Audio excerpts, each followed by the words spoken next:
We're live. Welcome back, everybody, to the After Hours Tailgate Talk with obviously myself, squared by Chad. We got Travis with Perpetual Projects and a special guest. Yeah, there we go. Benco Brad with Benco Designs. He's the guy that made these headlight rings for old Squeaky. They make several other products. I don't think we're going to rehash all of that. If you're interested in what we talked about the first hour live, it was more of a Q&A interview with Brad. This live is just going to be hanging out. We'll still talk about some of that stuff. So if you want to know more about what he makes, go watch the first part of live, Tailgate Talk, and then go check out his website. I'm not sure if it's over in the comment section yet, but what's your website real quick, Brad? It's bncodesigns.com. Everything's on there and available.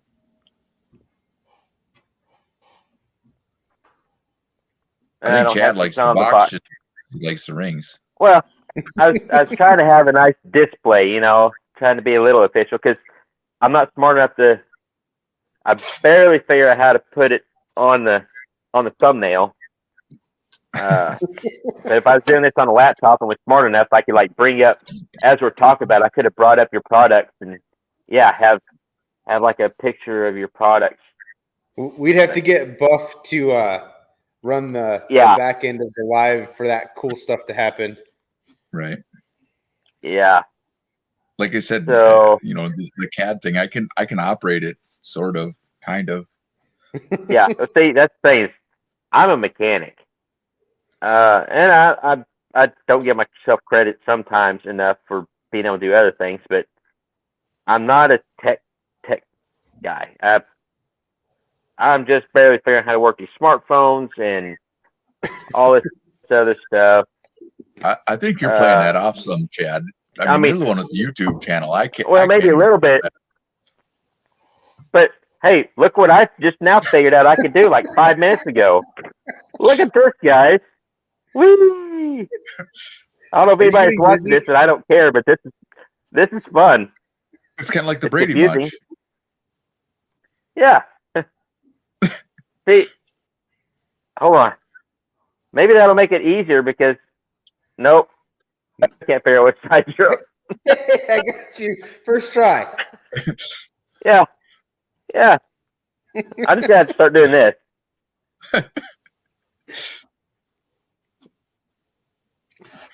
Yeah, that's the easy one. I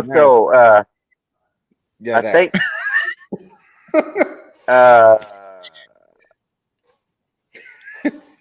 hold on. I'm thinking, so everything else froze. My brain's working, everything else has to freeze. I think quality control has she put the switched link accounts of again. The actual YouTube comment.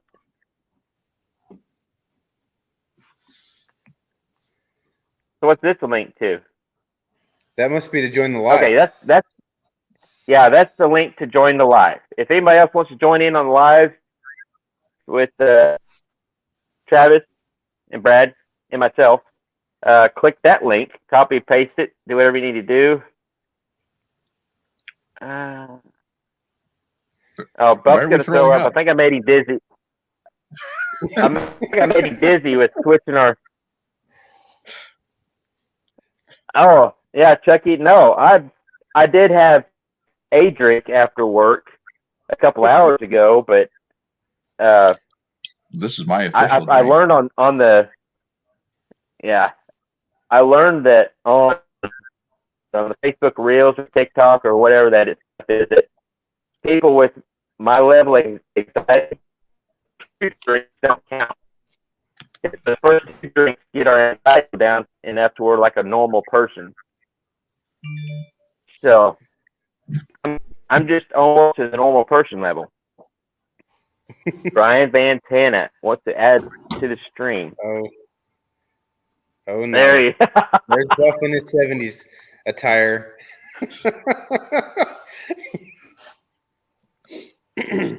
So But he recently got a. Speaking of a drink, van I'll be right that's back. gonna be converted into something from the 70s, so he's getting completely in the in character for his 70s shaggin' wagon van project. Do you have the little moonlights, windows? It's a 92 that we're making look like a 70s van. So it's getting raked. We're going to cut the springs, put air shocks on it, get some big wide 10-inch wheels, side pipes. Zoomies?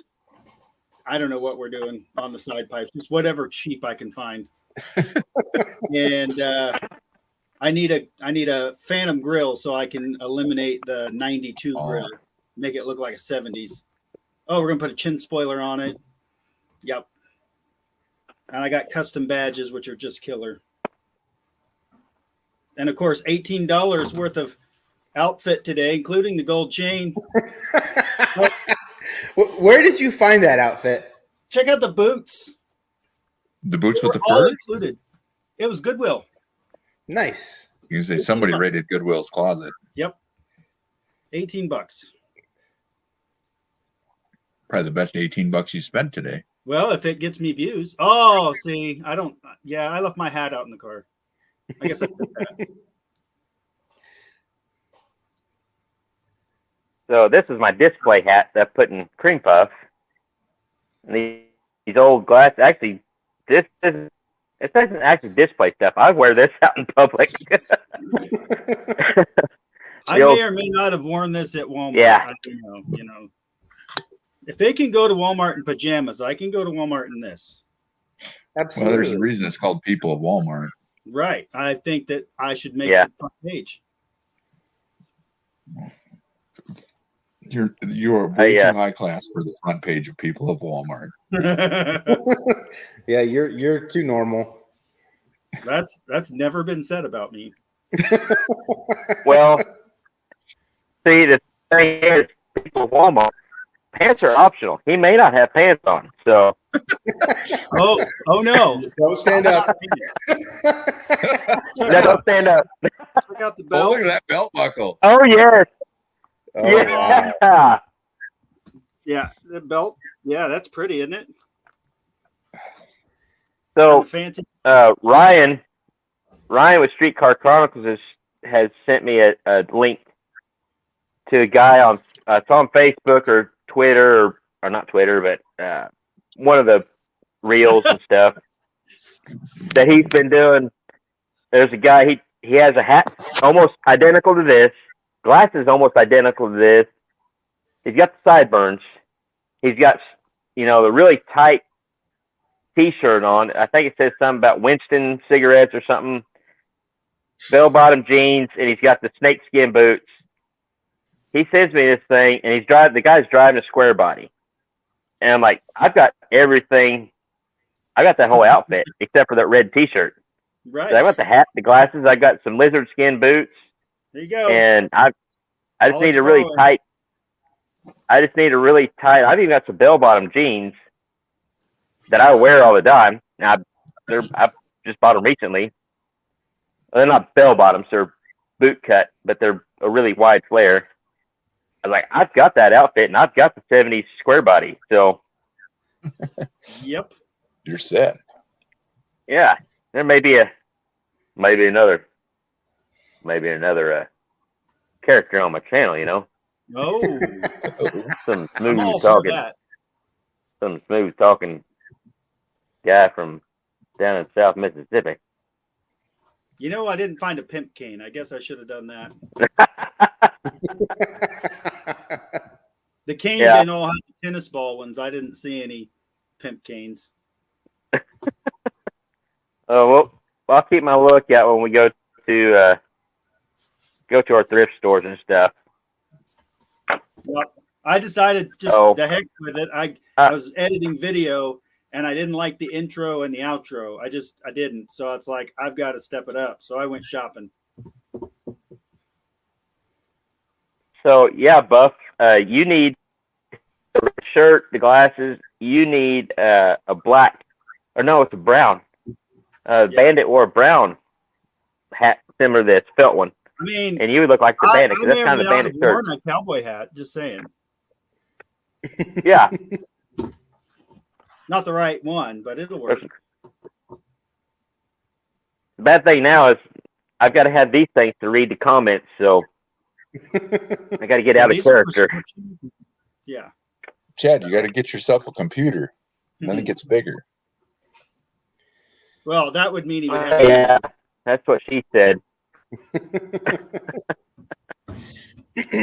Yeah, I don't have internet. I've just got what's on my phone. There. That look convincing enough? Yeah. You have the glasses behind those? Yeah. Yeah. It works. So myself black and white. So where we left off on the live, the first live, now I'm all sorts of weirded out with my eyes. I'm trying to get creative. It's not going to work. What about you, Buff? You got any questions? Well, I know you don't make stuff, but I bet you could. I could. Yep. They're real similar to square body stuff. Yeah, the only thing I really need that I think I'm going to have a hard time finding is a grill, and it would look really cool. And I know Chad has one. The old, are they Lexan or plexiglass bug shields? That's something that's cool. I need. Yeah, but you need a blue one. Yeah, I need a blue one. But I have a blue one. See? Oh. Connection. I have a blue one that fits a 67 to 72. I bet that would be really close because they have. I was going to say they have more of a. It just has to be close. Yeah. I bet you it'd work, or a little bracket here and there. I mean, I'm fixing the rockers with roof flashing and fiberglass. So, and it will be painted with tractor paint with what did we decide? Metal flake. Yeah. It's going to be ridiculous. I've got 3 quarts of tractor paint for a project coming up on my channel. So does that mean Squeaky's getting paint? No, not Squeaky. That's not for there. No, I already know that's a no. Yeah. What's going on? We got. I'm gonna trust me. Run at the truck gathering. I was going to have the pinstriper guy come, pinstripe Squeaky, and then I kind of had this moment where I went, well, wait. I mean, the paint on Squeaky is Squeaky. I don't want to really mess that up. But it just adds to it. And I realize now I should have just done it anyway, but at the time I was kind of half freaking out going, oh, I don't know if I should do that. Because I actually had the same thought, but I just got wrapped up in everything. It's like, I was busy. I had to. I just needed to finish my thought there. I needed to do it. Does Travis have moonshine? You dropped the ball, but I'm sorry. You just dropped the ball. No.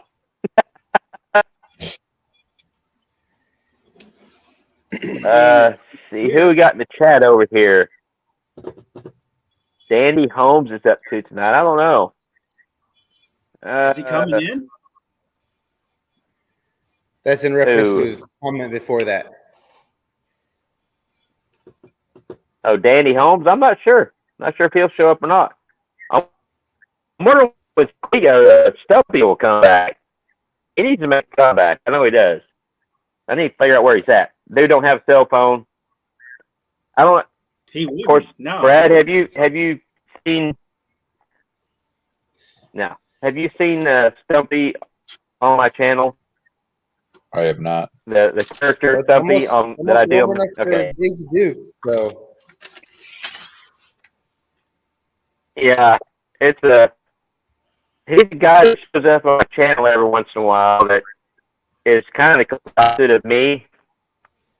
And there you guys are. He goes every once in a while. I think he goes. I disappeared. You're frozen. You're there. You're frozen. Let it go. Uh-oh. Oh, you changed your hat. Uh-oh. Yeah. Maybe that threw off. Uh-oh. My hat was getting better. Maybe you have to move Buff to get a better reception. Well, I don't got to get enough internet to move anything. I think it's my phone is like wigging out. I want to try something. You may lose me for a little bit. Mingle amongst yourselves for a little while. Well, you move this. Oh, okay. There it goes. Hey, you're back. Talk amongst yourselves. Yeah. I don't know. I'm back now. Like that. Oh, that's what I need. Give me dimensions. Oh, see, this is going to cost money, and I'm broke. Maybe I got $18 in this outfit, including the boots and the fake chain. Well, you give me some dimensions, and we'll see what we can make happen there, Buff. All right, I will. I'll go get the tape measure. We just need rough because I'll get my buddy from Black Betty Plasma Cutting to cut us one. Oh, see, now that's above and beyond. Yep. Liquid cooled. Holy cow. Jesus. But I got a Samsung S21 Ultra.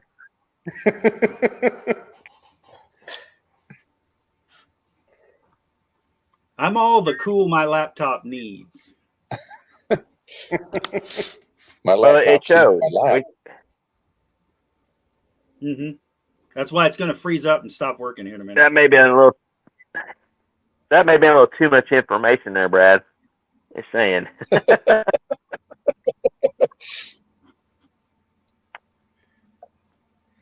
right.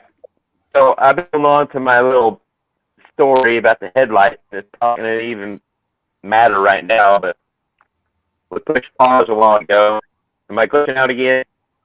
A little bit. Frozen. I'm frozen. Can you hear me? We can hear you. Oh, no. Kinda. Okay. Hold on, man. Let me refresh my interweb. Mingle amongst yourselves. Okay. What do you have envisioned for the look of the grill then, Buff? Are you trying to keep the straight lines, or do you want something different? I just want it to look as 70s as possible. So cheap, simple. I just want it to not look like a 90s. Now you guys are going. Really where I'm at. And I mean, the whole van from the grill back looks like the 70s van because they all look. Right. But the grill is what gives it away. So that's why we're swapping the rims to 10 inches and raking it and. So you can hear me, Travis? Yeah. Change steering wheel and all. What's that? Change steering wheel and all. I need to. The one that's in it's garbage and it's a 90s and I don't like it. So you thinking like the chrome bars for the grill then, Buff? I mean, something. I mean, I honestly am not that picky. I just don't want it to look like. I mean, I would go as far as putting a 70s grill in it, but that seems like a lot of extra work when I could just stick something over top and call it good.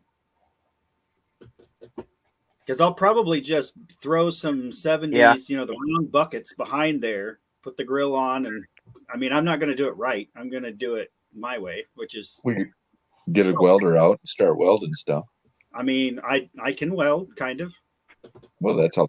As long as it sticks, right? Yeah. I mean, Ray's going to do all the turbos, so that part will be good. Like that turbos. Yeah, it's got a 4.3 liter V6 in it. Yeah. And so before I swap it out to something bigger, I want to blow up the 4.3, and the best way to do that's turbo. And if that doesn't do it, then maybe 100 shot, 150 shot, 200 shot. I don't know. We'll go till it blows. 4.3s are like 305s. You can't blow them up. Oh, we're going to try. We're going to do our best. We'll start with like 7-8 pounds, then we'll go to 10, then we'll just keep going. And if that doesn't do it, we'll add nitrous and we'll just keep going. So let me ask you this. Then are we LS swapping it? I mean, I have one, so it's an option. I kind of, am thinking a 400 Pontiac would be cool in there because one of those will be, meandering my way soon. I don't know. Whatever just happens to be in the garage at the time the engine blows, that's what's going to go in there. Nice. Water pump job. Oh, yeah. Is that in reference to the van? No, I think he's talking about his Ford. He's got a Jeep. He sent me pictures of it earlier. Oh. To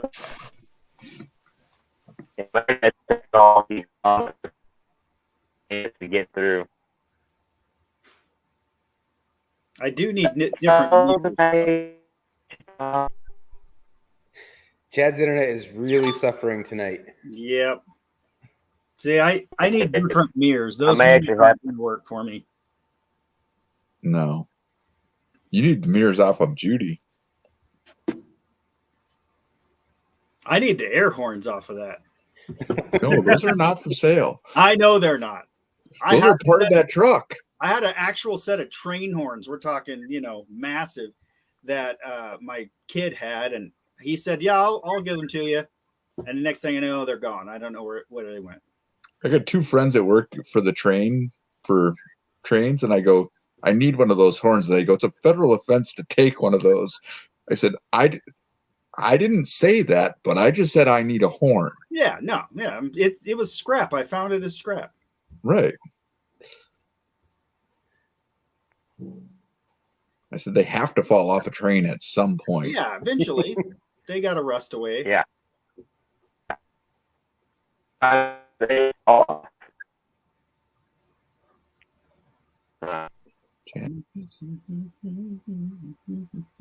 I'm going to move around a little bit. I might have to move everything outside. Say the one window worked really well for me. The what? That one window, I put my phone in when I did Power Hour. I stuck my phone in the window. It worked pretty well. Oh. That's not.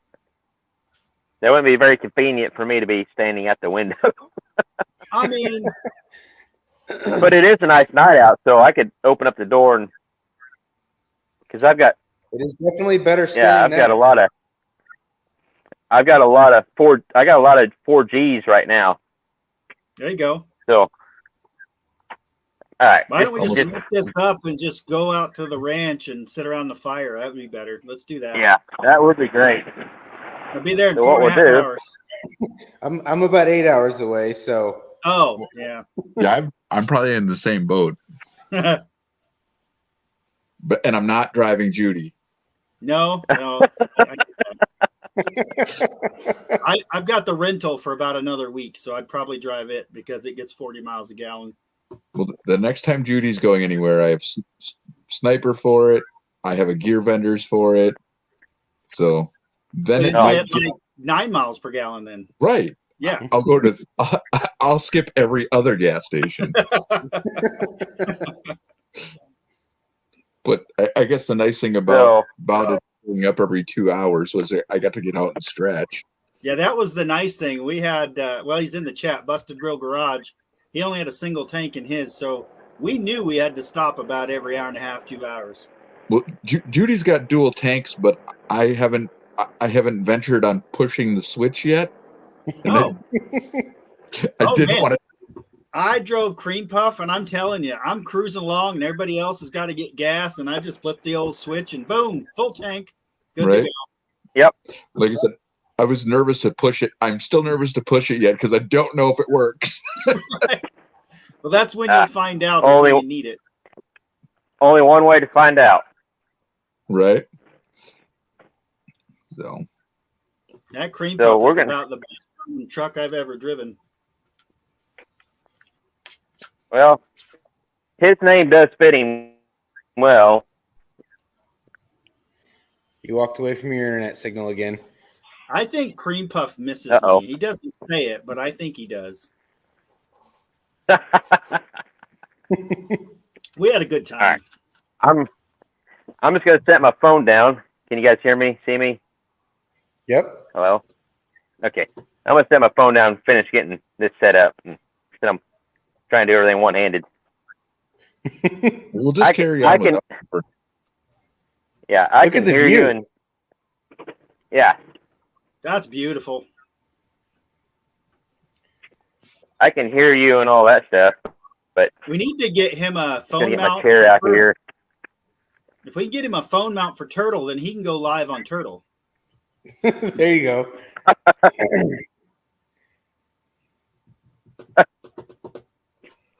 Turtle was the unsung hero of No Name Nationals. Yes. I will say that. I got to ride on Turtle. I did too. I got to drive Squeaky for 10 feet. And you actually got a decent ride in Squeaky because Travis, the day that Travis come over and I could give him a ride in Squeaky, it was raining. So I couldn't get, it was pointless to get carried away because it wouldn't do anything. He'd just sit there and spin. Oh, he spun plenty while I was there. Oh, yeah. I'm working on that video right now. I'm telling you, it looks pretty good. Yeah, I'm waiting patiently to see it. Oh, I'm sorry. What happened was my computer was having trouble getting all the files rendered so that I could do the little cut edits. And I've got 2.5 hours worth of video that I'm trying to knock down to about 20 minutes, maybe 30. And the computer is well built, but yet it's still having issues. I feel your pain, buddy, because I had close to 4 or 5 hours of footage on my phone, or not my phone. I had footage on my phone. I had footage from my GoPro, and all the footage I had together from what Jacob gave me and all that stuff was close to 5 hours of footage that I made a 30-some minute video out of. And the footage we got after we got home and all that. I figured you had plenty by the time you got to that point. Yeah. Well, and, I thought of that. I was like, well, I hope Buck doesn't get offended that I didn't ask any video from you. But it's like, man, I've got so much already. And that just gives you the opportunity to what footage you have to be able to use firsthand. It's not been used. I try not to make it look like everybody else's, but it'll look similar. Oh yeah. The best part of your truck gathering was all the new Facebook friends, man. I'm telling you. Whoa, that's crazy. Me a video, and all of the videos I keep getting sent. Yeah. Yeah. So I wear this on the video. I'm going to tell you, the old bunnies are going to blow up the phone. I was hoping somebody got the old Buff Bunny on the poker run. On what? On the poker run? I had some footage of Judy at the parking lot. The last place we stopped. I don't remember what the name of the place was. But the last place we stopped, I got the footage of your. Yeah, but I don't know if it made it in. I can't remember if it made it into the video or not. But I do have the footage of Judy. It was one of my favorite trucks, so it made it into my video. It's just I haven't trimmed it all up. Haven't chopped it up. Yeah, because my next truck, hopefully, is a crew cab dually. Gosh, that's so far back in my photos. I got to find it.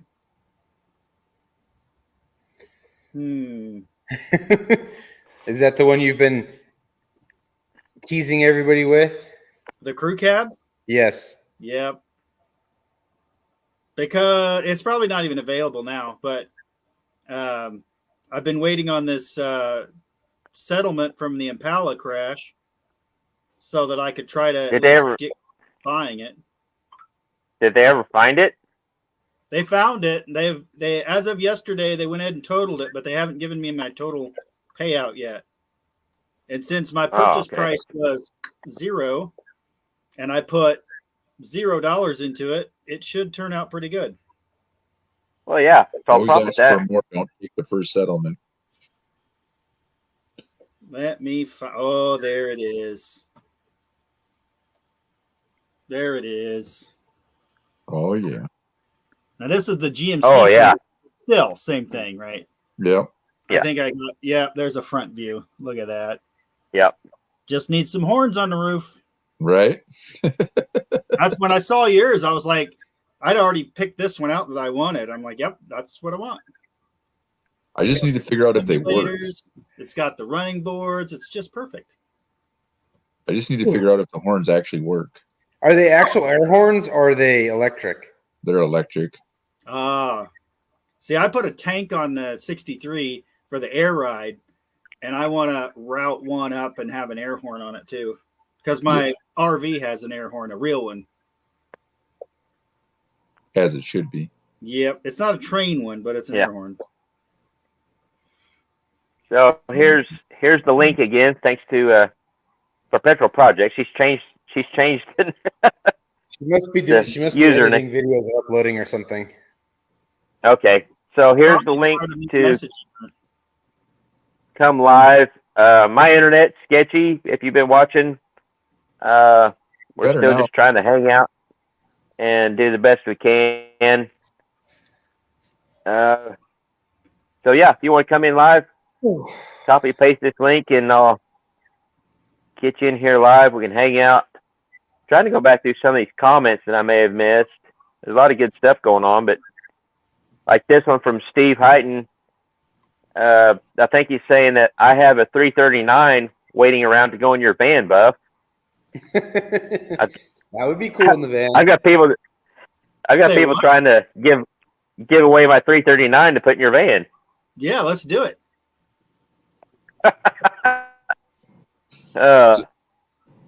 So this is a project that just made its way into my corral. 68 Camaro? 68 Camaro. Because it's got the hidden headlights. Okay.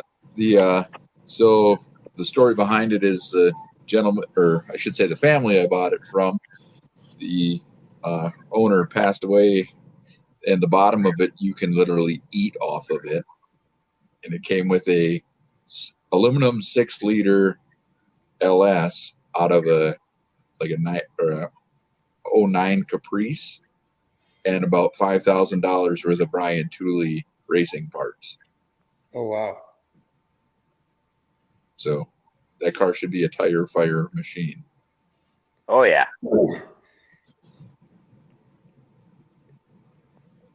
So that's where Camaro stuff will probably start coming out from designs. Yes. Did you have something to R&D on? Right. New products from Benco Design. 68 Camaro headlight bezels. 68 Camaro this. 68 Camaro door handles. Right. Oh, you want build aluminum doors instead of the plastic ones that it comes with for the RS? I got you. Oh yeah. I don't know how long I'm going to own it, but we just picked this up, 61 Galaxy. So I mean, wow, some stuff. I don't know. That's sweet. Yeah, I traded a bottle of welding gas for that. You did not. I did. $300 argon bottle. I need more people like that around me to trade shit. Thank God for YouTube, man. I'm telling you. So yeah, the Galaxy, I had to switch. I had to pay for the gas to trade out. The van, I actually had to pay money and 2 Buff's Garage T-shirts for it. But the Impala I got for free. The red Grand Prix I got for free. So I'm doing really good. I like this. This is where YouTube starts paying. Right? Yeah. And another bunny hit me up tonight and was saying, "Hey, where are you from?" And I said where I was from and said something about I said I was shooting video today, and they were like, "Oh, for what?" And I sent a link, and the person goes, "Oh my God, I watch your channel all the time. I work for LMC Truck." And I went, "Score." A buff bunny that works for LMC Truck. That's a double right there, right? Right. Oh yeah. Wow. I'm trying to get LMC to carry my stuff, but I'm meeting adversaries. They won't call me back. Yeah. Let me find the photo just to prove. Because I talked to wasn't so sure. I don't need to bleep anything out, do I? No. That's the shirt she was wearing. She said, "Look, I just got off work." I'm like, "Holy shit, you really do work for LMC truck." Tell her they need to carry my door handles. And that's her truck. That's a nice truck. Oh wow, that's a nice truck. And I thought this could go somewhere. Let's plan a date. that almost looks like a gentleman gym. But I get the truck in the split, so let's just keep that. Yeah, because it's gonna happen. You can't be a player and not, Well, you know, why divorce is so expensive, right? It's worth it. Right. That's why I've done it 3 times. I've done it once so far. Yeah, it's worth it. I mean, I now have a 68 Camaro. The dually. Yeah, I've had 2 of them, and this go round is all the money I've spent up to this point is well worth it to get what I've got now. That's for sure. Plus, this square body's awesome. So, well, my current girlfriend goes, "Just keep buying more cool cars." I'm like, "You're not helping me." No, yeah, that's helpful, right? Mm-hmm. Yeah, because that 3 quarts of tractor paint for a square body project is actually my wife's idea. So smart woman. It's gotta, I've gotta make it happen. I just gotta figure out the time because I'm like 3 projects behind of what I want to be on my channel. So that's a good thing, though. I'd rather have stuff waiting to video because there's been times where I'm like, I don't know what I'm gonna video, so I pretty much just gotta make up something. Like, okay, well, I'm just gonna replace this because it might need to be replaced. Make a how-to video about it, and yeah, we'll just go from there.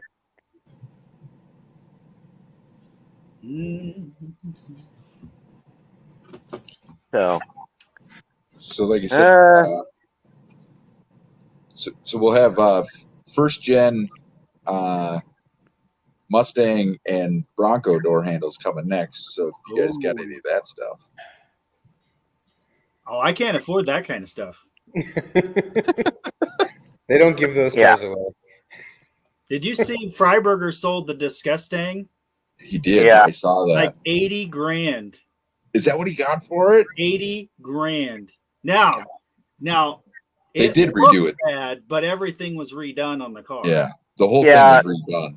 Yeah. And see, and I was the only thing that was, still kind of patina, but everything else was new. Yeah. Well, he had a lot of body work done to it, but the guys that done the body work matched it perfectly to the original patina. Yeah, I remember him pulling out of the junkyard with that thing. And 80. Yeah, and he caught some flack about that on a Facebook post. He made a Facebook post about selling it or something, and somebody gave him a bunch of grief about, buying a piece of junk out of a salvage yard, being able to sell it for $80,000. And he's like, because detail in the car. Yeah, I mean, he had a lot into it. You know how much he had in that interior? Yeah, interior. Sound it was system, ridiculous. The whole thing. Like there was $20,000 of the interior in that thing. Yep. I mean, his name probably added $5,000 or $10,000. That's about it. Well, of course it did, but that was still a nice Mustang. Yeah. So I have hopes for the old conversion van. We're gonna be selling it for $30,000 here next year. You never know. My patina project that would kind of be up Chad's alley. I got a 50 Studebaker bullet nose that I'm going to be either small block Chevy or LS swapping or something and trying to get 10, 15 grand for it. So Big Booty Judy is my flavor. Big Booty Judy is welcome on my channel anytime you want to bring her down here, and we could do some video on her. Where are you at, Chad? South Central Missouri. So you're from Wisconsin? No, Minnesota. Very Minnesota. southern Minnesota. Iowa border. Okay. So, I'm trying to think. Springfield, Missouri. Yeah. I'm not sure which route you took to get to Oklahoma. 35. Straight. I'm 20 minutes from 35W or 35. Trying to think where that's at. 35 goes right by me. Okay. So yeah, I'm in Kansas, and it just kind of jogs right across. Yeah. So if you went through Kansas City and about an hour south of there, that's where I'm at. Yep. Yep, we went through Kansas City. I'm sorry. Well, you have to. That would suck. It sucks in a truck. It sucks in anything going through Kansas City. Yeah. Kansas City and Atlanta. Toyota, it sucks. Oh, Busted Grill said he's ready for some billet 73 to 79 F Series products. No, that truck needs to keep everything it has on it. It's so pretty. Look how pretty it is. I haven't seen pictures. Yeah, because I haven't even seen the picture of it cleaned up. Those are the lift-up handles, aren't they? I just got it. Yeah, lift-ups. That's pretty. Yeah. He's going to hate me for showing you, but it looks good. Yeah, that's all right. So let me put this out in the world. I literally have a bed full of parts that Judy needs to acquire and be put on. This is the place. Let's collaborate something. I will drive it down with 4 tanks of fuel and drive home in 2. Oh. I just put 2 transmissions in Dalton's cars in half a day, so I'm sure we can do that. Because, like I said, I got a gear vendor's unit. I got Holly Sniper. I have the Autometer Intellilux gauges. I have headers. And I don't know if you guys have noticed, but if you go to holly.com right now, you can get brand new mufflers for about $30 a piece. Who has mufflers? Holly. Yeah. Like, I know the van has a muffler, but the exhaust is rotted before that, so it's good. This thing sat for a decade. It's allowed to be shitty. Right. Yeah. But I have headers. I have a Jags air gap intake. It all needs to go on. That's more than a weekend project. I guarantee you that, especially videoing. Not with 4 people working on it. We could do it. Let's make a show of it. Look at him. He's like, We're not hurting the integrity, Chad. I go back to, hey, Chad, do you have a truck I could take to truck gathering? Yeah, I do, but it ain't clean. I've drove it for 2 years without washing it, and it's my daily driver. He looked good. Chad, we'll meet at Buff's, and you can have the grill. You can have the grill guard off of Judy. Wait. No. Hold on. The Buff's wasn't a part of the deal now. Trust me, Judy ain't gonna fit in my garage. There's an all-wheel drive Trans Am in the way. Wait a minute, all-wheel drive Trans Am. Yeah, you all haven't seen that yet. What do we take the all-wheel drive parts out of? 2005 Suburban. I can say, don't tell me Trailblazer because you'll just blow that shit up. It's gonna blow up anyway. It's a 2005 Suburban that has the auto all-wheel drive feature. Yeah. So it's technically 4-wheel drive, but it's not lifted. It's not on a 4-wheel drive frame. Right. It's all-wheel drive. That's what we're calling it. Well, that's all. Right. So, yeah, I'm interested in the whole collaboration video. It's just the logistics and the time of it because, that's a big project. It's a weekend with 4 people. Come on, Travis, you're coming too. Yeah, there you go. All right. Hey, It's only an 8-hour drive. if you set up the people to come to the shop, the shop will be available for anybody to come to work on it. Is that one yours? The one I have? Mm-hmm. I have to go look. Somebody has this grill guard. Yeah, I've seen that at the show. It's pretty cool. Like that was a real old school one. A brown square body. Nope, that's not off of mine. Okay. That's the I wrong believe one. that's I believe the truck that was sitting right next to it, it was almost the same color scheme as the short bed. I think that's a husband and wife, his and hers pair. I believe so. Yeah. And then there was the black air ride truck. Oh yeah. Yeah. See, I can't have the grill guard because then I can't see my grill insert when I have it on there. Brilliant. So, yeah, we can work on something. We can figure something out. Even though I prefer that comfy bed, I'll bring the van. Oh, because it's got its own bed. I say anybody is welcome. I just can't have accommodations for everybody. There's hotels. Yeah, motel. I live south of a town that's of little over 2,000 people. We have a hotel. Do you have a stoplight? Because I don't think we have one 4-way stoplight. There you go. Is it not as long as it's not rented by the hour? I mean, no, but I'm still down for that. Just saying. Well, Buff may make some money on the side. He may park the van at the edge of town or something like that. In a van down by the river. Yeah. But yeah, I mean, so I can pull my hair out. There you go. Yeah, the van. There we go. Oh, I lost my coat. It's getting hot anyway. That's a summer coat. Travis, where are you out of? Alabama. I'm right around Huntsville. Okay. Going to battle in Bama? What's that? You going to battle in Bama this weekend? What is that?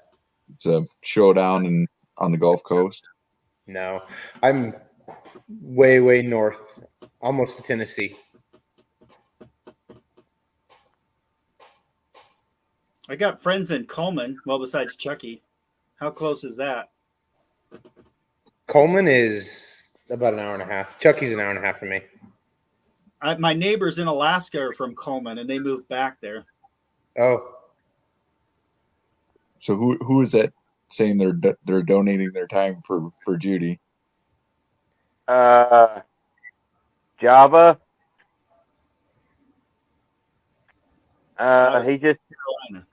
He's out in South Carolina. I've never met him in person or anything, but he's just been he's pretty much almost the lives we've been on. Yeah. Because I used to call him Hava because that sounded sophisticated, but no, it's Java. Java. Java, like the coffee. Right. Yeah, here I'll show you. Product from Square Body. You need Square Body coffee. Square Body coffee. Yeah. So I'm not joking. That all needs to go in Judy. Oh yeah. It's only a few boxes. Surely week and a half we'd have that done. It's an intake, sniper. It's not much.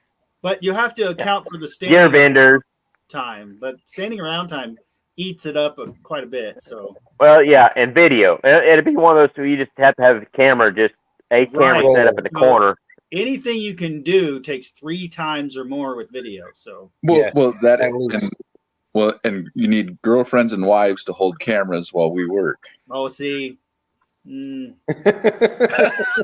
mean, which one do you bring? And if you bring them all, then they fight. It's like, Well, you can't bring them all at the same time, Buff. All right. well, at least a couple of them.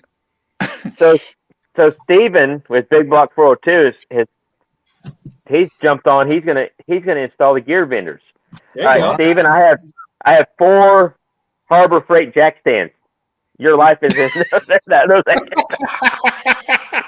We're fine. Yeah, you got Fine. 4 Harbor Freight jack stands holding up a 7,000-pound truck with at least this fat guy, and hopefully one of these other guys walling around on top, put a sniper on it. So Good luck to you, buddy. The most important question of the gear vendor's job is: do you have a local drivetrain shop to make the new drive shaft? Yeah. It's Apparently, you right here. apparently you need to go back and watch the No Name Nationals video, day 2. Yes. Day 2, No Name National. Both of our day 2 videos. Then Yeah. right there. This guy's day 2 video, my day 2 video. Between the two of us, we built 2 drive shafts on a trailer in the middle of a drag strip pit area. Yeah. I mean, as long as it held up, that's all that matters, right? It held up to burnout. Well, his held did. up. No, That's this right. way. His held up. Hold up. Well, Mine my broke the weld, strap again, but the drive shaft survived. yeah, the drive shaft. My welds held up on your drive shaft. Oh, I will that's say right. that. We just pulled the strap out of the rear end a second time.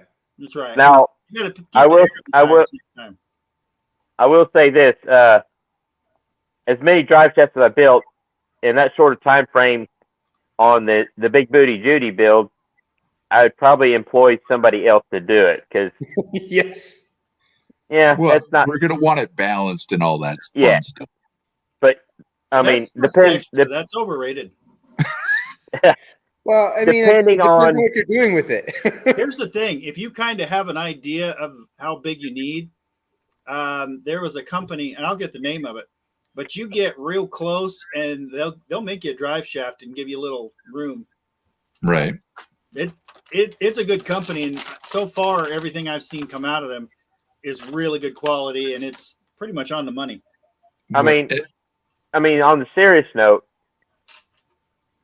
This is if the also logistics of this build and stuff worked out, my local drive shaft guy, every time I've been to him, and not because I'm somebody special, just because he's just an old school drive shaft guy.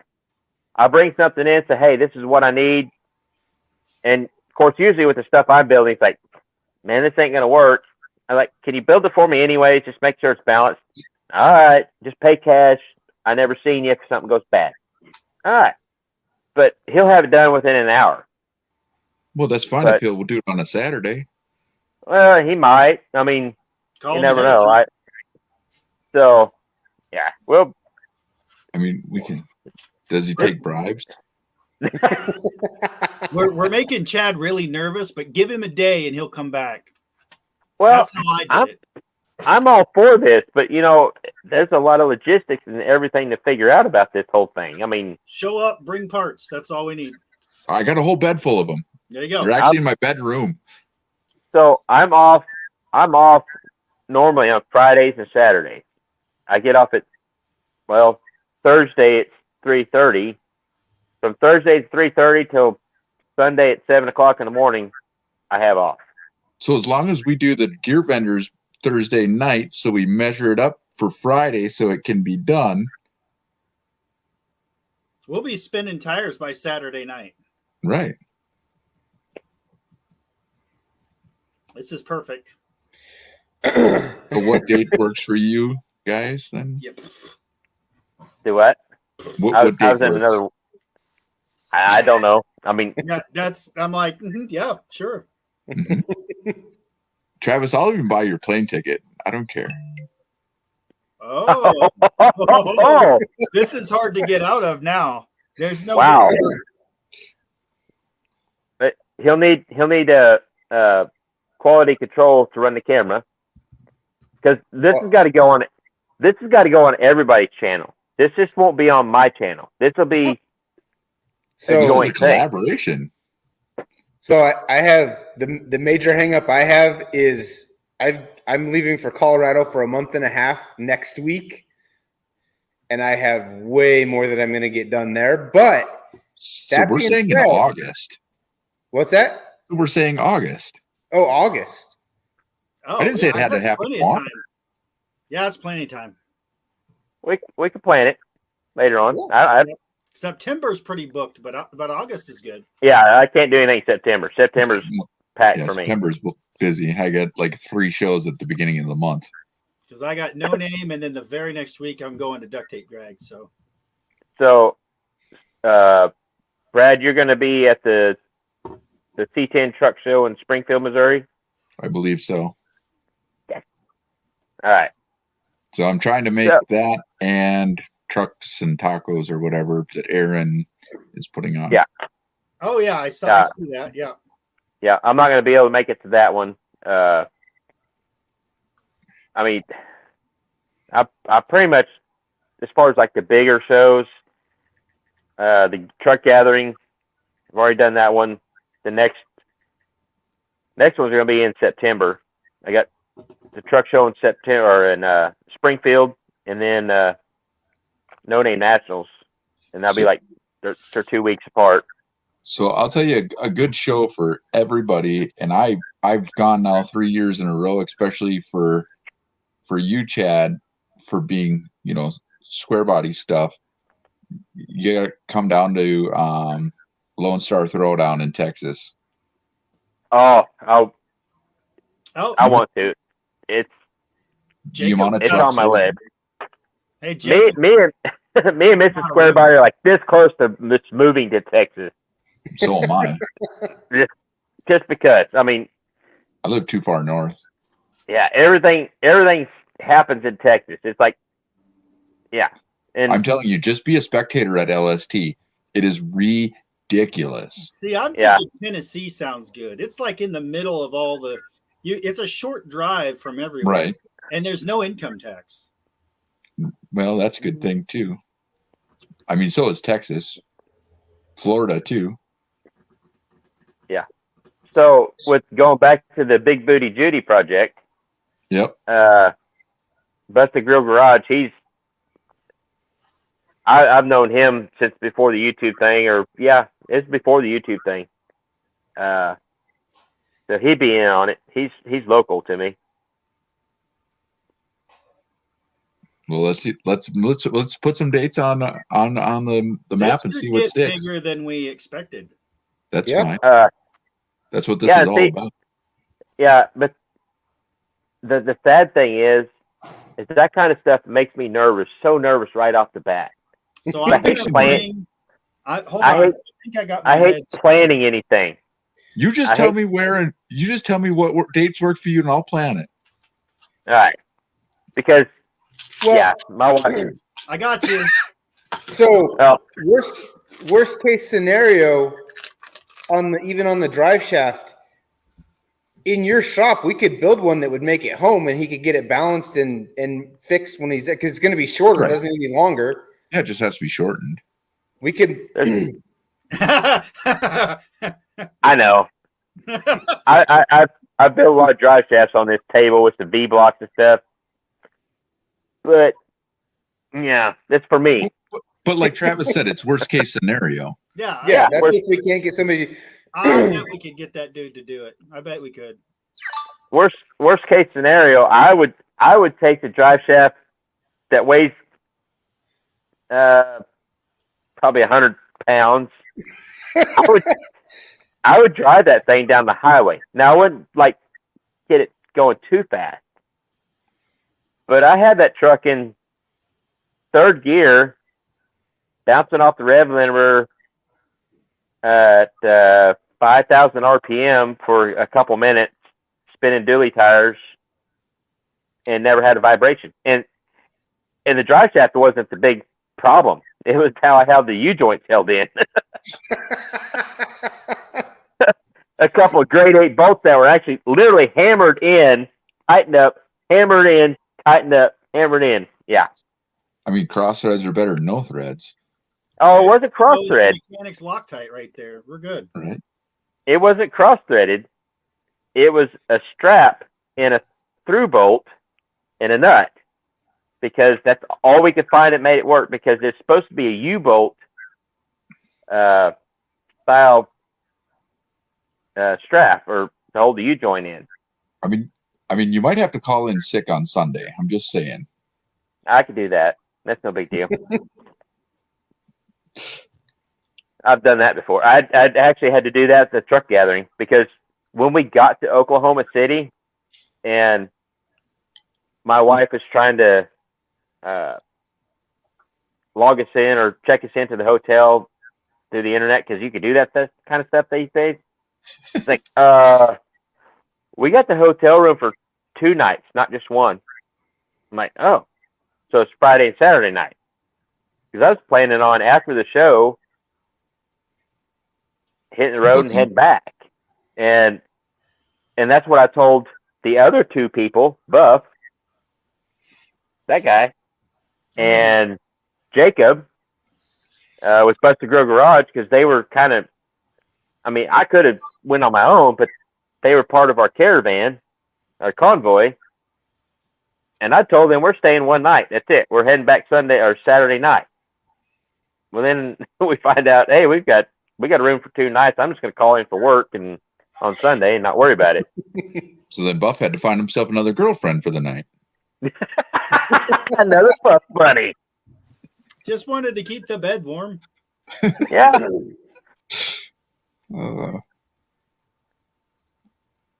There's John Wilburn's here. So what's going on, John? Yeah, I am a non-planning person. But he participates really well. If I plan something or something is planned and the actual plan is put into my brain, if it doesn't go as planned, it throws me so far off. If you throw me in a situation that I have no clue what's going on, and just say, hey, follow our lead. He just wants I'm to show all off for that. ASO missed the bell bottoms and the low rise boots, man. Check those out. And the gold. Oh wait, I gotta get the coat back. There we go. Cross bolted mains. Oh yeah. Okay, so I'm catching up to what's going on. There we go.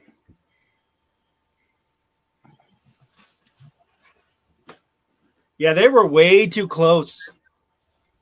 Yeah. So Way too yeah, close. how to know a catch a drive shaft and teeth. That's the reason why I stopped when I did. I had fun. I put on a show, and I thought nobody died, and the truck will drive itself on the trailer. I'm done. I'm stopping. Heck, it drove itself down the road. I really planned on destroying all 4 of those tires on the back and rims if needed be. But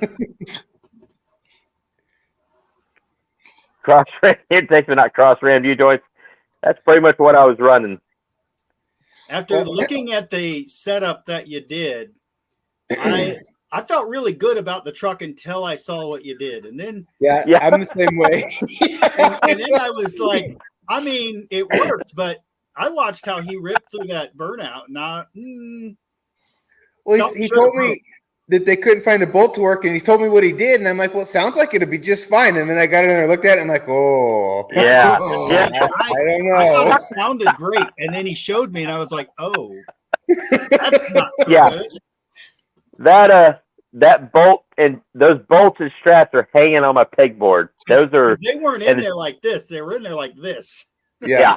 And not to mention, I held that drive shaft up, so I know how heavy it was. Oh yeah. Oh, I felt so bad that I didn't want to say it. Trav's sitting there. You can see him in the video shaking, trying to hold his drive shaft up. Because I mean, if he would have scooted under there like this, it wouldn't have been so I bad. realized how heavy it was. I would have gotten further under it, but I was just holding it over my head like this. So It's just a drive shaft, but no. That's some some scope right reference. there. The drive shaft was he retubed the drive shaft with drill pipe. I mean, heavy duty, right? Well, yeah, well, he's gonna go get it now. It didn't break. Well, It's right here. It was well balanced. No. Good grief. It's that heavy. I'm not embellishing, guys. He had to put his leg up. See, it's good. It's mint. If it fits, it ships, right? Yeah, Yeah. That's a mint weld. that's perfect. You know, I bet you. This end is where you can see the size difference. Eh, It's fine. It's fine. you know what? Take that to your buddy and have him throw it on his balancer and see how it does. Okay, so I'm glad you mentioned that, Brad, because he's the one that built the drive shaft for that truck. That drive shaft, and he told me, he said, it's not going to work, and he says too long for the diameter. I'm like, but he's like, it's not going to work. It's going to. He showed me the chart. He said, I'm going to show you the chart. And he said, it's rated for this many RPMs. This is like around 4,000 RPMs. And Let's double I that. think Go for it. I think it made it to like 43 to 4,400 RPM, maybe 4,500 RPM before it didn't twist because of torque. He got to doing this at RPM, and yeah, it came apart. Go down the track in fourth gear, about midway down the 8th mile. So it didn't work. I do want to take it back to him, like what I've got here, and say, well, this is a drive shaft you built me, and this is how I made it work. Just to have fun with him, because he told me, he said if you're gonna pay in cash, literally, he said if you pay in cash, and if anything, if you come back at me, I'll deny you ever existed. I said, I love that idea. I said, I'm not that guy. I said, I just want to try this. I said, I looked at him. I said, you and I both know. We've seen guys at the circle track, even the drag strip, run sewer pipe, scheduled soft pipe for years. He said, yeah. He said, I've seen it.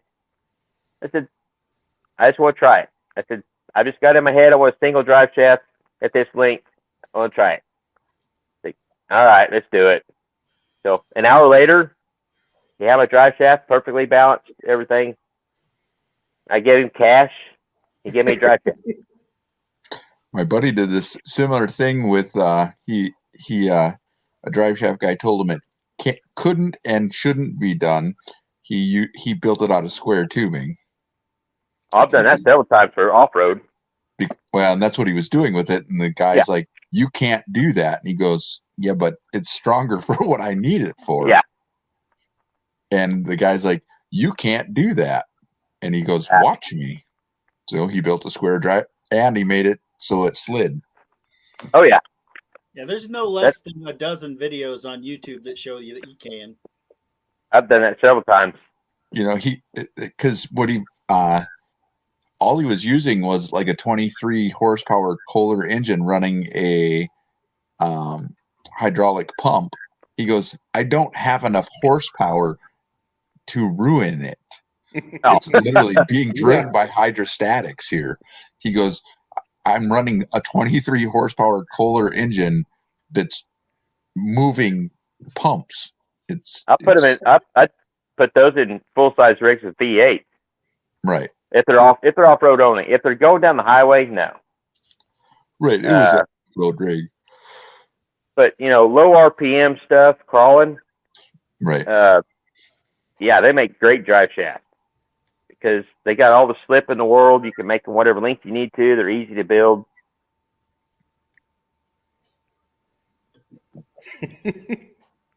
I am finding parts and getting a drink. I was gonna say, where'd you go? Ran away. Finding parts and getting a drink. Finding Oh. parts. He's probably getting the U-bolt. The clear stuff? No. I don't have anybody around here that makes the clear stuff for me anymore. Oh, Like I said, I'm too far north for that. Chucky can probably get us some. Probably. Chucky probably makes it. As you say, we probably need to have some of that for the Brown juice. Yeah. big Chucky booty hit the Judy. nail on the head. Yo, Captain Morgan. Okay, so if you're Captain Morgan fans, I heard of this and a guy, my coworker, tried it. Captain Morgan and Bud Light taste like chocolate milk. I seen that on the internet. I'm not sure if I want to try that. That sounds like a trick. This My sounds coworker did it this weekend. He says the aftertaste is chocolate milk. So let's in August. The aftertaste. The Let's try aftertaste. All right, let's do it. In August, Bud Light. we're gonna try that. We're gonna have some chocolate milk. Okay, so there's the trick now, because you got to buy Bud Light. We all know what's going on with Bud Light. We'll just leave it at there. Hey, we can sub a different brand. It'll be fine. I haven't drank a beer in a long time. The only beer I have in my fridge is a Bud Light. old milk. No. It's Milwaukee's Best Premium or something like that. Beast. And they quit making it 2 years ago. So, The Beast. so John Wilbur says only Chad can make a drive shaft story sound like a drug deal. Well, there's a lot of people involved in it, and a lot of trips back and forth to town, a lot of sketchy stuff going on. There isn't that many now because the only way to keep a secret between two people, one of them's dead. Yeah. Well, there weren't any secrets of what was going on. I'm proud of what I did. But they know not to talk about it. So, okay, a little show and tell here. This right here is what I had to cut off of my slip yoke 'Cause you to broke actually it. go back on the drive shaft. This right here, class, is what a U-bolt is supposed to look like. This is what the U-bolt looked like that came out of the truck. Well, one of them. This was the other one. I had this in the truck. This one was one that it was collateral damage of the drive shaft coming apart. And this little guy worked in conjunction with this little guy. Well, these three guys right here. Hey, don't worry about And that. pretty much at that angle, I had to drive these bolts into the yoke of the drive shaft or the rear end and tighten the nut, drive it in with a hammer, tighten the nut, hammer, tighten the nut, hammer. Like, I mean, if it fits, it ships, right? Oh, it shipped. exactly. We did a burnout with Dual wheels. So, Dually burnout. Yep. if you got to go watch that video, Brad. You really do. I mean, I'm not worried about Judy's makeover. It's in capable hands. Oh yeah. So I'm kind of the guy that I try to do the right thing, but I've done a lot of sketchy stuff. Time to do No, some sketchy never. stuff. Doo-dah, doo-dah. I've done a lot of sketchy stuff. That's why I know what works and what don't. And if we're not sure if it works or not, well, we got to try it, because if you haven't tried it, you can't say it don't work. So to go with this whole build, you guys, one of you has to have a good smoker, right? Don't say no. What are we smoking? Brisket or ribs Oh, or something to okay. eat. Oh, I mean, I got pipe Whoa, tobacco, whoa. but I have a really, really small pellet smoker. I do not have a smoker. just I've got bring the a LSD barbecue and grill. cocaine. That's where I'm. All right. So what you're saying is I need to bring my smoker too, so we can have brisket for lunch Yes. and dinner and ribs. Because I don't do Yeah. this without doing it right. Yeah, I mean that was honestly that was one of my concerns. Like, how are we gonna feed everybody? Because I'll if you bring do this, bacon. you I'll gotta bring have the food. bacon. I'll bring bacon. Now we do have a Casey's. We got 2 Casey's. We only have 1 stoplight and one. You have 2 Casey's? Pizza it We got is. one. We got 1 One on stoplight. each side of town. We got 1 stoplight, 1 motel, but we got 2 Casey's. So we got all the pizza we can eat. Wow. But the motel, is it, as long as it's not rented by the hour, Buff might be okay with it. But I got the van. The van is just van golden. I've got plenty of yard that if anybody wants to pitch a tent, if it's Oh, if the I'll weather, pitch in a tent. well, not that kind of tent. Well, I don't care. I mean, I'll be in my bed. You can pitch whatever tent you want to. I'll be in my own bed. Chad's the best cuddler. As long as I'm the big spoon. That's it. right? I'm always the big spoon. We have hit weird hour. Yes. Yeah, we're into it 1 hour and 16 minutes. So yeah, it's gonna hit that way. Mm-hmm. Oh, John, I'll try to go through the chat. Yeah, John, if you're still watching, John Wilburn, that would be my only thing I would really request from the bottom of my heart is for the burnout contest fans to be further away. I want the opera seats, the really high nosebleed section. All right, yeah. That's what I want.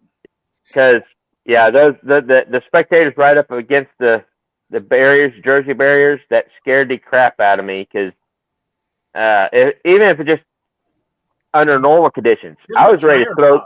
a tire. I was ready for those tires because I had 2 tires outside the fenders, and if those start throwing stuff, yeah, yeah, you His need next some comment space, addresses that. huh? His most recent comment addresses that. The Dizzy rule has already been made. Yeah, that was some sketchy stuff.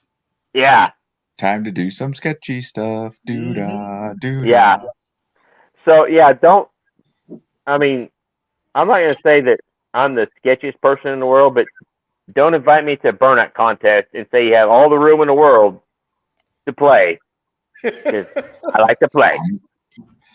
I got a rev limiter, so my motor's safe. I got tires that I don't care about. I got rims I don't care about.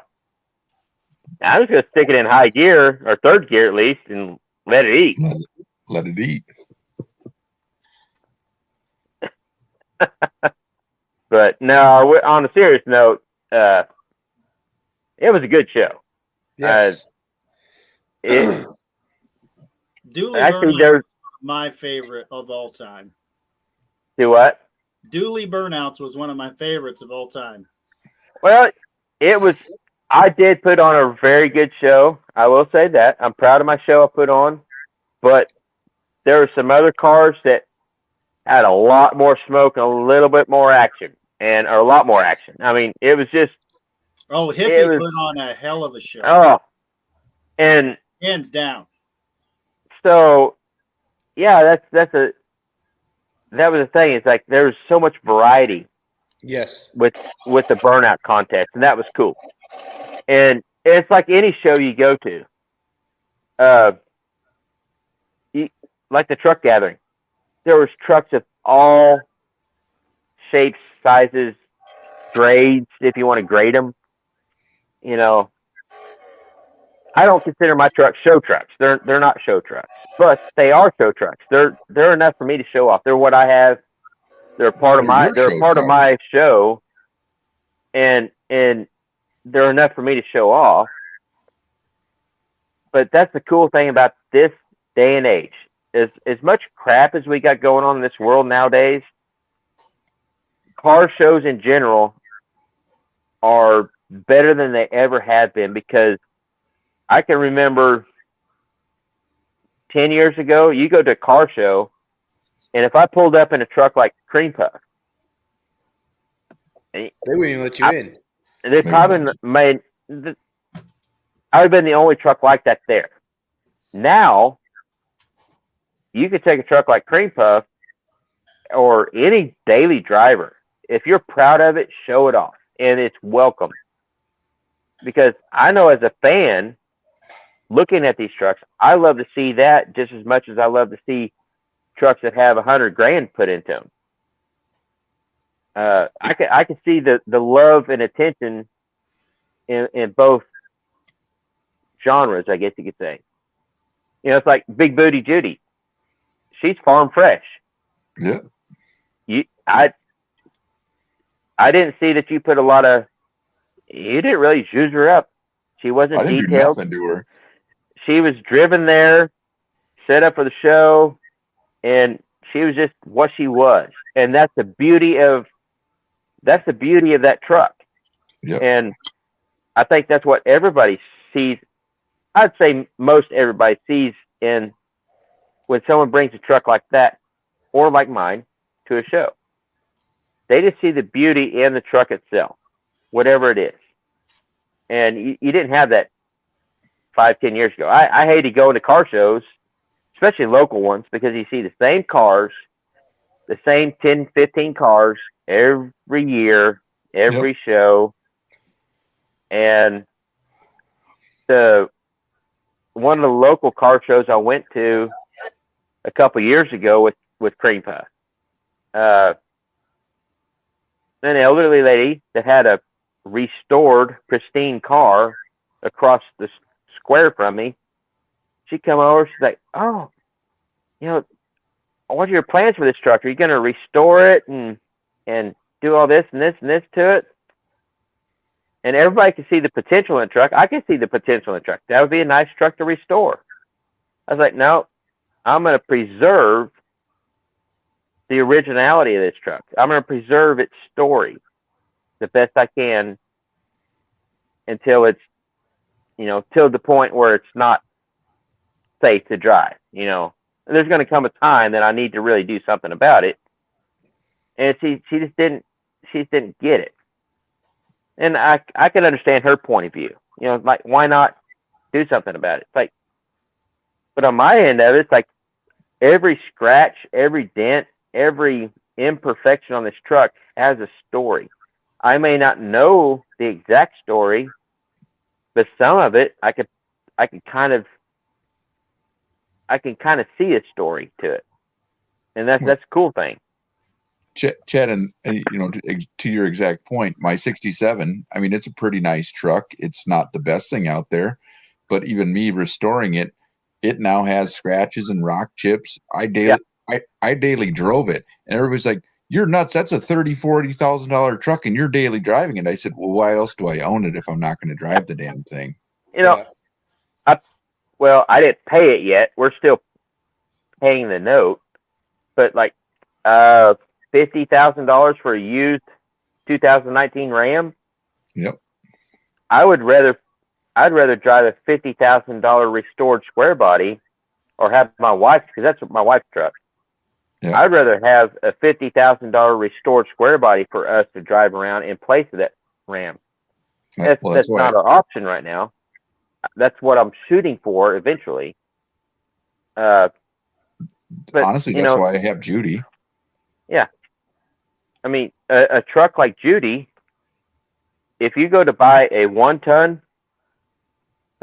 it'd be probably a 4-wheel drive nowadays, because it's actually 2-wheel drives, I think, are more expensive than 4-wheel drives. Yeah, same price. Might as well buy a 4-wheel. Yeah. So if you buy an equivalent truck to Judy nowadays, you're going to talk. You're over $100,000. Yeah. And it's ridiculous. So let me put this out to you, Chad, or I guess everybody. Yeah. What would you say you would pay for Judy if you were buying it right now? Cash. Oh, that's don't ask me that question. I'm a cheap son of a yeah. I'm at $4,500 because that's what the other one cost. So because I'm I still, know it's worth a lot more than that. Right. I don't subscribe to the prices of the trucks nowadays.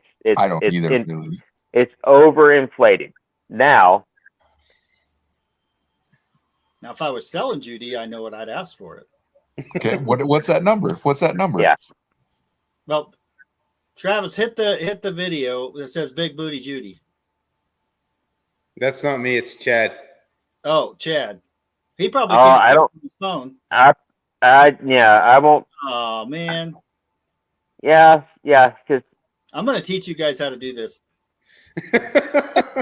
well, I'm on my phone, man. I'm It's fine. limited. I didn't realize you were on your phone. I mean, I did, but I didn't realize that. All right, so next time you go do a burnout in your van, once you hit the nitrous, I don't have it.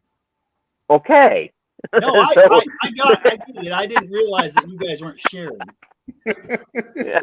So, Anyway, yeah, so I did get a good video of Judy. Okay. yeah. If I were selling Judy 454, not rebuilt, right? Not rebuilt. SM 465. Oh, it's a standard. I didn't know. Yeah. I was. Oh. Okay. Yes, we got to do the gear vendors on that watch because Video again. I want to do gear vendors on Squeaky. Okay, because I'm gonna bring Brad up to speed on Squeaky if he's not up to speed with him yet. He's still SM 465, and I'm drag racing this thing. He's never gonna be the. There's no way you can shift it fast enough. Watch my videos. Oh, he does. Is the interior original, not redone, not torn up? It has a little. It was a conversion done from the dealership. Okay. So it's got buckets and I saw fancy that. wood council, and so it's not 100% original, but it's original to the truck. And if no that makes big sense. dents. No. See, I would polish the shit out of it and go 15. Yeah, I will say Be polished, like it's going to be shiny. It's going to be polished. It's Yeah. going to shine. just the way Big Booty Judy sits, what I've seen of her, 10K is the least amount I would ask for her with nowadays absolutely. prices. I Right. think And that's shiny 15 is a reasonable question or a reasonable number to ask. that I just wouldn't blows. say that, but that's just me. Yeah, that That's what I mean. There's two things. There's what you'll pay for it and what it's worth. They're two different Mhm. things. Travis. I think that sounds reasonable. I think that based on what I've seen, Just hit the video. Oh wait, just people are selling junk and asking 7,500 to 8,000 for it, and that's a nice truck with low miles. Yeah, that's the mileage. The mileage is what really sets that thing off. Because, yeah, the seat's got a little wear on it. That's about the only bad thing it's got going for it when you really first look at it, from what I've Right. seen of it. Yeah, that's all that's So- really bad with it. We need to bring Irish up to speed on the collab for Big Booty Judy because he might be in too. He's not too far away. Oh, yeah. All right. So apparently, Brad with Benco Designs is going to bring his 85 Chevy Crew Cab, conversion crew cab with 20-some thousand miles on it, 454, SM 465 4-speed, down to square body stuff ranch. all the period correct stuff on it. All Oh, yeah, accessories from period correct. Yeah. Brush guard, air horns, everything. Yep. Paint job. He's going to bring it down to square body stuff ranch. And apparently everybody who wants to come down here is invited to come down here. And we're going to put a gear vendors on it. Sniper, fuel injection, intake, aftermarket intake. What else was it, Brad? Headers, exhaust, Headers, exhaust. I actually have a new rear bumper for it because the truck's going to go to the weeds, and with that bumper, it's going to be too tall. So that's up to you or Buff or whatever. If somebody's interested in that big drop bumper, Buff's scratching his chin. Mm-hmm. and the brush guard, because I can't showcase my grill with that brush guard on. It definitely needs to be at the Square Body Ranch pile because that's where all the parts get distributed. Well, at least preserved. Right. Whatever this means. They're in a central location. They go to the field of dreams. And quite the field it is. An odometer and telelux gauges or whatever. It's a TV screen gauges. Wiring. So we've got you can do that. We've got some high tech electronical stuff going on here. With in 2 days. That's the kicker.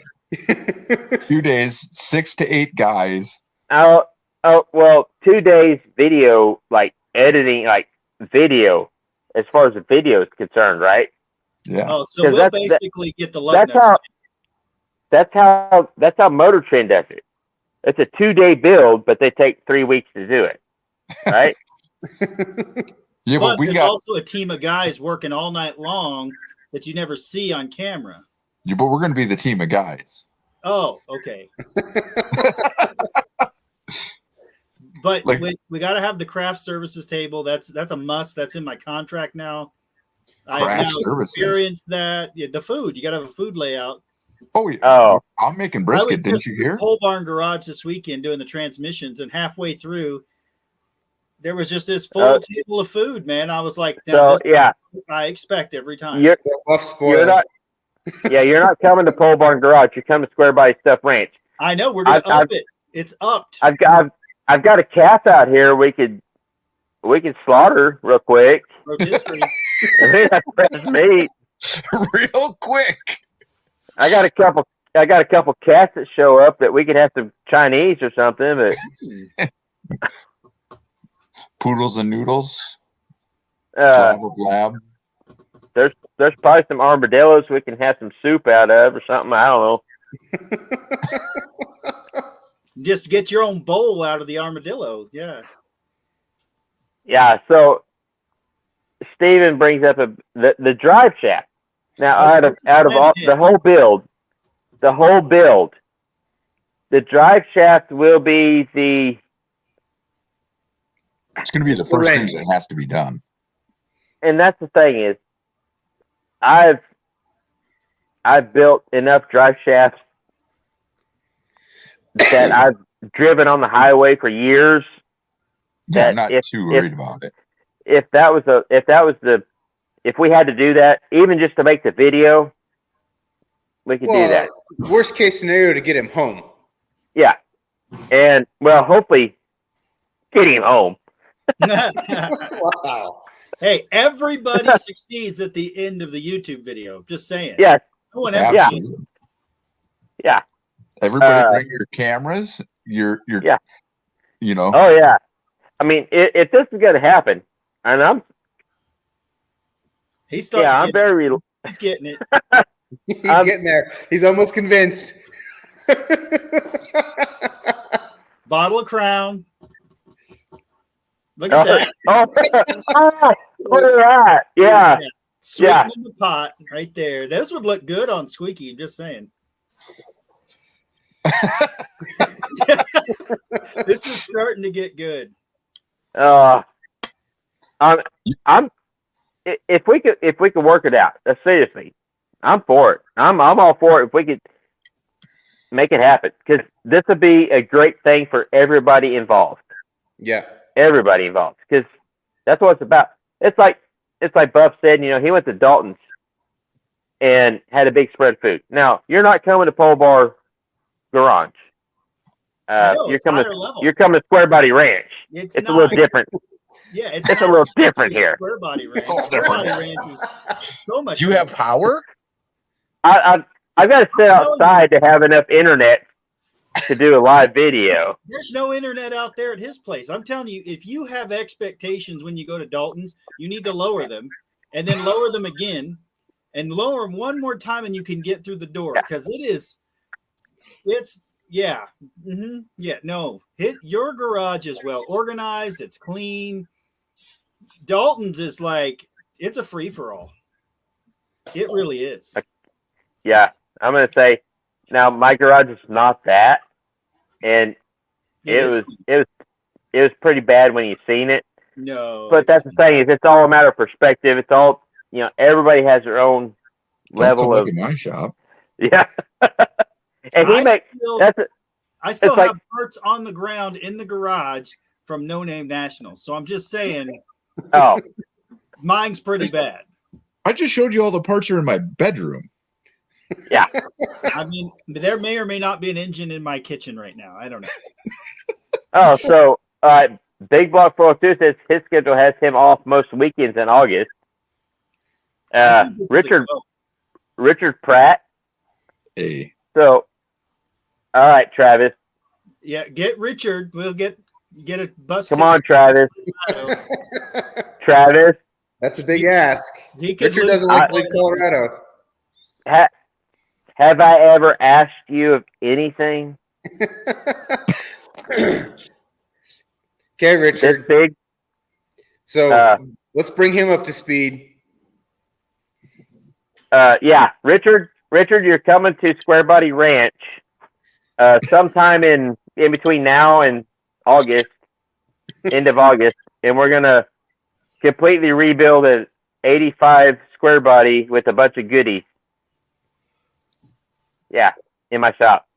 And if the dually will have it, it will probably maybe do a burnout.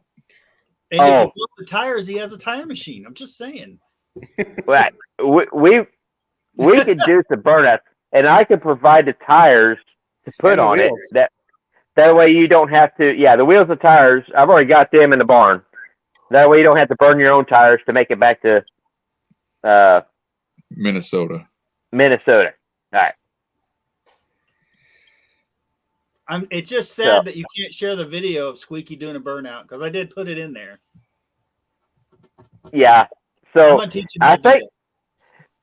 think Buff.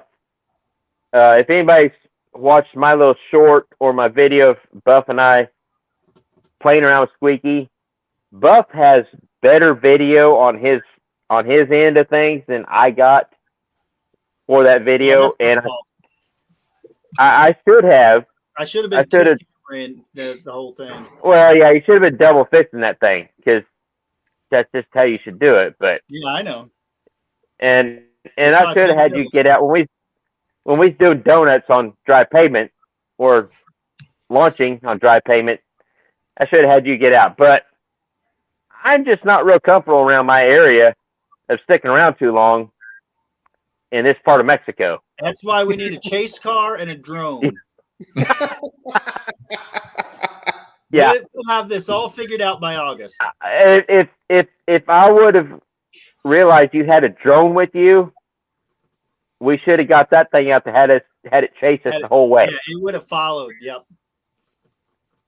So now what we need is find a food truck to come to your ranch. What happened to the truck gathering? It rolled up and then that was pretty cool. That might be possible. I don't know. Tacos. Get Duddy to come up. There we go. Get Duddy to make some what do you call those pulled pork tacos? That'd be awesome. I don't care what kind of tacos they are. Tacos are tacos. I love tacos. Yeah, tacos are life. We'll just do walking tacos. Way easier. Oh, I'll be walking. Maybe stumbling. I don't know. If I bring the margarita pitcher, I'm just saying. That's almost big enough for a margarita pitcher. It's the little one. This is the little one. Hey, Big Block. Because I only have one person here. Big Block, putting a sniper on just like putting a carburetor on with a couple extra wires. It's not a big deal. What's Ryan doing in August? Oh, wait. Don't. Yeah, where's Ryan at? Yeah, someone needs it. He kind of sucked at it. So maybe damn it, Dave. So Well, I don't know. Damn it, Dave is the one tuning this double sniper. So, Oh, maybe not. Maybe neither one. Never mind. yeah. They're still fun to hang Since out they're with. not here, let's bash them. For just in case anybody's watching this thinks I'm an a-hole, I'm not. I love those guys. Yeah, they're awesome. Yeah, I love those guys. I honestly, Mike Honcho, the car we're talking about, is it's going to be a force to be reckoned with because I think they about got him lined out. Oh, isn't that Hub Dyno portable? Yes, it is. Oh. And this would be a great motor trend. Just saying. Let's see what the horsepower is previous. And then post. Okay, so and I'll let you know how many tanks of gas it takes to got get him. We got him. He's in. okay, so the guys that have that hub dyno are guys just like us. They would be so horned up about this idea. Let's go. So they're in charge of the sniper, and we'll do everything else. So, oh my God, it's J-Bo. On J-Bo. On the Mr. snipers, are you going to run a single pump or dual pumps, one in each tank, so you still have both tanks? I have my plan is I want to put the pump upstream of the splitter. Yeah, he's never tested. Correct. We'll test it. So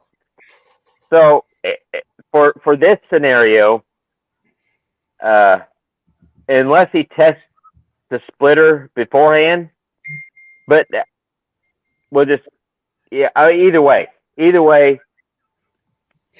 that pump needs to go ahead of the splitter, just like he's saying. Yep.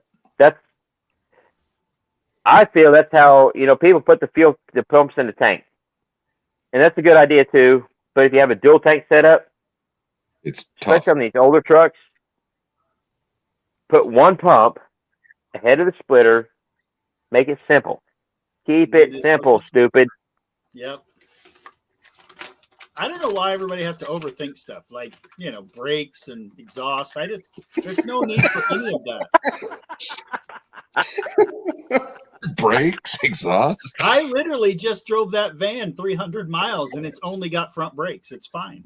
Well, here's a secret about Judy. The clutch I believe is possessed.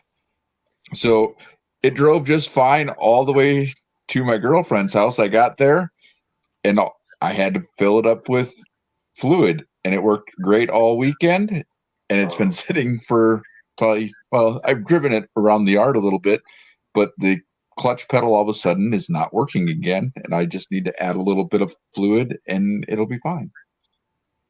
But I have a new master cylinder, slave cylinder, and everything to go with this. Very common. So 85 was the first year for hydraulic clutch on square body. It's weird because it'll work just fine, and all of a sudden it just doesn't work. If you got new parts, I do. We'll figure that out later. You don't need a clutch. That's Start fine. it in gear. And then just have a thread or throttle that thing out and just jam her in. It's fine. Right. I mean, because you'll have fuel injection. Yeah. Right. So you don't have to worry about starting it up in gear. It'll start up anytime because it's fuel injected. What even the carburetor that's on it, it's a little sad. That thing runs mint. Yeah, I'll donate it to your pile, Chad. Yeah, I wasn't gonna say anything about that because I don't like to rain on other people's parades. But it's like if you got a perfectly good working quadrijet, don't let it hear you. Why replace it? Because you said that, now it's going to quit working. Yeah, well. Why am I going to replace it? Because, again, 12 tanks of fuel to get to the truck. Well, honestly, I think,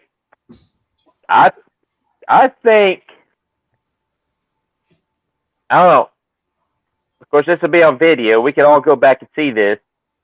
I'm going to put this down as I don't think you're going to see that much better fuel mileage from the sniper system. I'll see it better from the Caveat.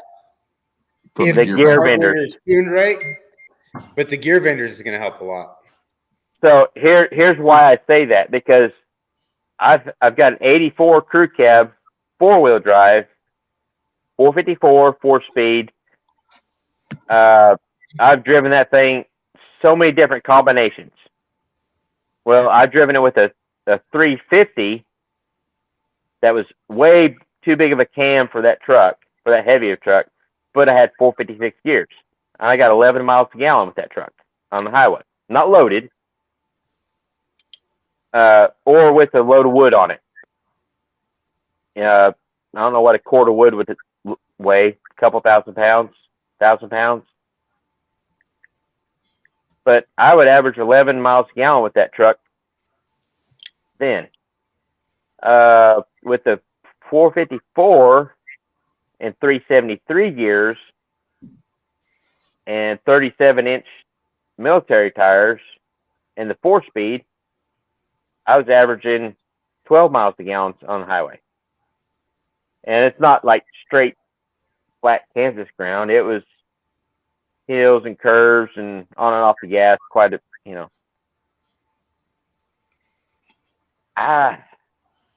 Like I said, if I could get just like hit the teen mark, and I'm saying 13. Oh, yeah. Yeah. I found us a food truck. There you go. Look at that. Well, okay, That's wait a minute, awesome. boss. That's Wait awesome. a minute, boss. Is that somebody that actually is in the food truck and making the food, or just a food truck that we got to find somebody to make the food out of? It's not even made into a food truck yet. Oh, This is just marketplace selling me bad ideas. How much is that? $7,000. so That's yeah, like a Steve, steal. Grumman Chevrolet truck and trailer. That's cool. that is That thing's freaking. awesome. That's yeah. I mean, look at it. It's so cool. A merch truck, a food truck, whatever. Should say square body stuff on the side of it. There's nothing in it, but Square body stuffed tacos. that would be so cool. Stuffed tacos. You could have Body stuff. any taco you want as long as it's chicken or beef. That's not the kind of tacos I was thinking about. Well, you gotta hang out with Buff and his Buff buddies for the fur tacos. Yeah, you got to get those in the van. It's Yeah, you got to go to a different van for those tacos. it does have the curtains that slide closed. Yeah. So Somebody Steve said, "Put Heighton, a water bed in there." It's like, no, I don't think it can handle the weight. Yeah. So let's go Airbag. around here. So, airbag. Yeah, for sure. Mhm. So Steve Heighton has a pretty good setup here. Like Yep. Captain Morgan, pulled pork tacos, Yep. Any hub taco. dyno, and power tools. Instant party. okay, so Chad, let's go around here. Chad, are you in? Let's make this happen. Let's figure this out. I'm Travis? serious. I'm game. Buff? I'm always in. All right. He's always in. So we just got a few that I think that are speaking in that they're here. So let's figure this out. Yeah, let's put their feet to the fire. Because I'm willing to make it happen. Because that's what this is about. Big Block, he's in. Big Block's in. Woohoo! Now we gotta get the Dino guys in. But Big Box got to bring Dandy, so that's two guys in. Well, all right, hold on there. Let's narrow this down. We got one truck we need to worry about. Yeah. You gotta. Right. We're not even gonna focus on Squeaky's not gonna be in this. Cream Puff's not gonna be in this. None of my crap's gonna be in this. Right. This is gonna be Big Booty Judy. That's right. It's Big Booty Judy. a big build. Big. Yeah. Big booty Judy. Like I said, the whole bed is going to be full of parts. Oh, we And need I'm to not bring joking. in Sir Mix-a-Lot. Well, Oh. who's got that truck? Jim. Oh, Dandy. Dandy, Yeah, not not Candy. Candy. Okay. Dandy. Okay. Sorry, I misheard you there. I apologize. That's all Yes, right. Dandy. It's And not like maybe you have bad internet or anything. who knows? Well, Captain Morgan may have had something to do with that, but who knows? By then, Stumpy may be around. Cameras will be I rolling. mean, I'll go drag him out of the motel if we need to. Stump, How many whatever rooms are at don't- this motel? hanging Are out we going to at. book the whole motel? Stumpy don't stay in motels. I'll just tell you I'm that. saying whatever Stumpy, trailer park he's hanging out at. yeah. Is this an 8-room Uh, motel, 6-room motel? It is a. I think it's a Days Inn. Oh, it's legit then. Oh, Well, we're good. I can earn points. legit. So I'll just tell you this much. I work at a facility that we have a lot of contractors come in from out of state. They Out get of paid country? thousands of dollars an hour, and they do not stay in our hotel. Just saying. Where do they stay? About 30 miles, southeast of us in West Plains, Missouri. Oh, they're Yeah. going to Cloud 9, aren't they? No, Cloud Nine's I that's know, not it's a. a resort type thing. Yeah, that's no. They stay in some Hiltons or whatever in West Plains. That's too bougie. We can't do that. As you say, that big booty Judy, I guess so. Here's the thing. So Judy's going to be down. I'll need a truck to drive to and from. I got you covered. There's Whisker biscuit taco. No. there's cream puff right there. Don't So- hurt Cream Puff. He's my man. Well, I'll have to pimp out something. I mean, He can ride the turtle.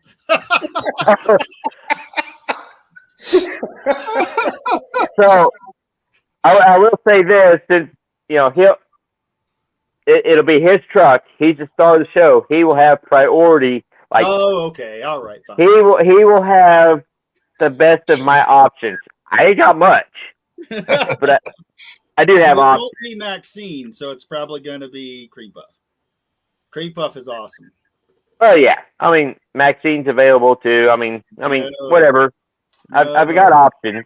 That's Chad's We'll figure other it out. girl. We'll I figure mean, it out. that guy will make it to West Plains. I got earmuffs you can borrow. How many tanks of fuel? It'll make the West Plains and back on one tank. That's good. One tank. One tank. 16 gallons.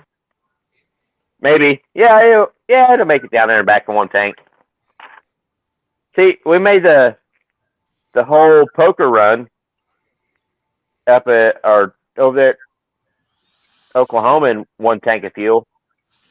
Mike almost didn't make the poker run because he got to the poker run. He's like, I think I need gas. I don't know how much is in my truck. I gave him 5 gallons and he ran to the gas station and put 11 in. Wow. Oh. Who is that? Mike Pinnell, Oh, yeah. the truck he showed up in, he goes, I think I'm almost out of gas. So I had 5 gallons in Judy that I gave Yeah. him. He filled and then ran to the gas station and put 11 gallons in. We all know how many gallon tanks the trucks are. 16. Well, was he in a square body? Yeah, Is he either 16 or 20? right.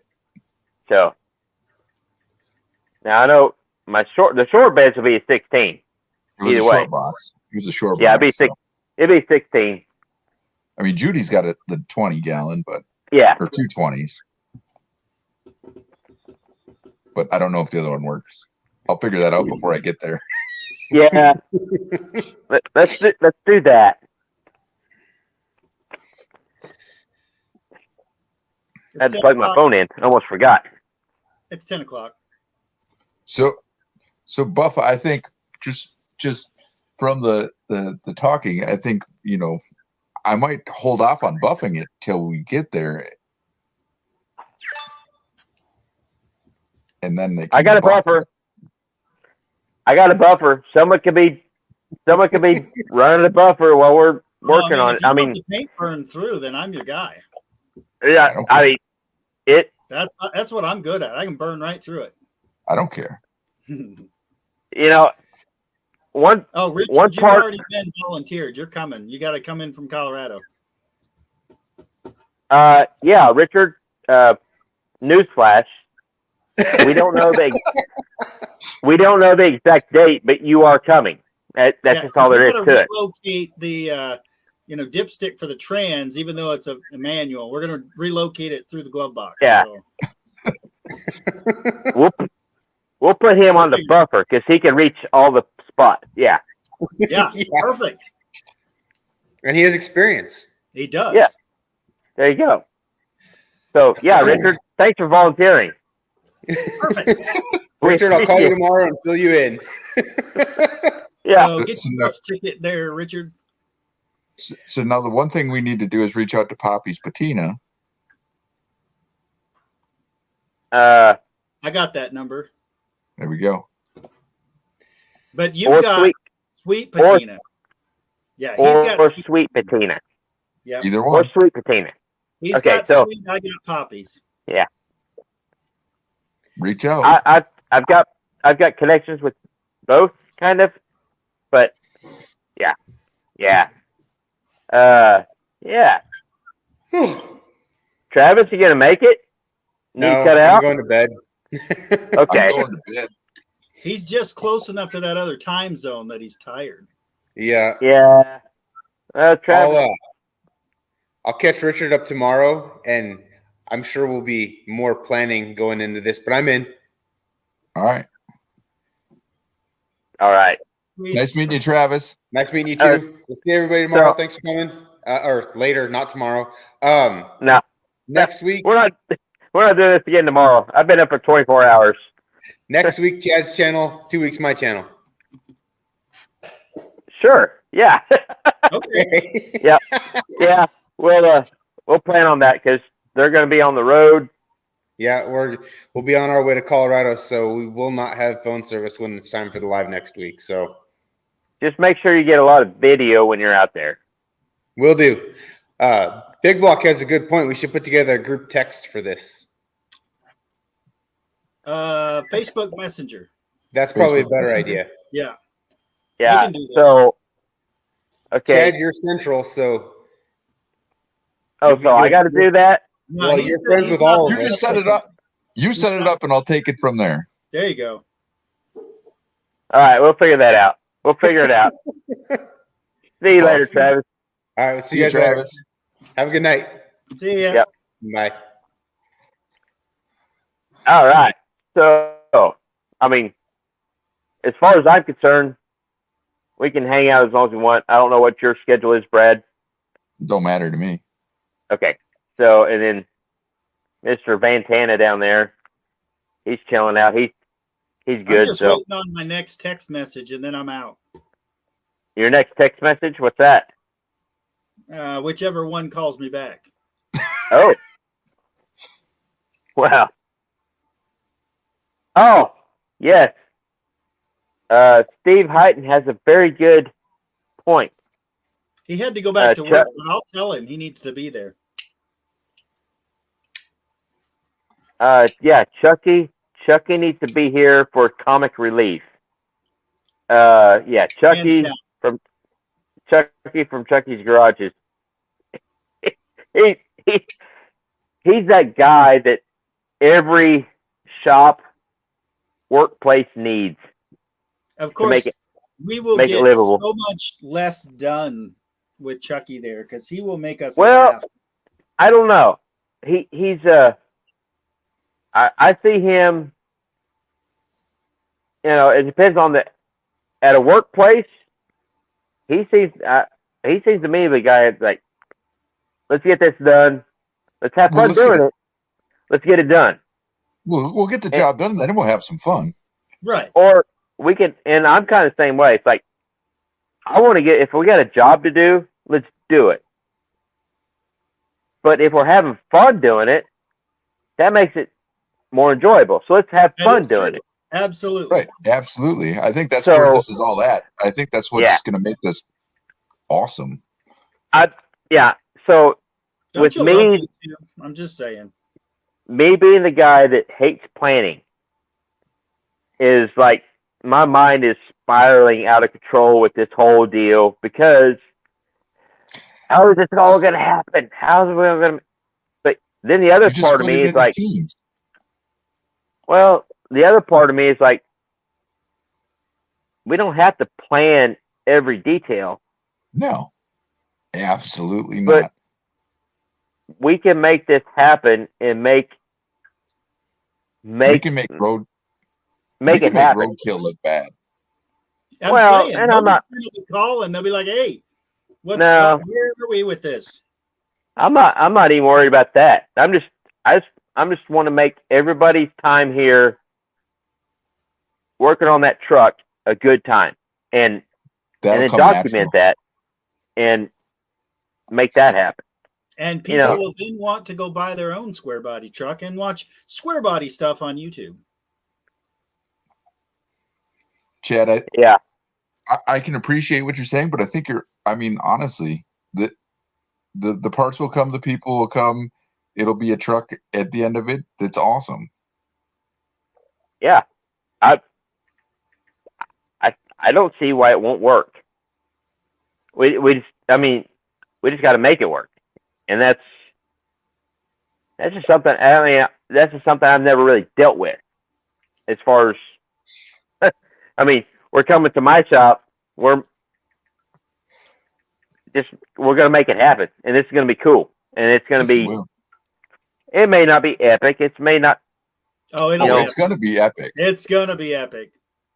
And it may not, because it's been done before. Stuff like this has been done before. I just want to, and that's another part of my downfall is I drag everything back down to reality. It's like, it's all been done before. We're not going to do anything original, but we're going to do it our way. We're going to have fun. It's going to be original content, though. Yes, and it is. There will be a Stumpy, a Dandy Savage, and a Brian Van Tana, all three showing up at this party. It's going to be epic.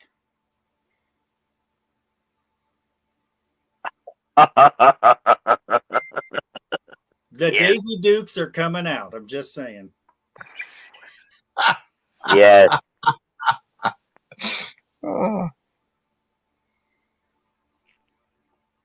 Where did that go? Oh, by the way, the Facebook group has been made. If I'm not friends with you on Facebook, come find me so we can add you. Oh. Okay. So Buff is on top of that. Because I Buff is on top of that. I just handle that for you. Did you add me, Buff? I don't have you on Facebook. Oh, well, add me. Well, I will. Well, I will. Stand by. Add all of me. Chad Cohen, Square Body Stuff, and Square Body Stuff. You want them both? Okay. Fine. Yeah, because I bounce between both of them. It gets confusing because on some groups, my Square Body Stuff page, because it's a business page, right? I can't comment or share stuff from some groups. I don't know if it's a setting or what it is. Oops, come on. Hang on. The matter. You need a business suite. I've got that, but there's some. It's not my end of things. It's the group settings. That their group has settings that won't allow a business site to comment or share on their other group. Yeah, there's a lot of pages like that. Yeah, but yeah, I'm on the suite because that's the only way I can. When you message me, Brad, that's how I message you, is to the suite, Yeah. because that's through my Was it- business Swear Buddy stuff account. Did you figure it out there, Buff? I'm getting there. People are already chatting away. It's Brad Curtis. I was getting there. Not Ben. Not Ben. Not Nope. Ben. BNCO Designs, or like I said, just add my personal Brad Curtis. All right. Yeah, Dandy Salvage is in here. Yeah. So Richard Pratt says, he's surprised that Fantana isn't hanging with the Buff Bunnies. I will be in a bit. Oh, It's only 10 o'clock here in the Central Time Zone, so yeah. the best 10, action 11. happens at midnight. Steven said he may need to bring heavy duty jack stands. That's up to you. If I trust my life with my jack stands, whatever. I mean, there may be a medic on site. I'm just saying. Oh yeah. I was a first responder, Missouri State first responder qualified 20-some years ago. And I would trust you more than I would trust me, so you're good. I mean, I know the number for 911. Oh yeah, that's all. Well, we are in southern Missouri, so 911 is sketchy sometimes. We kind of take care of ourselves around here. I'll bring a bag of Band-Aids and some duct tape. We'll be fine. Yeah.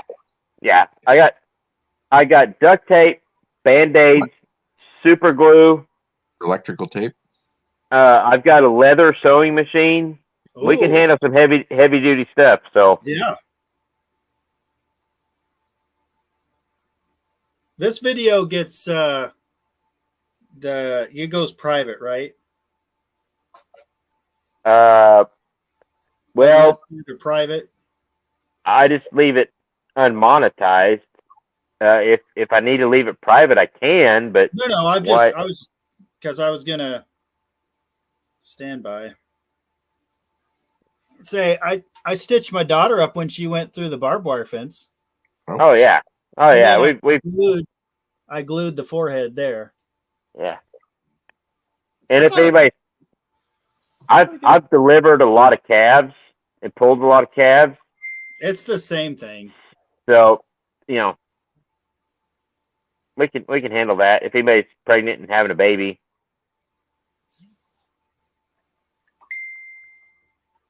All right, it is in full swing now. I'm probably going to Big Block 402 says he could give an IV. There you go. We're good. We're Might covered. need that on So Saturday morning.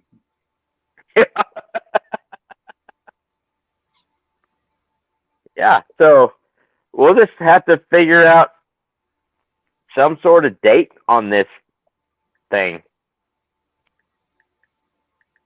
Okay, so I'm going to ask you on that gear vendors.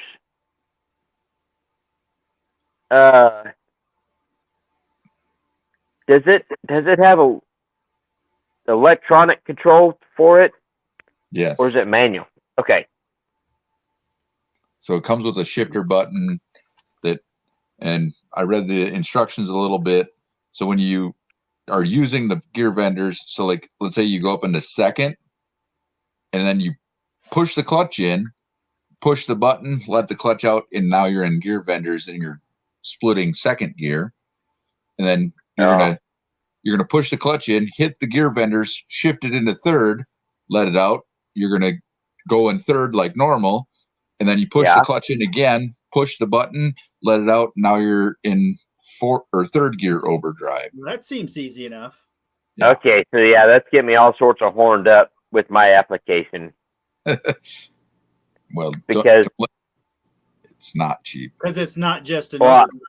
I know it's not cheap, and but they're like $2,500. 32. No. Woo! Yeah. Wow. So what I'm thinking, because my application trying to drag race this thing, I need extra gears, Oh yeah. but I also want to be the fastest granny low 4-speed in the world.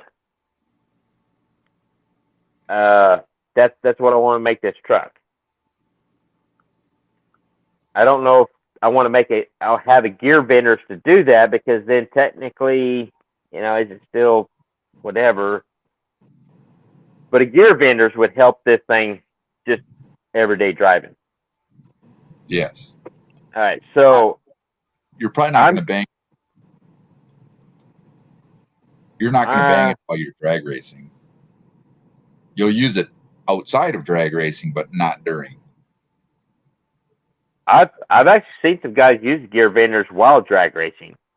Really? Yeah. David Freiberger is one of them. Well, I know he has it on his Super Bee, but I didn't think he used it during drag racing. I think he has.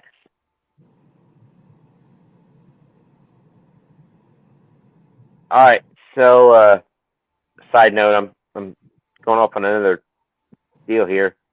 I posted a link, Ryan,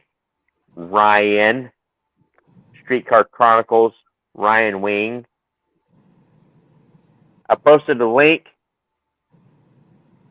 If you want to copy that and come in here live, you can talk to us, because we got some stuff going on.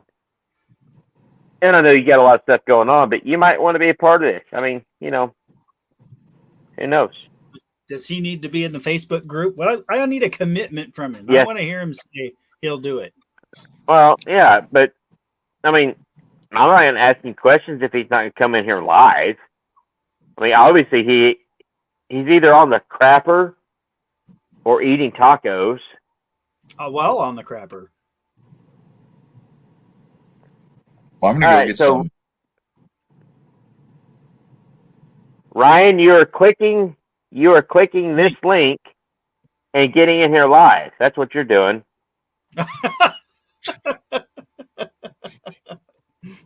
So who do we got to get a hold of to get the dyno there? I will work on that. My shop, we have enough room in my shop to do it.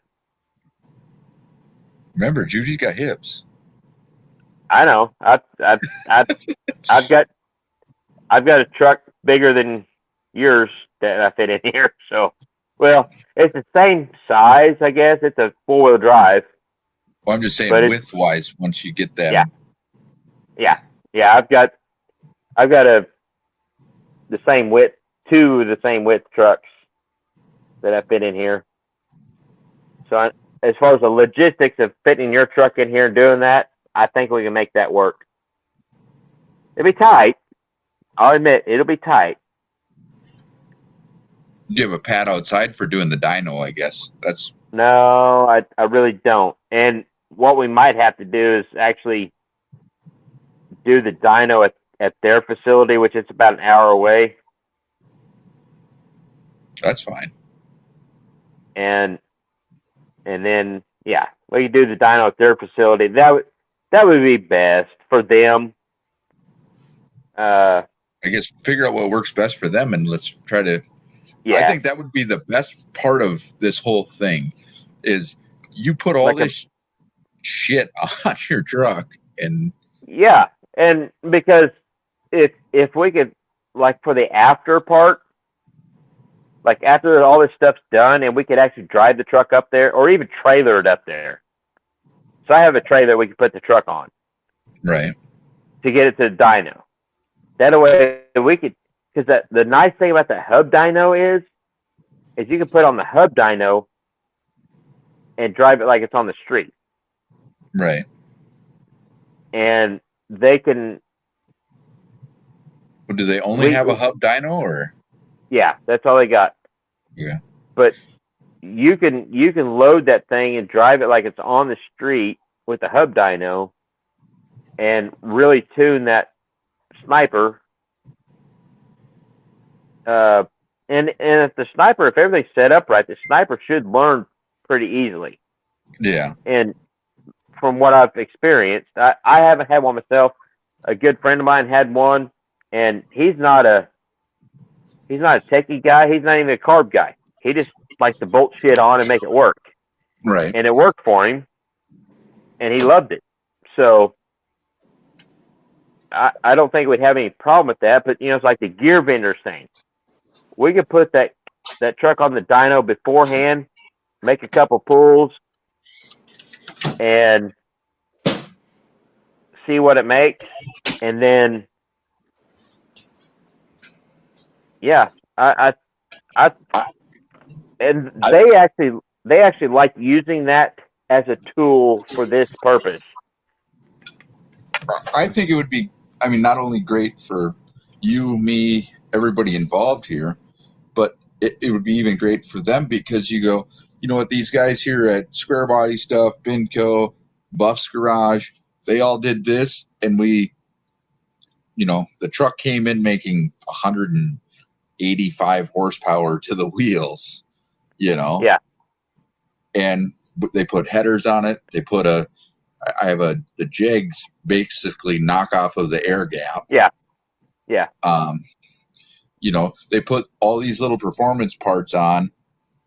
They didn't open the engine up, but they put all these bolt-on parts on, and the truck leaving with sniper fuel injection, headers, new intake, and it's now making 235 horsepower to the wheels. Yeah. Oh, Brent's here. So, and actually, this comment here brings up a good question. With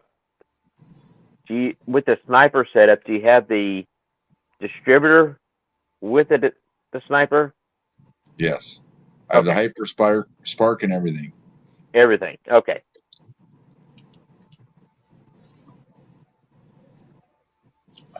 All right. I think we can deal with that here, at least to get it run and drivable. Yeah, I don't see any problem with it.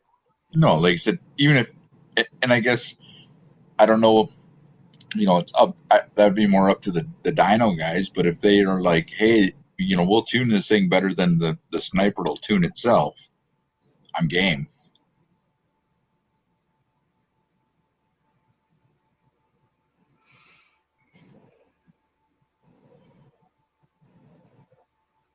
Okay.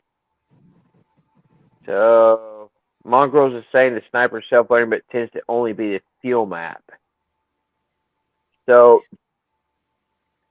my next question for you, Brad, is: do you have a laptop that will hook up to the sniper, and for any of that? I can bring my laptop's powerful enough to run anything. Okay. Yeah, because I don't have a laptop that would. I have a laptop, but it'd be like trying to hook it up to old Squeaky here and try to get something out of it because it's an old laptop. No, I got a brand new laptop that it's pretty nice. So yeah, because and I guess if I need to buy an extra piece before I get there, that's not a problem. Well, as long as you have a way to hook the sniper setup to your laptop to do any type of tuning or tweaking, we will need that. I guess maybe we'll talk to the dyno guys if they get on board to tell me what I need. I'm not that best of knowing that. Yeah, I don't know either. We'll cross that bridge in between times. Maybe at this Mongrel's garage, he knows what. Pull the SD card out of the handheld. Okay. I think because I know Ryan with Streetcar Chronicles, he put 2 snipers on one engine, and they had a fight with that. So he's got some experience with it. So we could. That's the other cool thing about this whole YouTube everything is there's so many people out there you can lean on for stuff you've never done anything with. As far as the bolting on and wiring it, I am zero worried about that. Yeah, I'm not worried about that. I'm just worried about, and it with your application, bolting on, wiring, the handheld tuner and all that stuff, I think it should actually be pretty much plug and play as long as everything's right. I mean, don't get me wrong. I'm not looking for high horsepower because that's not what the truck's meant for.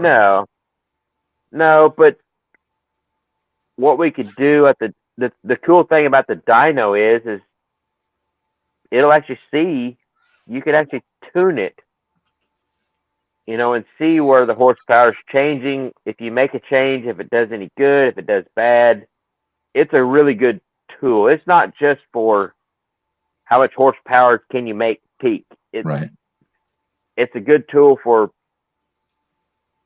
making a drivable vehicle, and that's what these guys really love. I will say that about the guys. What I learned about them is, the 2,500 to 3,000 horsepower monsters they have on the dyno are cool, right? But they would rather have a truck like mine, a carbureted, old school stuff, or a more simple sniper type setup, something that they could bring in there that's got some drivability issues or runs fine, but when it leaves, it runs 10 times better because they're able to use it as a tool to make it more drivable overall. Not just horsepower, not just a number on the top of the graph. Right. And like I said, this is a driver gonna hopefully tug my 67 around. Yeah. Yeah. Now, I'm pretty sure these guys, I mean, I think it just matter. The biggest thing is, and for me also, is just the timing of it, the date, how that's where I get wigged out is, okay, if I say whatever date in August, that's fine with me. But then what if nobody else can make it? What if you can't make it? Well, then what are we going to do then? So that's where my planning stuff is just, I get a little weirded out about. Right.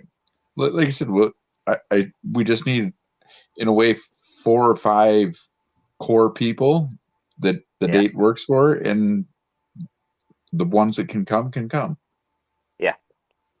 Because I mean, honestly, the 4 of us can do all this stuff in a couple days. Yeah. Oh yeah, I'll be there. Because to be honest, the gear vendors is unbolting the drive shaft, rebuild the whole thing because it's going to need a new carrier bearing anyways, because it's from 1986. So, and the gear vendors literally unbolt a piece off of the SM465 and you bolt it on. Yeah. It comes with every ounce of everything it needs. Other than the drive shaft part, the gear vendors part should be a couple hour job, 2 hours tops. Yep. So that's. So to me, there's 2 major things. If we can get the dyno guys on board, awesome. If not, it doesn't work. So be it. But we need the drive shaft at least done and ready Friday. So. Because Thursday we could have the truck, at least the drive shaft out of it, with a couple of us, and Friday morning you bolt the gear vendors on it and you take a measurement and run it and get the drive shaft made. If your guy will do it in an hour or 2. Well, I'm trying to think. So if you could contact gear vendors, they should have. They won't give you. No, I asked them when I bought it. I said, "What's the dimension?" They're like, "Well, it varies." I go, "How the fuck does it vary?" It fits. Okay. Yeah, exactly. Because from the face of the transmission, where it mounts to the transmission, to the center line of the yoke, Right. that's fixed. That's fixed on their unit. Right. That's the measure. That's the measurement I need. Because with that measurement, I think I've got a primary, the front drive shaft, out of one of my trucks that I could possibly, if we had the measurement, Have it pre-made. have it pre-made.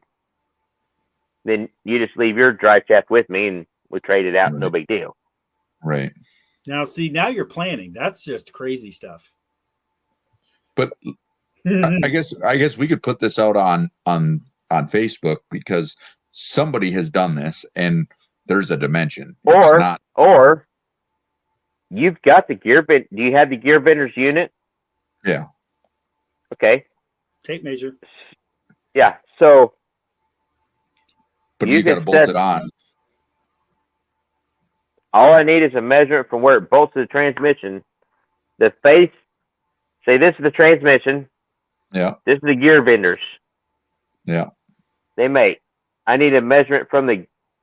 I'm getting confused because this is all opposite. Yeah. You can just take the gear bender's unit out of the box, and where the mating surface that makes the transmission to the center line of the where the U joint is. Of the output of the Yeah. gear benders. Yes. And that's pretty much all I would need.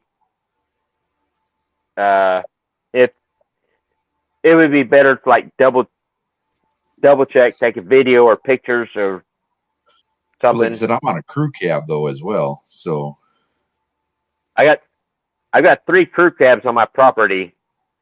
okay. One's got a drive. One's got a.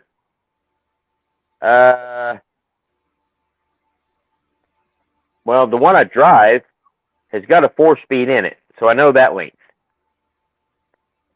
The other one's got a turbo 400. Of course, yours is also 2-wheel drive, but that doesn't matter. Well, it might, because mine are all. If yours are 4x4, it's going to matter because you're going to drive or transfer case. Yeah, but well, if you give me that measurement, the gear benders from the mating surface of the gear bender's unit to the output shaft center line where the yoke is, the center line of the U joint, we'll go from there, because I'm going to assume it's maybe shorter than a transfer case, but I've got lots of drive shafts out here. Right. A lot of drive shafts out here. So, but with that measurement, and then measure your drive shaft that you got from the weld seam. Yeah, we could actually get this figured out, so we could pretty much have a drive shaft made for you before you get here. Right. And I mean, it'd still be a small percent chance that it's completely wrong and won't work. But like I said, there's somebody that has my exact truck that has a gear benders in it, and you just ask Facebook land, what's this measurement? Yeah, or you could do that, but yeah, I mean, we're gonna have a little bit of time to figure that drive shaft measurement out and the specifics on the drive shaft. What spline your yoke is, or what spline your slip yoke is, what all that is. Carrier bearing, all that stuff. Make sure we have a carrier bearing on hand. Yeah, or 3, because they might be different. Well, I mean, you can take a caliper or something, measure what yours is real quick. Right. I think all the ones I mess with are the same. I think they're 1 3/8, something like that. So, yeah, I don't think the drive shaft thing will be that big of a deal. No. We could Like I probably said, almost have that already taken care of before it even happens. right. Or like I said, if we have it Friday morning, that we have that gear vendors mounted, and say he says you need to have that measurement to me by noon, and I'll have you a drive shaft by 4 o'clock. Yeah. As long as the drive shaft guy knows you're coming, they can be prepared and ready. You're the drive Oh, shaft line made that day. Yeah. Well, what I'm thinking is just trying to have one already pretty much, or at least the parts ready to go. Right. I could, if as long as we could verify that what your Whatever parts yokes. are is the same yokes and stuff that I have, and all we need is a tube link. Right. And then once we figure out, I mean, really, with that information, as long as I have the parts here to make the drive shaft, if we measure off what you have and the gear vendors, right, we can make it. We can have the drive shaft ready to go before the truck even gets here, right. or at least attempt it. I mean, still a small There's margin a margin of error there, but the holes in the carrier bearing mount are slotted for a reason. right. And I've got a welder, and I got some big hammers. Right. That's all you need. And if you don't have a big enough hammer, you just get a bigger one. I've got a tractor. We can jerk on it with a tractor. So yeah, I think this is going to work, and it's going to be awesome. It's going to be epic.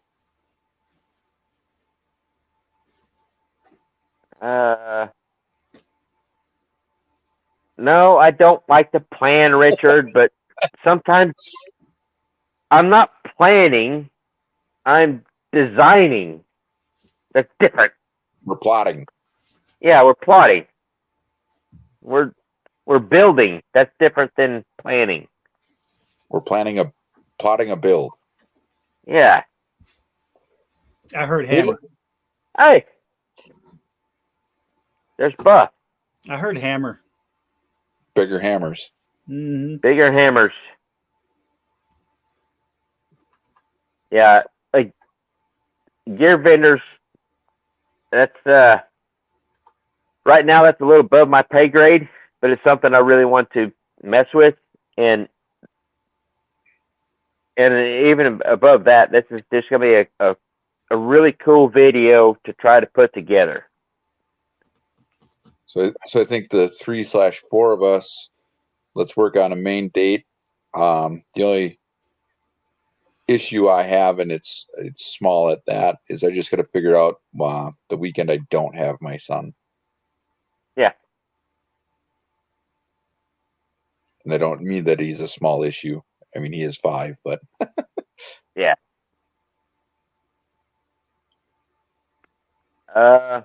Yeah, we'll figure out a date. But in the meantime, we can figure out, measurements and stuff like that. Because, if we're going to do this, I would like to plan a little bit ahead of time. And look who just showed up. They need to be in the loop. Ugly Truck Experience. Okay, like so chronicle things. All right, Emily and Jerry. Yeah, you missed out on a lot. You really need to come in here live.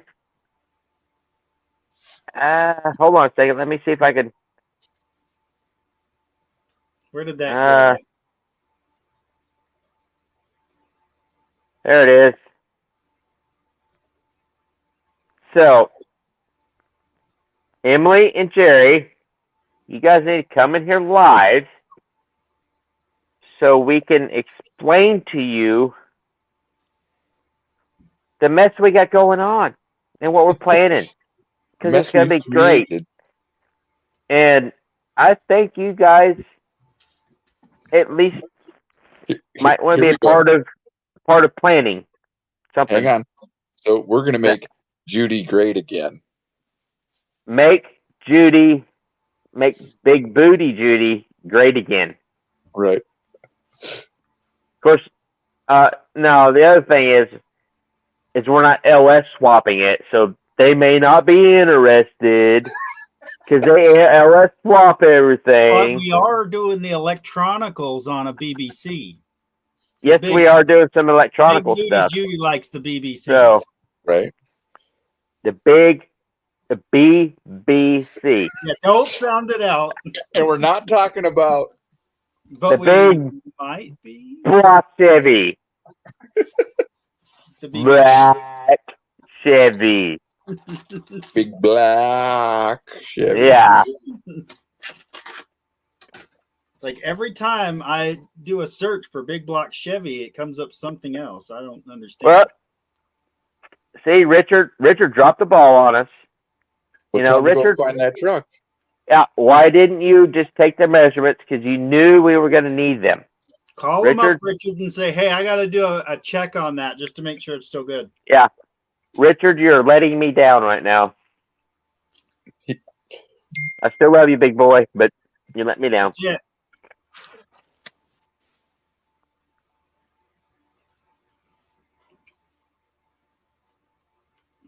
Oh, yeah. He's thinking more along my lines. How are we gonna feed everybody? What we're gonna eat? What are we gonna have to eat? What's gonna? I'm bringing my pellet grill, and we're gonna make a brisket. Oh, there we go. I mean, I got a freezer full of fresh beef. All right, that I raised myself. So, do I get some of that when I come home? You know, homemade tortillas on the Blackstone sounds pretty good. I've got Blackstone griddle too, so a 36-inch Blackstone griddle. Homemade tortillas. And I've got a big charcoal grill, but I don't have a smoker. We could feed some people, that's for sure. There is nobody that's going to go hungry. So, all right. Well, Big Booty Judy does have a big block. So. Yeah, Big Booty Judy already has a big block. Well, it's this guy's truck. Mm-hmm. There it is. This is Brad from Benco Designs. I know you guys kind of late to the show. We got to bring you. Oh yeah, there's been brisket the whole time. You guys have missed out. I just want to make the comment they have not hit the link. They have not hit the link. How do you know that? Because you haven't added them to the thing. Oh, that's true. Yeah. So, yeah, there's gonna be, well, brisket maybe, or at least fresh beef. I got a whole freezer full of fresh beef. UTE, let's go. Get in here. Yeah. Or UTX. Yeah, UTX. That's what they go by. It's Emily and Jerry, Professor Jerry. Excuse me. I gave him crap about that because I always say he should wear a professor's jacket on his show. Cool people. They're within an hour from me. I've met them personally and stuff. It was really cool. So, and they're going to be at the next. They're actually a sponsor of the C10 Cruising Show along with me for 2023. So you get to meet them there. And hopefully get to meet them before that because they're going to come here and help us work on Big Booty Judy. Yep. I hope so. So, all right. I think we got a little sidetracked. I was going to have Brad explain to UTX, Emily, and Professor Jerry what. Oh, they're watching on the big screen. Oh, sorry. That's so rough.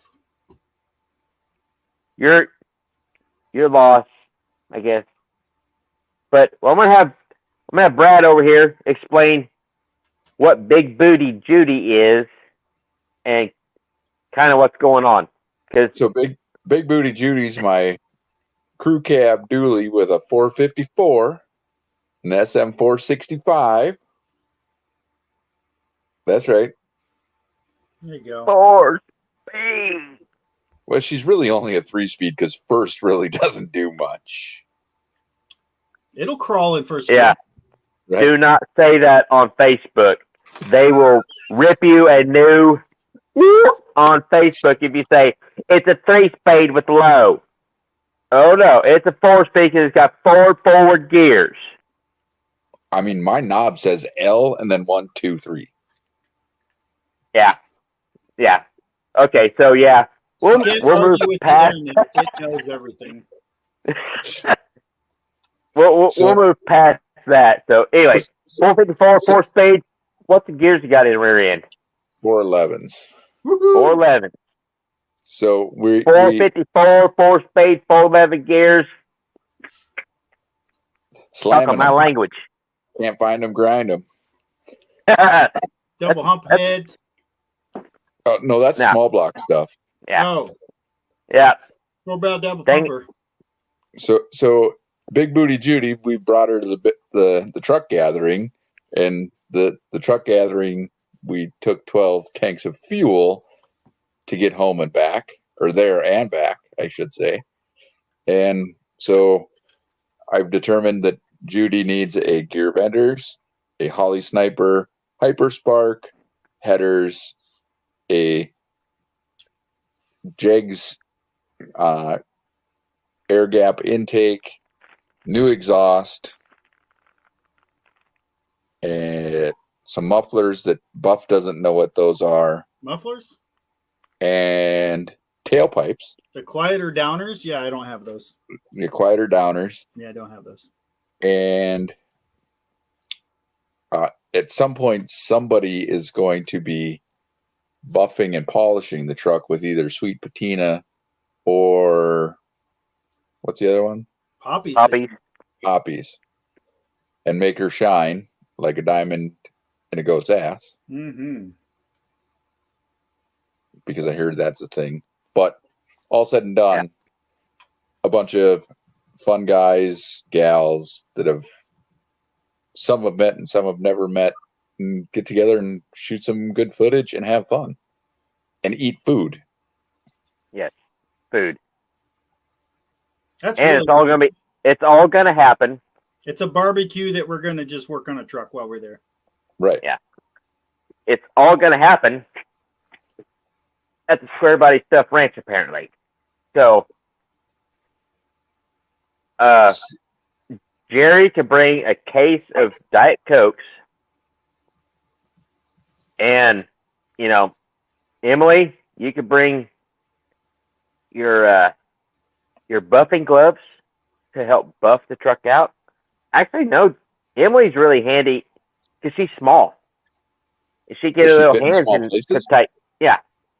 So we can make her like put the intake and all that stuff on, and yeah, And I I'm think not it works saying- great. We could make her the fly camera too. We could just hook her up on the hoist and she could Yeah, zoom across.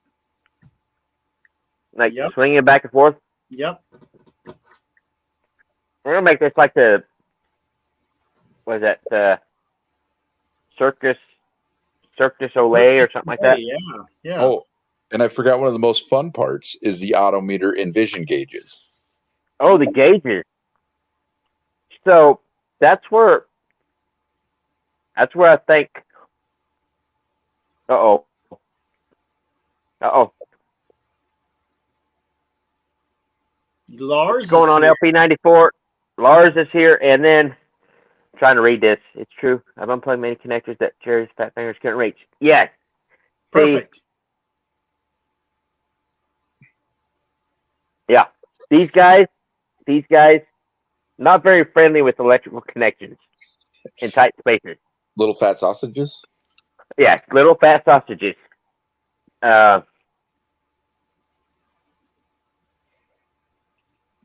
And I'll say Yeah, this at so, minimum. Everybody who comes that has door locks will receive a set of door locks. Ooh. Whoa. You need to be a little more excited, Bob. Do the door locks have to work? Okay, No. Oh, okay. so funny That's story perfect. about that is, see the door lock knobs that I got from you, Ben or Ben. Still with the Ben thing. So you gave me a set of silver door lock knobs at Oklahoma, Yeah. and all my trucks have got custom door lock knobs from Bobby Lawson, Yeah. a good friend of mine. So like, I don't know what to do with these. I love them. I mean, they're great. It's like I just don't have use for them right now. I'm like, oh, here you go, Buff. So I gave him the Buff. Yeah, he's got it. Hey, look, All right. everybody's got So, some. so look, but I've still got a pair of black Aha! anodized. You know where I got these? That's what Where'd you you need, get people. I got these at the C10 Cruising Show 2022. I forgot all about that because I was looking through my drawer of business cards and whatever to find your information. And I was like, I found your business card in a Ziploc baggie, a little Ziploc baggie with a sticker and these. I'm like, wait a minute. Where'd these come from? Why do I don't remember getting these. I'm like, oh, these are from the C10 Cruising Show in Springfield from last year because it had a raffle ticket. It was part of the raffle. And these were the only thing left, or the only thing there that I wanted. But then right after I got them, I got all the lock knobs from Bobby Lawson, who made them custom made for my trucks. Right. But I still got them. And And I thought it was like a really cool twist, weird thing that happened. Yes, because so yeah, put those down because I don't want Just to talk bring 'em about with them you. right now. I'm sure they won't go home with you. Just saying. Somebody Stop it, Brad, because you know what? Yeah, all of that. Yeah, those. I got a pretzel as a pointer. This pretzel is pointing at the door lock or the door handles. I want some pretzels. Yeah. And these aren't any pretzels. These are Dots pretzels. These are I the know. best I pretzels. was going to grab it, but I can't reach it. Yeah, see. But yeah, the door handles. It's the weird Yeah. hour. Yeah. So Brad and I have to have a discussion privately after all of this, or maybe later when Captain Morgan is not in the building. Well, that's when the best things get figured out. So Ugly Truck Experience, you still have yet to say you're in on this. Oh, they're too close not to be. I'm going 4.5 hours. They can surely jog over an hour. Oh, wait a minute. We got some stuff going on in the chat. I need to figure this out. What was that? That was my door locks. Oh, You don't have to lock them. They just have to look pretty. That's right. Yeah. And if you don't want machine finish, you just take them to the buffer and then they're polished. Nice. all right. We got Arizona Highlands Homestead in here. I'm having to Hi. keep up on chat. I apologize to anybody that's in the chat or watching this that we're not like responding to you, because honestly, this after hours show is, we just get a little, it's just hanging out. And Plus, if they really want to get a response, click the thing and join the show. yes, here, let's do that again. Of course, I'm the You're the hoster. I'm the hoster, but I'm not the hoster with the moster. Do you have a toaster? You Hold can on. show them your new trick, Chad. Well, you might lose me here in a second. Just hold on, guys. Hey, Oh, yep. There we go. I'm probably gone. you froze. Bye. Yeah. Oh, he gone. Oh, he's totally gone. he gone. I already added the link. I wanted to make sure. Maybe his phone died. Did it? I know he plugged it in. I'm guessing he went to the other screen and then Oh, now he's got to come back. See, that's the beauty of the laptop because you can just bounce back and forth. and then you can hold your phone. Yep.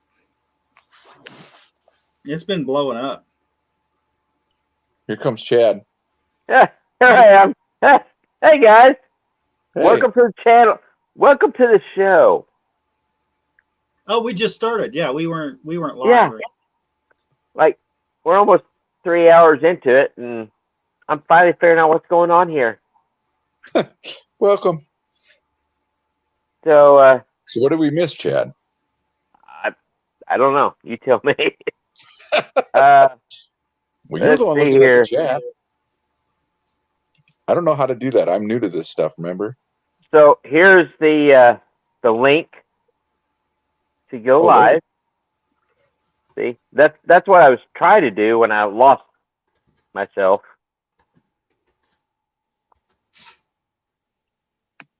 Oh, ASO says Pontiac Power Hour done took over Chad live. I did it last night for his live because Hey. he went out. I mean, sometimes it happens. Sometimes it happens because I'm good with wrenches and things and not buttons and things. JB's out, so See you, JB. Fix that transmission. Auto Salvage Outlaws. Who's that?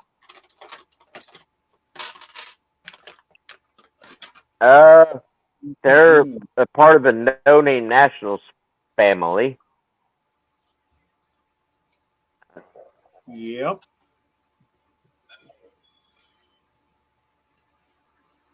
I'm Buff not is everywhere. Well, because that just makes me sound like I get. You were Buff just is called a not troll. a troll. No, Buff is not a troll. I just have lots of friends and I spend lots of time with them. Yeah, because he's not a troll. If he was No. a troll, he would not be there. There. Because I do not deal with trolls. And I know ASO, you meant that as a joke. But Wait, why am I a plumber? so I am interested in hearing more on this. Why is Buff a plumber? I mean, I can show you my crack, but No. Wait, no, I'm not. With all the puff bunnies. No, that's Brian Vantana. That's not me. That's him, not me. I'm innocent. So you got the van bunnies, or what are they called? They can still be buff bunnies, but that's because they watch the channel. Yeah. Gotcha. That doesn't mean I'm going to go out with them. I I understand. have high standards. It's Vantana that's got no standards. Yeah.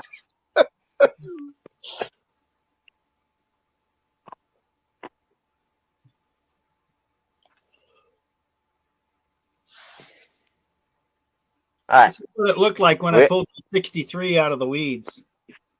Oh, wow. Ran when parked. Yeah. So, Ugly Truck Experience, they're asking if the 454 is bone stock cam, stock carb. Yes. Yes. It is It is so stock that it still has dual air pumps.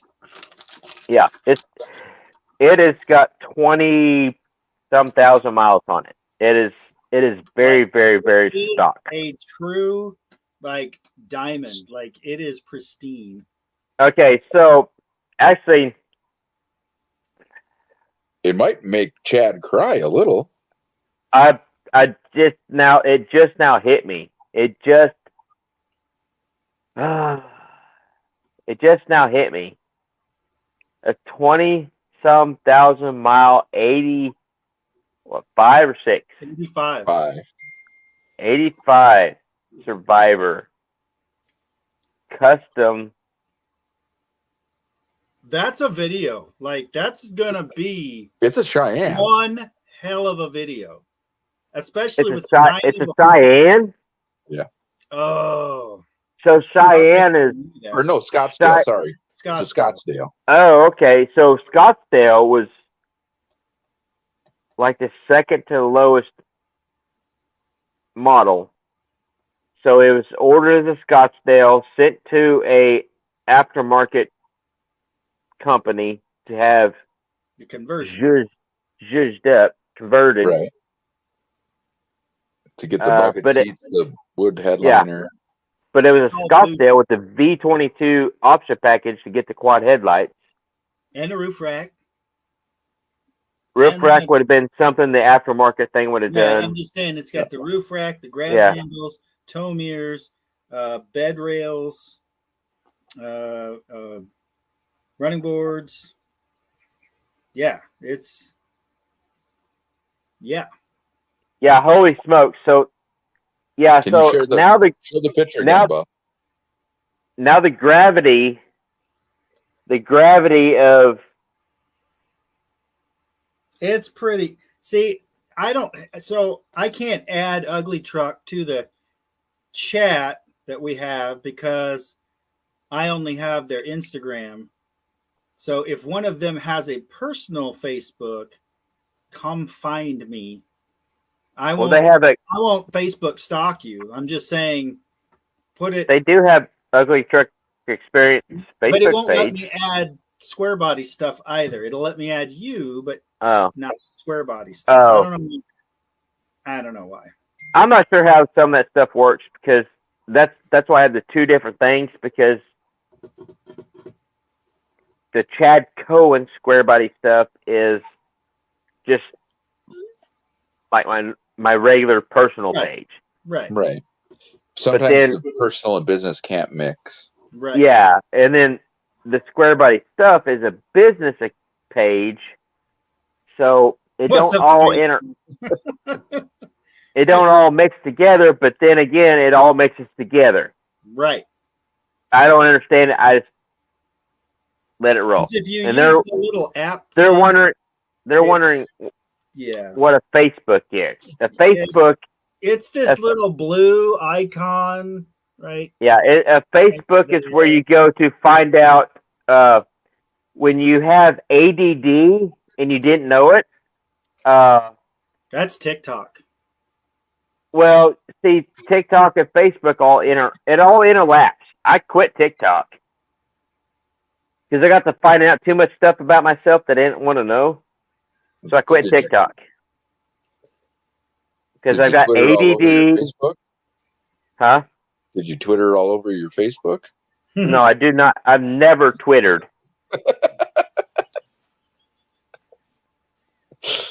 No Twitter bait. Oh yeah, Facebook. That's where your marketplace. Facebook Yes. is where you spend all your That's money. really the only thing Facebook's good for is marketplace. Yeah, but Marketplace is so full of shit now of ads. It's hard to find Yeah. shit. Yeah. Well,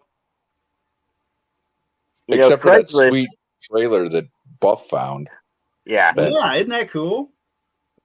So Craigslist died There's when a Marketplace. 73. That's sweet. I didn't see that. Ponca City. I didn't Oh, see and that.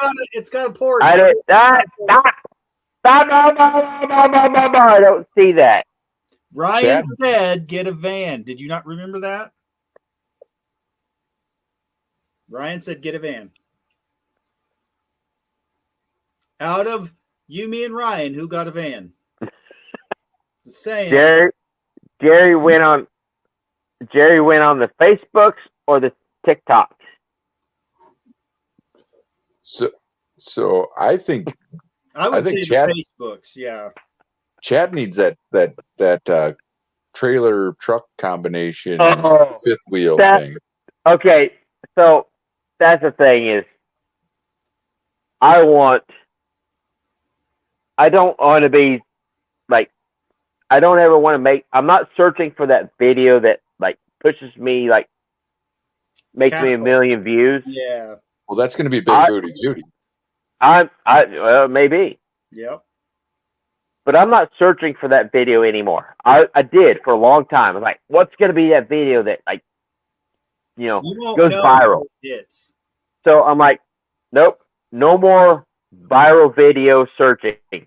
I'm just making bread and butter, either how to help people out, or this is just what I'm doing. If you don't like it, scroll on.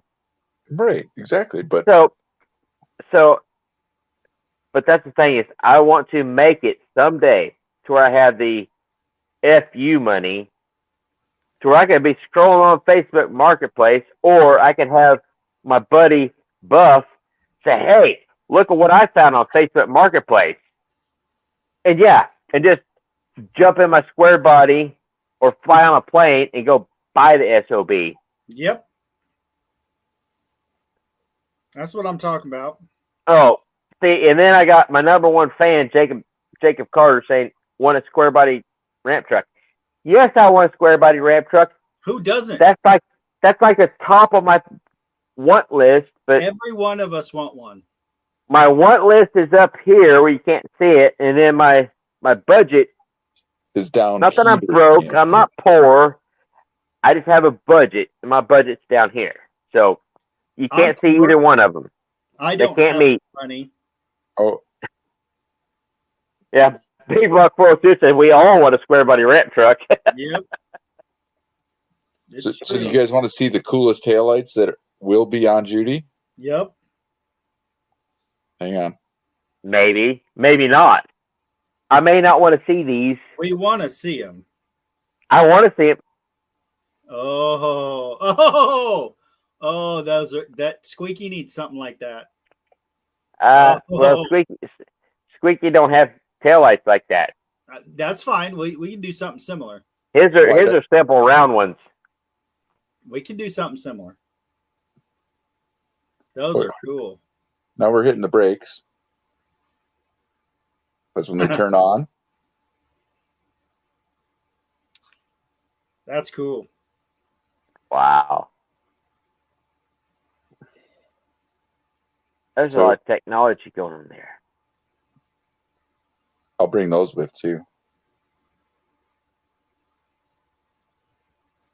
I found a pre square body truck. My favorite. Yeah. 6970. See, that's where this guy will get all horned up. And, like I said, 67, 68, my favorite. Yeah. Oh, I messed up. I had a beautiful 68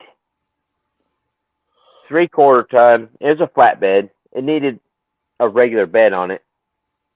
But the cab and front clip were mint. And I just scrapped it. I need to be shot. I feel horrible. Remember not to make that mistake again. Yeah, that's why I got the Field of Dreams. Right. The Field of Dreams. Because nothing ever leaves the Field of Dreams unless it gets drove down the gravel road and drove. Okay, so like here's an 80, right? Yeah. Now look at the price. Yep. Yes. It's got higher mileage. It's got it's a diesel. So it's a 6.5 that has 0 power. No. Nope. It's a partial Duramax swap. Oh, it's a swap. I was gonna say because 1980. That's why it's so cheap. 1980, the 6.2 was not available. It would have been the 5.7, but the 5.7 was not available in a 1 ton, only half tons. So it's So it had to have been a swap. It's in pieces because they didn't finish the swap. Uh, That's why it's only $10,000. There. So, and I almost went and bought it, but there's I think it's an 82 Suburban dually with a Cummins swap in the Vegas area for $12,500. Mm. And I almost went and bought it, and I said no because I had Judy. Yeah. So, a truck like Judy, big booty Judy. Am I going to leave with Judy? I feel like you're going to buy it from me when I get there. No, well, if things hit big enough, I may just send you on a bus. I may drive you back. But a girl like big booty Judy, $10,000 for that one. So you could say, okay, to upgrade it, like a reasonable swap would be a 12-valve Cummins. That would be a reasonable swap. 12-valve Cummins. But yeah, good luck finding one. Do you want one? No. But my uncle's got one sitting. My uncle's got See, one that's the sitting in thing a is- truck in his yard. a girl like big booty Judy needs to keep her 454. That's the original. That's how she came out. And with everything being done, I that's the love the idea of the original engine transmission because it's only got 20-some thousand miles, and just adding to it, not I don't not really think I'm taking. taking. You're not taking stuff off. Now you could maybe argue the intake and the carburetor, but you're replacing it with similar stuff. Now you're going to keep that. I would suggest keeping that with that truck just in case you ever want to put it back or you ever sell it. That goes with the truck. That way it could always go back to exactly original. Whether that means anything or not, that's just me talking. I get it. But the fact that the original power plant, original transmission is going to stay with the truck, and just add to that. But Gear like I said, vendors. That's awesome. Because it can always be put right back to the way it originally was. right. Not that, that's the thing is, that truck in 20 years from now, it's not going to hold the same value as a muscle car. Nah, I wouldn't say that too loud.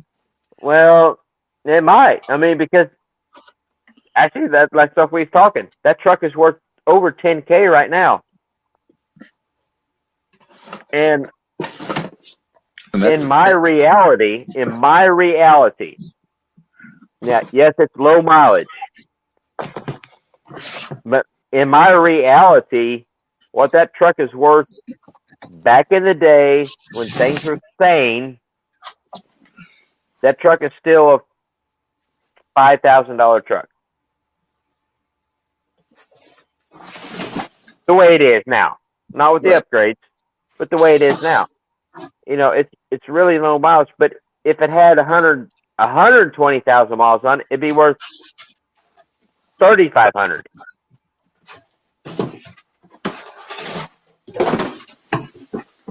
Oh, he's whipping everything out right now. it's getting real. So because I wanted to stay classic, I didn't go polished. I didn't go chrome. yeah, I like Love that it. lot. I love it. That's just So class and style all in one.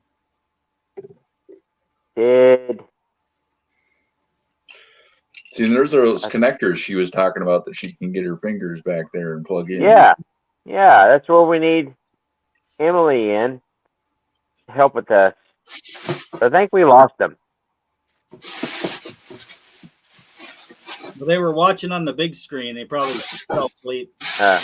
So Emily and Jerry, if you're still watching on the big screen, at least let me know you're still watching so I can talk to you. There you go. They're still here.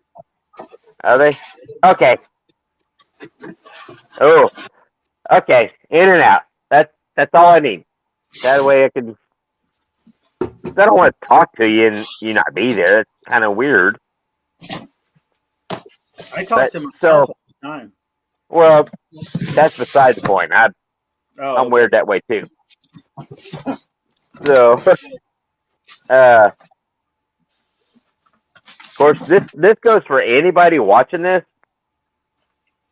We're making plans, and it seems kind of like a dream type thing to me in a way, but we're actually making plans to take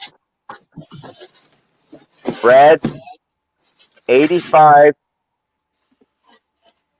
crew cab, 2-wheel drive, C30, bring it down here to Square Body Ranch from Michigan. Minnesota. Or wait a minute. Minnesota, Michigan, Wisconsin, it's all up north. It's Lower Canada. Lower, yeah, there you go. Oh, and now he's showing us goodies he's bringing with the truck. Now, you guys want to see this in person, I'm telling you. All right, so I kind of on the fence about that. I was be right up front on face, Buff. I like that. So, yeah, someone else could do that. I'll bail it. I don't know. I mean, that's just one of those things that it depends on the application. I get so conflicted. I know, but that's some badassery that's already purchased. So of course we got. It is, and you know what? The factory stuff can be saved. Yeah, it's stay with the truck. Right. I guess if I had any like stipulation, it would be like, you know, hey, the factory stuff stays with the truck, and then Brad could say, "Oh yeah, stay with the truck," and then he throws it in the trash when he gets home. I don't care. I'm none the wiser, but you know, because.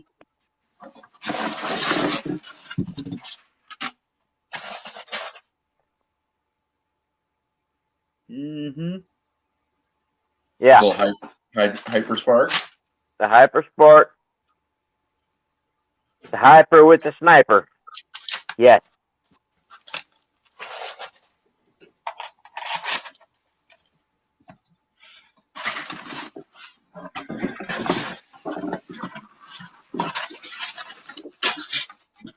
Man, I want a ramp truck so bad. It's not even funny. That's my next bucket list truck.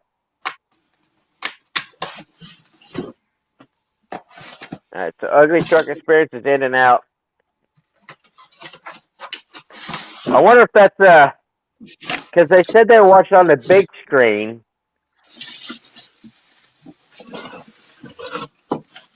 Let's not go there. Probably dozing off. Oh, that kind of in and out. Okay. What is that? That is a muffler. Okay. Yeah, one of those things like you had on Cream Puff when you drove him to Oklahoma and back that made the drive pleasurable. I mean, it was pretty pleasurable. I liked the rumble. It was good. Yeah, it was low key. I mean, I wasn't exhaust fumed out or anything. So yeah, imagine still there. Oh yeah, so imagine driving squeaky that many miles. I have noise canceling headphones. Oh yeah, those come in handy. I have noise canceling eardrums because of that kind of stuff.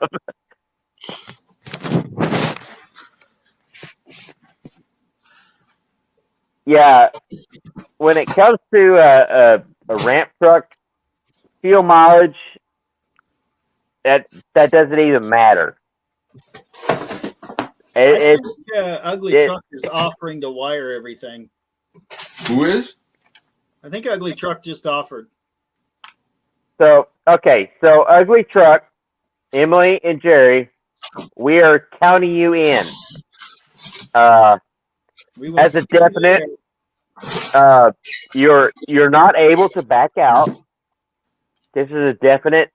We're in no matter what. That's how Yep. I'm taking it. Oh, look at those headers. Headers. That's yeah. Now, Jerry, those are headers. They take the place of factory exhaust manifolds. Just kidding, Jerry. Don't get mad at me. Oh, and we're running X pipe and everything. Oh, that's gonna sound so freaking wicked. So you got the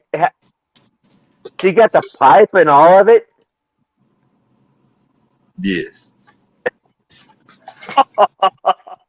Oh, it The welder out. it keeps getting better. Get the welder out.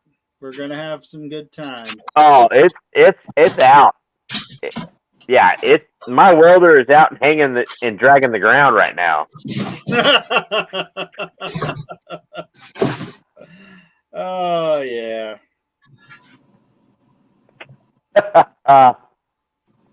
Yes. Yep. I got one almost identical to that hanging on the wall. Nice. Yeah. Yes. I don't. Oh, wait, you have one. Well, I've got the tubing bender for Doing 3-inch. 2-inch, but I think they're talking about their exhaust tubing bender. Oh yeah, 3-inch. We need one that'll do 3-inch. I don't know. What do you got, Brad? What do you have going on with the exhaust? What do I have? Well, I got I bought a builder's kit, 2.5 Okay. inch. 2.5. Okay. That's easier. So it's got a bunch of elbows and everything to make it. Okay, yeah. All right. So because Ugly Truck Experience want to know if they should bring their tubing bender. I mean, I would never say no. Well, yeah. I don't know. I mean, where are we going with this? I don't care. I'm not going to say no. better to have it and not need it. We will put that as a hard maybe. All right, a hard maybe on the tubing exhaust bender. Because how big a exhaust tubing does your bender go to? I don't remember. I know I've seen the machine. So if they bring it and their trailer accidentally gets stuck in my yard, or chained to my tree or tractor or something that they can't move the trailer with. The dreams, Yeah, I mean, strange things happen.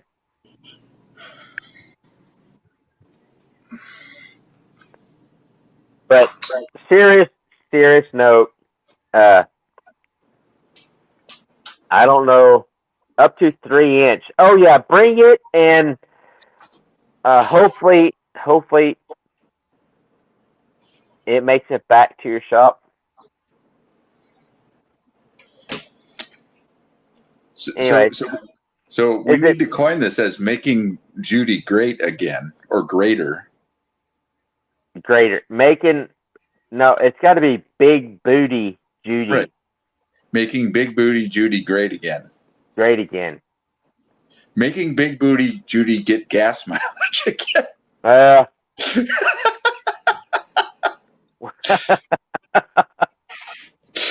Big Booty Judy, great again. Well, yeah. Because this has to be a developing story, Chad. Yeah, it's a live story, a living story.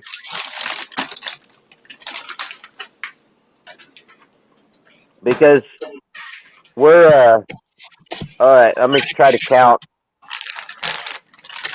Buff's Garage, Perpetual Projects, Ugly Truck Experience. If Ryan would ever get in here, which he told me he was going to be in here, but he never showed up. We got 3, 4. Big Block. Big Block 402. So that's 4. Jacob. So we got 5 or 6 YouTube channels that could be in on this to make this happen. And Plus, BNCO Designs was some of the sweetest billets you've ever seen. yes. Yep. And you'll have to have those. You'll have to have a display of each one of those, and like a weird shot every once in a while. Even installing the intake, having like a 63 door handle sitting on top of it, and the box. And we'll probably have to put a set on Judy while we're there, or 2. Oh. Or a set on Squeaky. I mean, just saying. Yeah, but I mean, we can cut to doing that. I mean, Judy's gonna have a lot of work done on her. We can put Squeaky in the other bay and put some handles on him real quick. Yeah, that's Just right.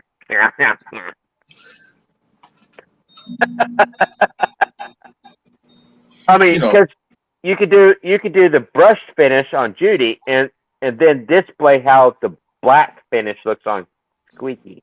So, I mean, hang on, stay right there. I ain't going nowhere. I ain't got nowhere to go. I ain't got the internet anywhere but here. Yeah, I'm gonna go right there and just go to sleep because. Oh yeah, it's right there. Some people like black and some people like the polish, but you can do a mismatch. I like it. Okay, so all right, yeah, you're.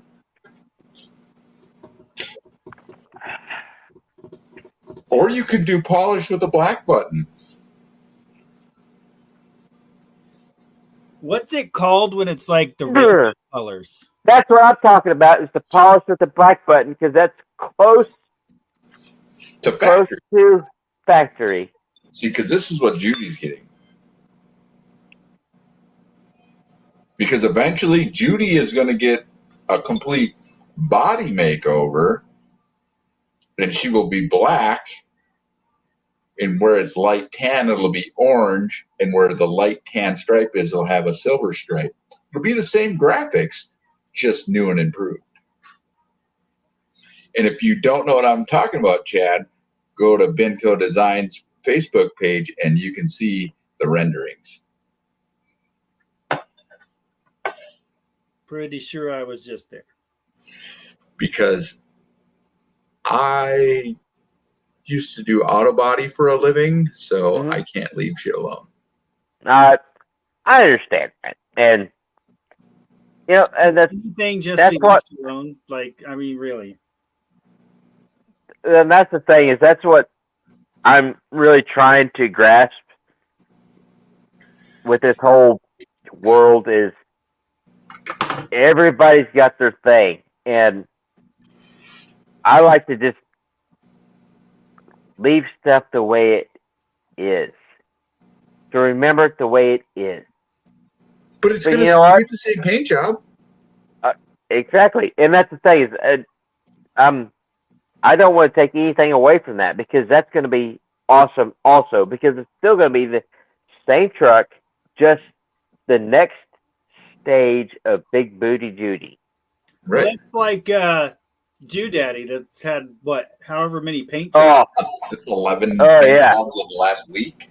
That yeah. last It's, no, it's probably not the same color now than what we've seen at truck gathering. Because true, but it was that was gorgeous.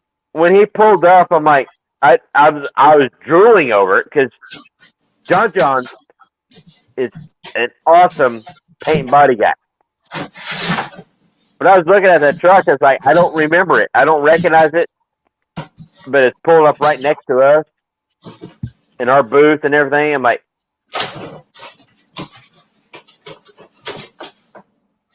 okay, I'm on board. Yeah. It's I kinda have hard to be not on board. Like it really looks good. It's super All right, cool. so if I could ask, just ask, and this is just an ask, leave the brown the original, and the white tan. Do that the orange, but leave like, or vice versa. Well, it's going to stay. The interior is going to stay tan. The interior is going to stay tan. Yeah. But I mean the exterior, like. Or one step further, just vinyl wrap it. But I got to redo the rockers and stuff. So It's under yeah, you you'll never see it. Redo the rockers. I don't know, man. Rockers are the only thing that are really rusty on it.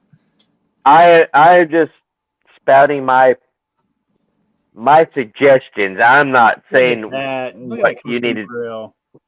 Yeah, I know.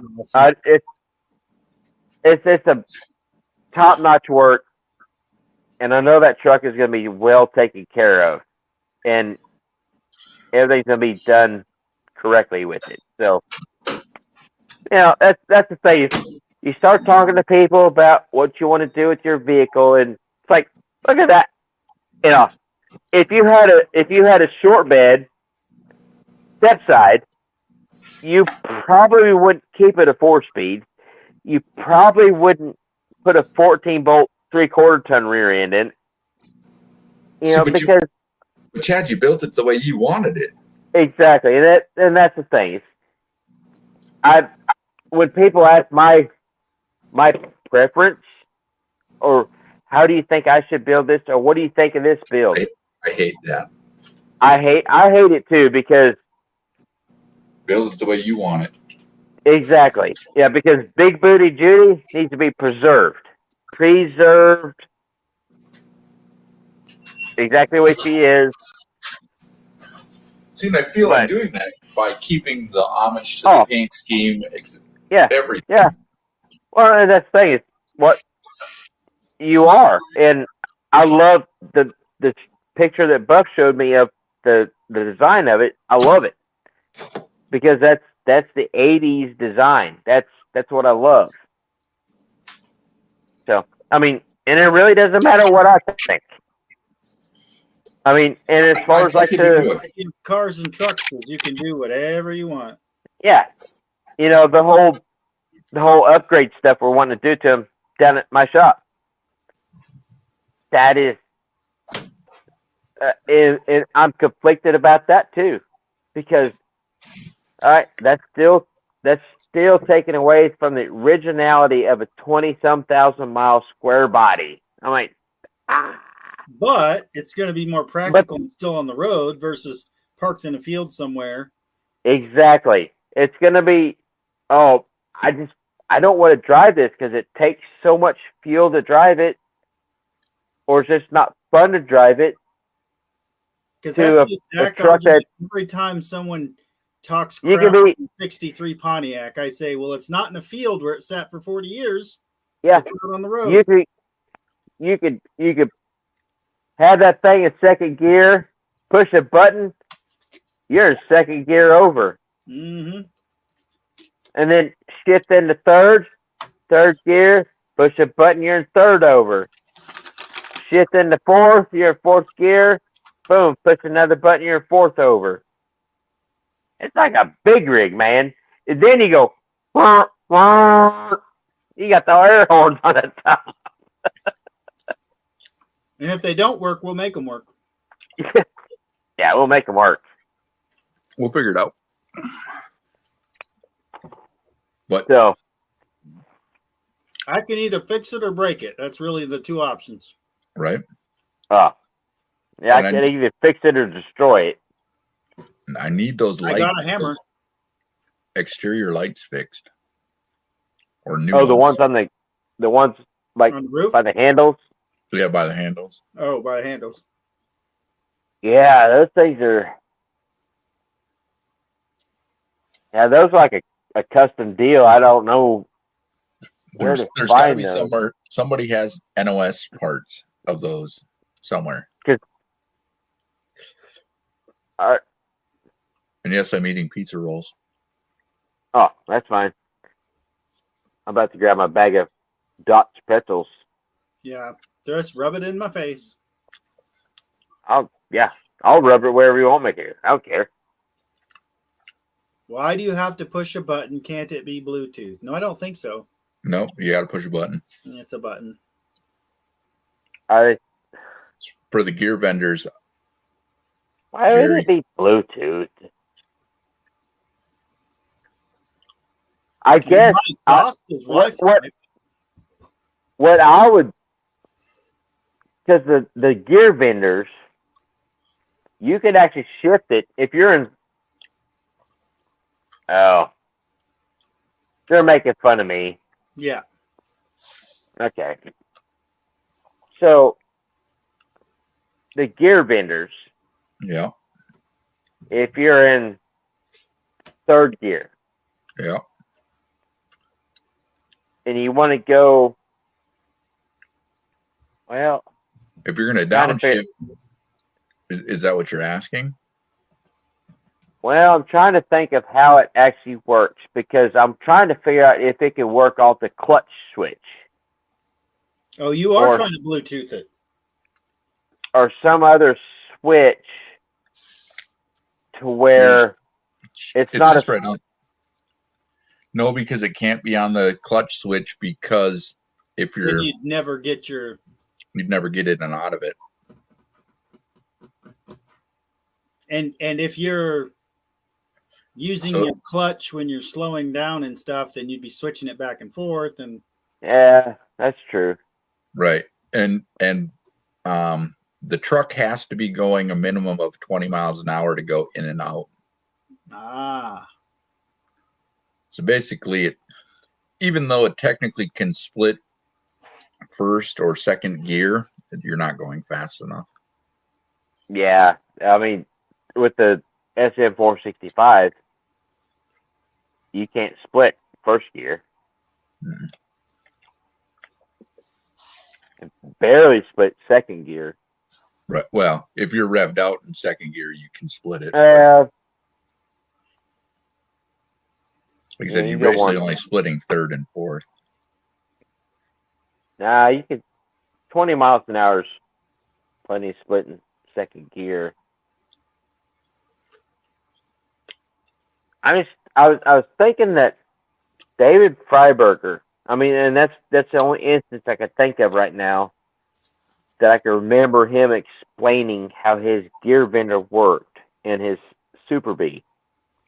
But he's on auto too, so It was an automatic, but it had to have a switch or something to know. And it does. I'm trying to remember that, and it may not apply to this application.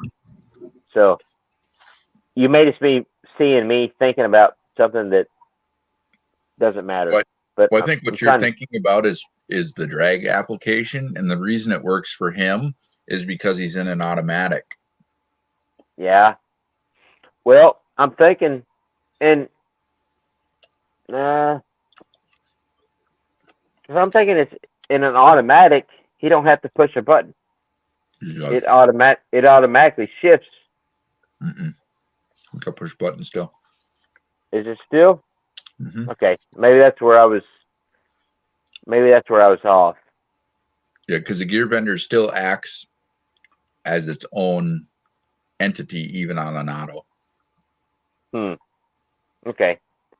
I was thinking for some reason it acted as integrated. Mm-mm. I was trying to figure that out. So, but with my application, if I was to go with the gear vendors, and that's where I need to go, like actually get my truck to the track and do something with it that's making a little bit of noise, and maybe say, "Hey, gear vendors, this is what I'm trying to do with the truck. I'm trying to be the fastest 4-speed truck in the world, and I'm just getting started. Can you help me out?" So this is what Freiberger's using.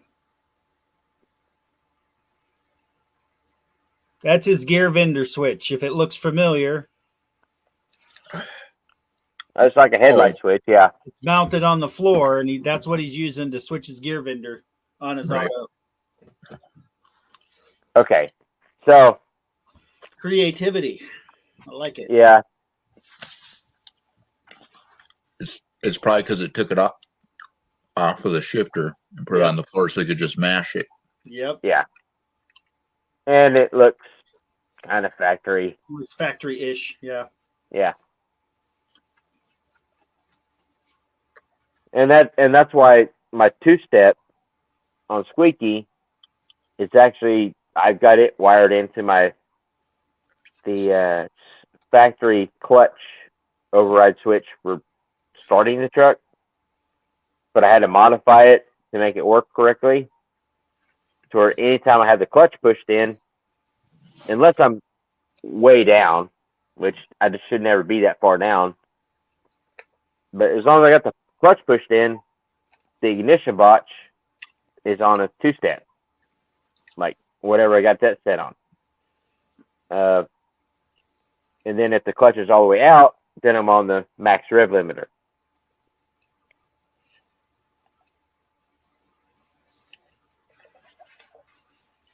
I was trying to figure out the whole gear vendors thing. Chad, I don't, and I'm thinking it through with you.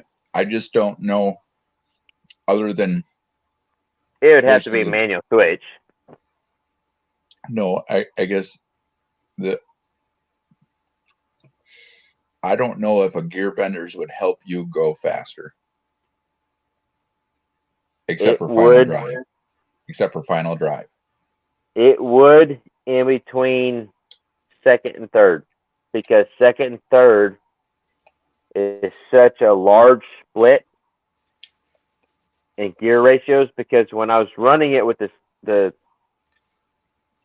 small block, the 305, I was at to rev it out to 7,000 RPM, and then when I shifted to third, it would drop down to like 3,400 RPM, way out of its power range. right? So if I could split that, if I could start out in second gear, because I've already the last time I set this thing in a drag strip, I tried taking off in third gear, and it's just still too high for the clutch. If I had a better clutch, it might work. But the clutch won't hold this kind of power trying to take off that RPM. So I'm still gonna have to take off it in second gear. So if I take off in second gear, if I had a gear in between second and third, Right. I wouldn't have to over rev. Because especially with this big block, I'm gonna have to rev it way past its RPM or horsepower curve for whenever I get back. Whenever I shift into third, it's still in its torque curve. Same thing with the small block. It doesn't matter. Right. It's even worse on the small block. But that is. I fell asleep on the shitter. That's a likely story. I am not buying it. If you come on here live and you're still sitting on the crapper, yeah, I might believe it. But no, I ain't buying it.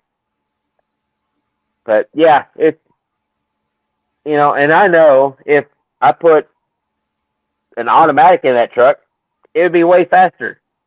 But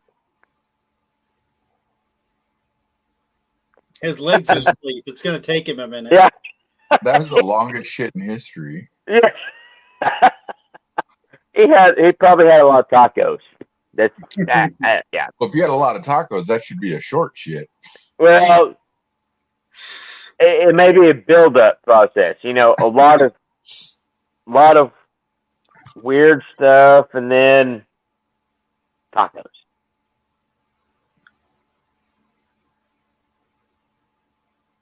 Why are we saying this is only in 4? Because it's a 4-speed. Well, I mean, the gear benders wouldn't be only used in 4. No. If I had gear benders in my truck for my application, it would be used in between every gear. And I'm trying to figure out if the gear benders would work in my application for drag racing, because that would split second and third. Now, third to fourth in my application isn't that bad. And in this guy's application, which would be more of a stock application, he split with the mile per hour limiter on it. What, 20 miles an hour? What Yeah. you said? Yeah. So, because it's got a built, from reading the little bit I have read of the instruction manual, in order for the gear benders to operate properly, the pressures with the fluid in it the truck needs to be, or the vehicle needs to be rolling at 20 miles an hour to get the proper flow through the gear benders. So,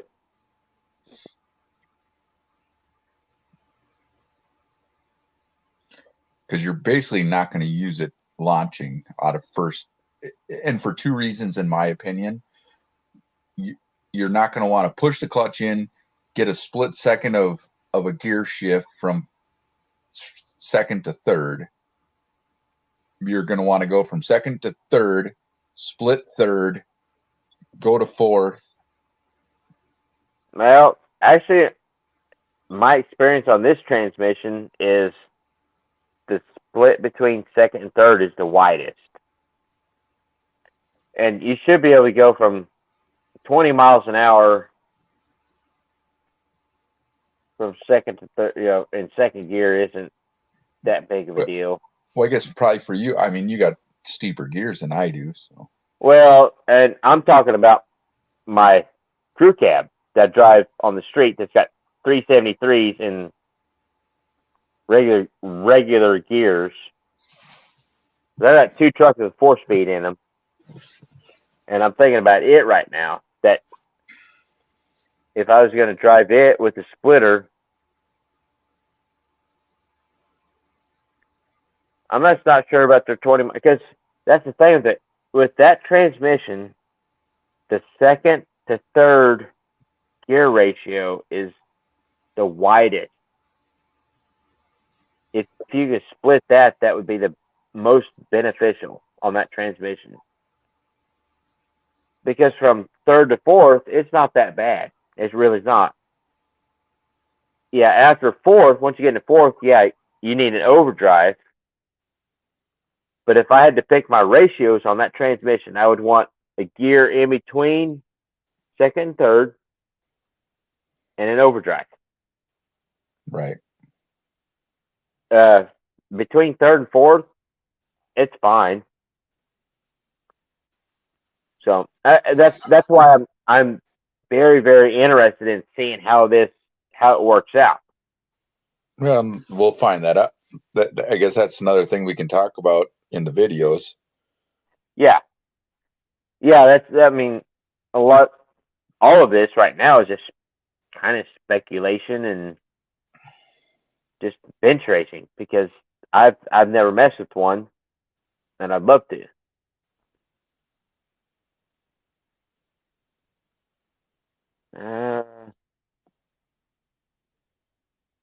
That ain't good for the old piles.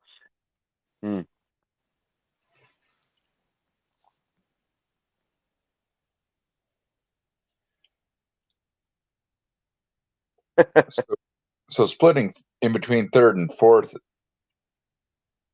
it's literally pushing the clutch in and pushing the button on the stick. Yeah. And it would help, but just from my experience with that transmission, is if I had a choice, it would be, I would rather have a gear in between second, third Yeah, I agree. than third and fourth. I want a gear when I'm driving that truck, or either one of the trucks. It doesn't matter. Either one of them. I want a gear in between second and third, and I want a gear over fourth, an Right. overdrive gear. I wouldn't worry about splitting in between third and fourth unless No. I was pulling a really heavy load and really need to keep my RPMs, Up. close. Yeah. Oh, here we go. It's on now. Well, All right, so let's just say this. Let's get all the excuses. Oh, wait. Before we get to excuses, I want to introduce you to Brad with Benco Designs. what's going on, man? How's it going, He's- sir? Nice to meet He's you. he's got the cool stuff, headlight rings going on squeaky and some Oh, other. yeah. He's got a lot of cool stuff he's like teasing me with, and we got a big thing like planning, like bringing That a was truck nice. of his down, doing the gear benders and headers and sniper, and I said sniper. So that's where, Ooh, those are good. Is that door handles? Yeah. yeah, that's Yeah. square body door handles. Man, you need to make some G body door handles too. Oh, We'll get G there. body. Hey, tell you what, People- hang on. Hold that file. Let me give me a drink. Hang on. You Oh. must not have been listening earlier. So he just comes in and he leaves. See, the That's problem a with the tech- G bodies, they're a lift up door handle as well, and Yeah. there's not much you can do with them. Yeah, no. Yeah. It's just That's protection. hang on. Literally fell asleep on the wrapper there. That's all right. That's all right. It happens. Favorite But- pastime of mine. I was Yeah. editing. You see what I did was I've been behind on editing. Okay, there's a lot Yeah. going on here. There's a lot of things happening. My hair's falling out. It's not good. Yeah, you're looking. Yeah. Hang on. Yeah. I can fix it. No That's- worries. Yeah. Okay, that's better. Is that The better? trick is you got to push it forward. Yeah. Yeah. See, there what we you do is you just angle your camera to where it don't get the top of your head. Oh. We're all good now. Anyway, like I was saying. Oh, wait a minute. Let me do this. See, because I just found this out that I could do this tonight.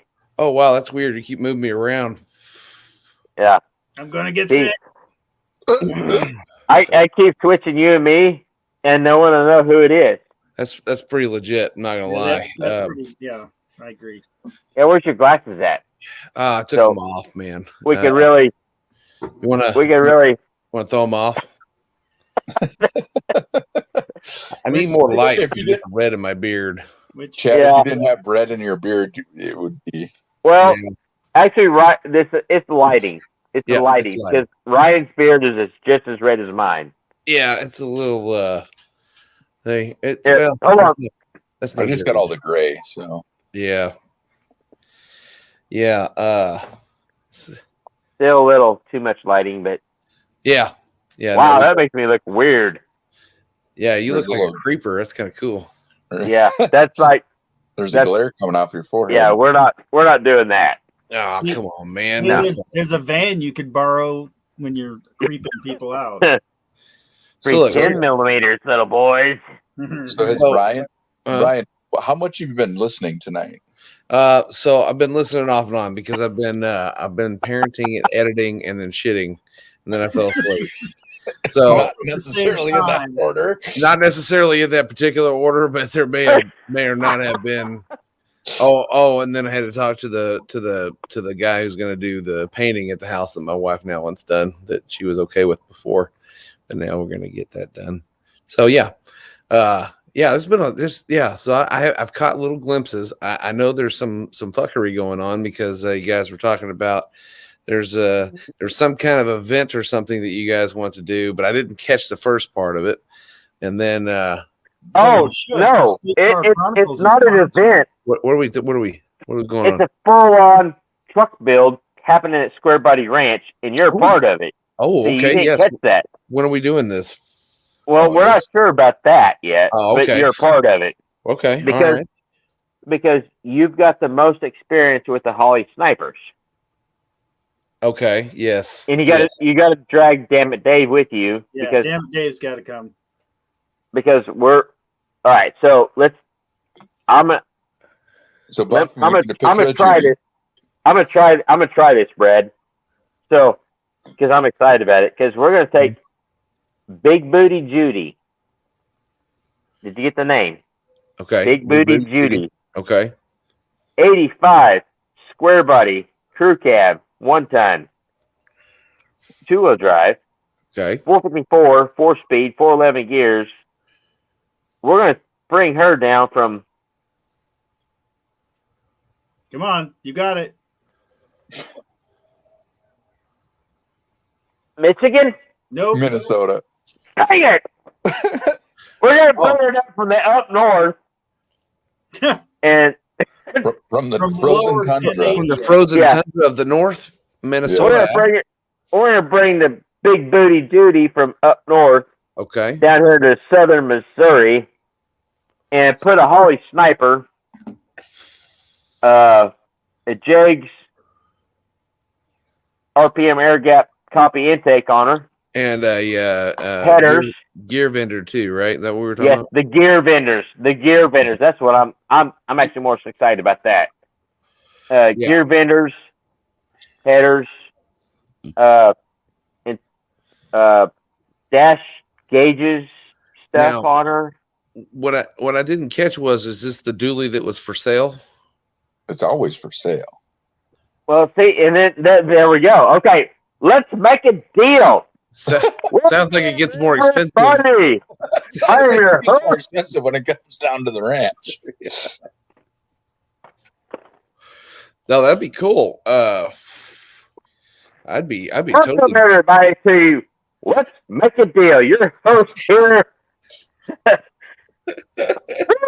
I don't go by no name because no names have no origins.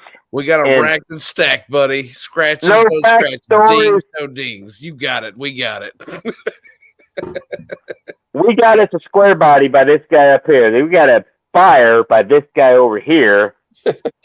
Let's make a deal right here, right now. I can't. What's the price? What's the price? A lot of money. Oh, shit. How many miles are on it? Buff already came up with the price. It's like 15 grand. Wait, is this the one? Wait, Buff, is this the one? I said after. No, is that the one? No. Oh, that's a different. No, this is a different one. one. I don't even think it's for sale anymore. Oh, damn it. This one's got 500. 20. How many is it, Brad? 27,000 original miles. Oh, that one's out of my price range. Yeah, I'm looking for something with 227,000. 27,000 miles. Wow. That's a gosh dang time capsule. That doesn't exist. It can't be a reality. It's a unicorn. It's in my driveway. Damn. It's in its driveway, and I've seen the truck in my person. Brad, how do you feel about G bodies? They're fine. They got a little G body swing. I don't know. Okay. They could little G body 2-step. Do you like them a lot? That's what I'm asking. Not really.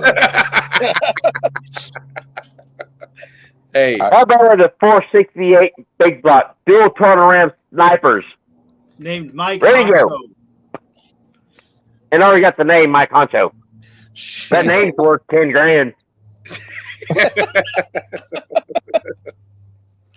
hey, you go. Here's Chad. your button. You put it on the pedal there. See? Oh, Yeah. yeah, there you go. Perfect. Yeah, that's how you do it. I think this is a great idea, and I really, I would love to partake in the shenanigans, if you will, or if you won't. I'll get a haircut before we do it. That way, I'm good for camera. Right. Well, I think there's gonna be lots of cameras. Yeah, I think this is the mop head thing. You know, I used to have hair down the middle of my back, and you know, it just doesn't fit when you're old now. Do you It just still doesn't. have hair down the middle of your Yeah. back? I don't. No. Yeah, but it doesn't come from his head. It doesn't connect to the Yeah. Yeah. No. It's not hair coming down the back of his neck. It's just hair on his neck and down Right. his back. Yeah, it goes Yeah. down. Yeah, and then Yeah. splits off, and then That seems more like it. I got the same problem. Don't worry about it, buddy. So we need to definitely do that. Because We're like silverback gorillas. are we gonna give ourselves like a time limit? Are we gonna do like you got to get this done in 3 days, or what are we doing? Yeah, because we'll lose the shop if we This don't. is like I mean, Motor that's Trend just, build. Yeah, We're gonna have food. We're gonna have this, cameras. this guy right here said, "Hey, I'll bring the truck down. If you don't get it done, you're losing the shop. right. We're gonna We're gonna lose And we gotta have the it. job. We gotta have it dyno tuned." Dino tuned yeah. and ready to screw. Yeah. So, what we're gonna try to do is, yeah, I can't even. I'm like so. Woo! Woo! Get the truck down here. Put it on the hub dyno. Oh, Make a couple pulls. yeah. Just this is how it is. 22,000 miles, and make a couple pulls. Bring down the old square body wrench right here. Mm-hmm. We'll do all the work to it. Mm-hmm. Get it ready to go. Take it back up to the hub dyno, and actually have a tuning session, because you know that's a great way to tune it, because you're on the hub dyno. They could load that thing however you want to. Mm-hmm. And yeah, I'm using the wrong voice for this outfit here. When you get real close to this, how's that, boys? That'll work. What That'll do you work. think Mighty about that? fine. Mighty fine. So, with that hub dyno, you can get some real good numbers. Mm-hmm. So Boy, I guess we should also have guesses on what it's making currently to what it's going to make after. Still got that What is- quad jet on it. Yeah, What is the quad bad- toilet. That's what the social medias are for. You'll get lots of guesses. Is it you said it's a 4-speed? Yes. What's the Faux old big faux. booty? What's old big booty Judy putting out right now? Stock exhaust. Yeah, stock Yes. exhaust, stock intake, stock headers. You gotta keep using that word. I don't understand it. I'm gonna say Stock air pumps. 203 and 320. Oh, That'll be the spread. Ryan. Oh, you said spread, buddy. Man, already bringing them words out. 203 and 321 to be exact. So you're going to go from the 203 to 321? 321 on the torque. Oh, okay. No, 203 horsepower, Yeah. 321 torque. On the torques. Because those were torquey, but they used gearing to make them torquey. Right, because there's So- 411s. Yeah. Yeah. That's what I'm gonna say. I bet you'll throw down 300. 320. Afterwards? What are we doing? Yeah. We're doing intake headers and what now? Cam or no? Nice. Okay. Sniper. Okay. So we're just doing intake, headers, and a sniper. Yeah. Full exhaust. Full exhaust. Exciting. X pipe. Tuned and ready to screw. I'll call 256 and 400. Mm. And I'll tell you why. I'm gonna tell you why. I think you're too high on the torque. Well, I think I am too, but I'm gonna bank on the fact that sweet atomization of fuel and that sniper there is gonna give that 454 just what it needs to perk up before it tacks out at about 4,500. You may be right, buddy. You may be right. Just maybe. Wait, how much time are we gonna put in it? Whatever it'll take. Yeah. 38. All of it. 38 to 40 is Oh yeah, it's local Probably- pressure. 42. probably gonna be a sweet spot. 40. I'm thinking 38 to 40, 42. That's gonna be a sweet spot. Are we running the high test or the avgas? What are we doing? We'll probably just run 93 in it. Or whatever 93. you got on Okay. that. Yeah. 93. Let's run All right, 93. I'm gonna change my 91. torque. I'm gonna change my torque to 379. Yeah, that sounds a little more reasonable because Yeah. I just kind of got the dyno in a mild big block, so I kind of know what happens on that dyno with the big blocks numbers. and all the numbers and Mm-hmm. same transmission, a little different gearing. But Yeah, I would say I'd say that's a solid number. That'd be pretty fun to do. Knock that out and yeah, go stick around. I don't know if we have enough time to get it all done and get it on the dyno though. well, we don't know either. That's the fun of it, man. We're going to lose Well, the if shop we if don't, we we're gonna don't. lose the shop. And that's why you got to get your happy Shit. fat-headed butt on a plane and get up here. I'm gonna and drive help us out. Honcho. I'm gonna start 4 days before and I'm gonna drive Honcho all the way there. Well, Ryan, I drove all the way down to the truck gathering from Minnesota, and it only took me 12 tanks of fuel to get there and back.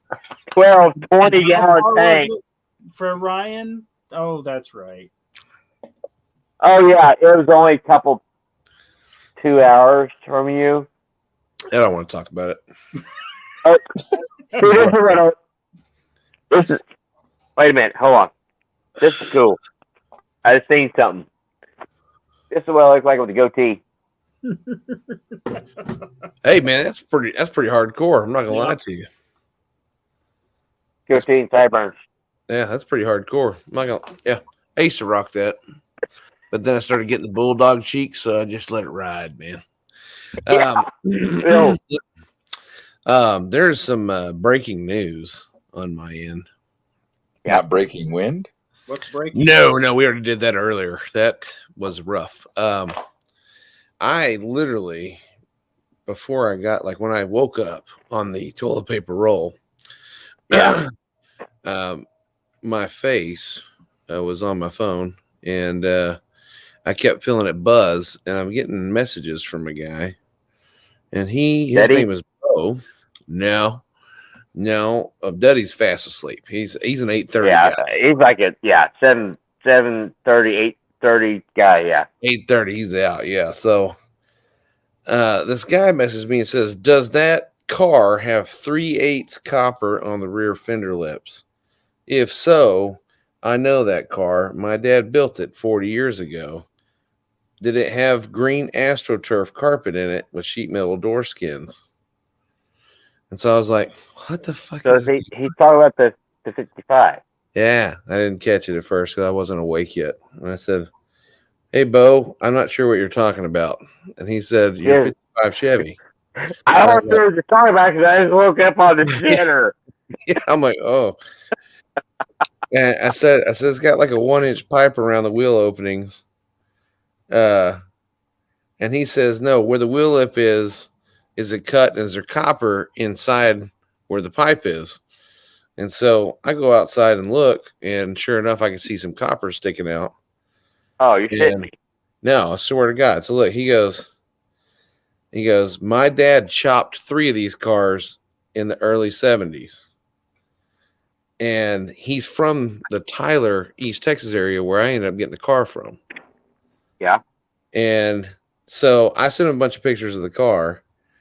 And I said, the chop will tell you a lot if your dad did it. If he did traditional chops on them, then this is not the car.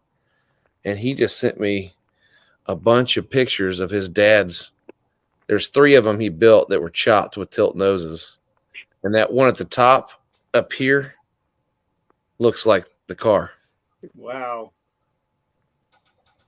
So I might have Wait a just. You didn't see this. No, I didn't. I was, Look.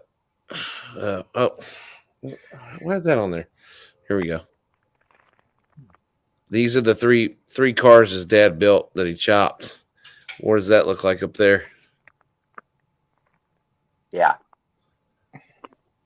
So I might have I might have just found the son of the dad who built the car.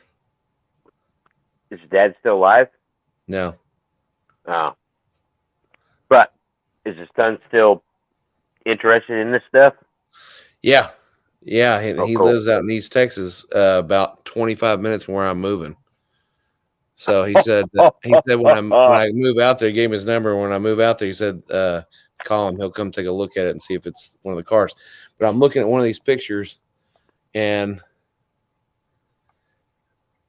this silver car is chopped the same way. You can't see in the picture. It's chopped the same way. They didn't stretch the roof down. So that's interesting. That's wild. It's out of nowhere. I don't even know where he saw it. Like I don't know if he saw it on the internet or YouTube or what, but Yeah. it's weird. It's pretty cool though. Don't matter. Yeah. So, all right. So, where are you moving from Nacogdoches, where you're at? Let me look at where Nacogdoches is. It's I can't remember how far from it. It's not far from Tyler. I know it's close to Tyler. Nacogdoches is. I am.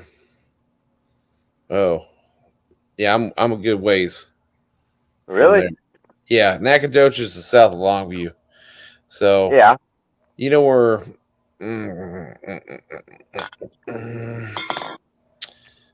Trying to think of something you might. You know where Texarkana is? Yeah, it's north. Yeah. Do you know where? Do you know? Well, it's east from me. It's East Texas. Okay. Yeah. Well, I was in Nacogdoches when you said, well, you know where Texarkana is. Okay, so Nacogdoches is probably about 3 hours, maybe 2.5 hours southeast of where I'm at. So I'm moving about 80 miles east of Dallas. I am going to be. You're going to be in between. You're going to be in between Dallas and Texarkana. Yeah. You know where Sulphur Springs is?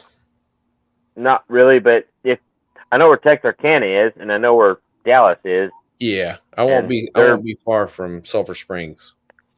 Yeah. Yeah. So you're still north of Nacogdoches, Lufkin, and all that. Yeah. Tyler. Yeah, Lufkin will be my territory for work, but yeah, I'm 30 minutes from Tyler. I'm 30 minutes kind of northwest of Tyler. Yeah. Yeah. I'd have to look at the map because my dad lives in Nacogdoches area. Yeah. But I remember the Lufkin, Tyler. Mm-hmm. Tyler. Bossier City was in Louisiana, but that was Yeah. But they did the appraisal on the house today, so all we need to do is have the appraisals come back, and we're solid. We're good. Close on the 16th, bro. Cool, man. Yeah, that's awesome. Shit's wearing me out. Yeah. Yeah, dude. The people came back and complained about the dumbest shit. Like they wanted me to change the light bulb out in this fan up here because the light bulb was out. But they wanted me to have a licensed electrician do it. Yeah. Just to change the bulb. Yeah. Did you tell them to fly a kite? Oh, yeah. No, I changed it out myself and had my buddy, who's a licensed electrician, make me a receipt. Boom. And I hope you charge them for that receipt. In my neck of the woods, I come home and there's a light bulb that my wife changed out. I have no idea where it came from on the counter. Like, I don't even question it. I don't even think about it. Yeah. She changed the light bulb out somewhere in our house or It may have been for the barn. I don't know. She was shedding some light on the subject. But she changed the light bulb out somewhere. And I don't care. Yeah. Yeah. I mean, they also said that I need to redirect two of the sprinklers. So I was like, yeah. Okay. Redirect them so they spray water Well, see, somewhere else. I just put a whole new backyard in 2 weeks ago. Oh. I had the whole Yeah, sod yeah. redone. And I have an egg over here, and one of the sprinklers barely touches the egg because it has to spray behind me here. And they'd rather just let the grass die than get the egg wet. Yeah. I get that. So I'm not going to touch that. That's like, now y'all can move that yourself whenever you move. I'm not burning up the yard I just put in just in case you guys back out last minute. Yeah. So, yeah, it's been fun. It's been really fun. But we're nearing the end, buddy. I'm on the list with the shop guy to come extend the shop. I've made the decision. I'm not buying the truck and trailer, mainly because Richie's now back into his race car, and he damaged the trailer on the way home from the track the other night. So I don't want that shit. Hey, it all works out for the better because if you ever needed that trailer and truck, your buddy still owns it. You can say, "Hey, man, can I borrow your truck and trailer?" Yeah. And he would say, "Sure." He would say, "Fuck no." He'd say no, but it's fine. I don't need it. I don't need an enclosed trailer. What do I need it for? I mean, when I'm driving around and I got Honcho on the trailer, it's cooler carrying him open. You know, he's not the type of buddy to let you borrow his truck and trailer. Well, he would, but he'd bitch about it the whole time, and then anything that was wrong, he would hate you for those. He's very anal retentive. But after seeing him get out of his car in it, I realized real quickly that I don't want an enclosed trailer. Yeah, because you're well, let's put it plain. You're a big guy. I'm a big fella. Yeah. I mean, I got a little more light. I've got a little more light, but you and I, we look similar. Yeah. Some would say we may be twins. It's been said. And there's some that say there's a triplet in the mix named Stubby. But it's never been confirmed, but yeah. No. Never will you see all three at the same place. No, you cannot see all three of us at the same time. It's against the law. It's in the Geneva Convention, line 36, Article 4. But I'll just say this. You and I stand next to each other. There's about that much difference. Yeah, probably. Yeah, somewhere in there. I mean, I'm not convinced that I'm not just watching a split screen video magic thing right now. So, Brad, what were you going to say there? You had an idea. I mean, have you ever seen me and Batman in the same place at the same time? No, I honestly never have. Me and Superman never in the room at the same time. That's interesting. Yeah, that's interesting. Now I'm starting to question you two. Just saying. No, it is. I'm vertically challenged. And what I mean by that is I'm like 6'2", so trying to get my long ass legs out of the freaking car is a pain in the ass. Yeah. And so he had to take his T-top off to get out of it. And I was like, I don't have T-tops. So I got to take the T-top off. Work for me. Oh, Mike Joe got to spread his butt cheeks, get out of there. Yeah. Plus, I realized something this past weekend too. My fat ass needs something to ride around at the track, and I like plush. I remember when I bought a T-top Firebird back in the '86s. Man, that thing was the slickest thing around. By golly. I got to get me one of those hats. Fucking hat is legit. I feel so. Had me at 86 Trans. He's got one. Trans Ams. 86 Trans Ams. Yeah. That's a tuned-in suspension. Camaros couldn't touch it. Yep. Had one 83 of them right there. WS6s. That's the 82s. Trans Ams. Trans Ams. Goddamn Trans Am. Oh, that's like an 80. Yeah. That's an 86. Yeah. 86, 87, yeah. And then Oh. there's an 83 that had the fabulous 305 Crossfire fuel injection. Oh, was it a 5-speed car? No, it was Mine an was 8. automatic. Dang. I was 87.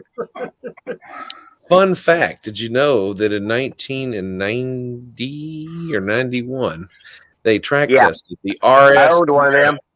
with the 305 and the 5-speed versus the 350 and the automatic, and the 305 was faster. Yeah, that's why I owned one of them. 305's the bomb. Well, and you couldn't blow up a 305 either. So Fuck no. Yeah.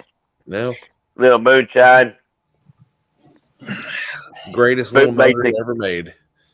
Bootlace the kids and Tapatia's hot sauce in that thing. well that Trans Run Am right there. on the track, buddy. Now, Buff, you have a Trans Am still, don't you? 82. Yeah. Are you still working on that? All-wheel drive. Working on it is a relative term. It is Okay. in the garage, and parts are hanging off of it. Cool. Is that I got the parts hanging off of me too. I haven't been able to keep. I haven't been able to keep up, and we got the chest hair exposed. This Oh wait, I have it. goddamn, there's a nipple hanging out. Hashtag nip slip. I don't give a shit what this guy's selling. I'm buying.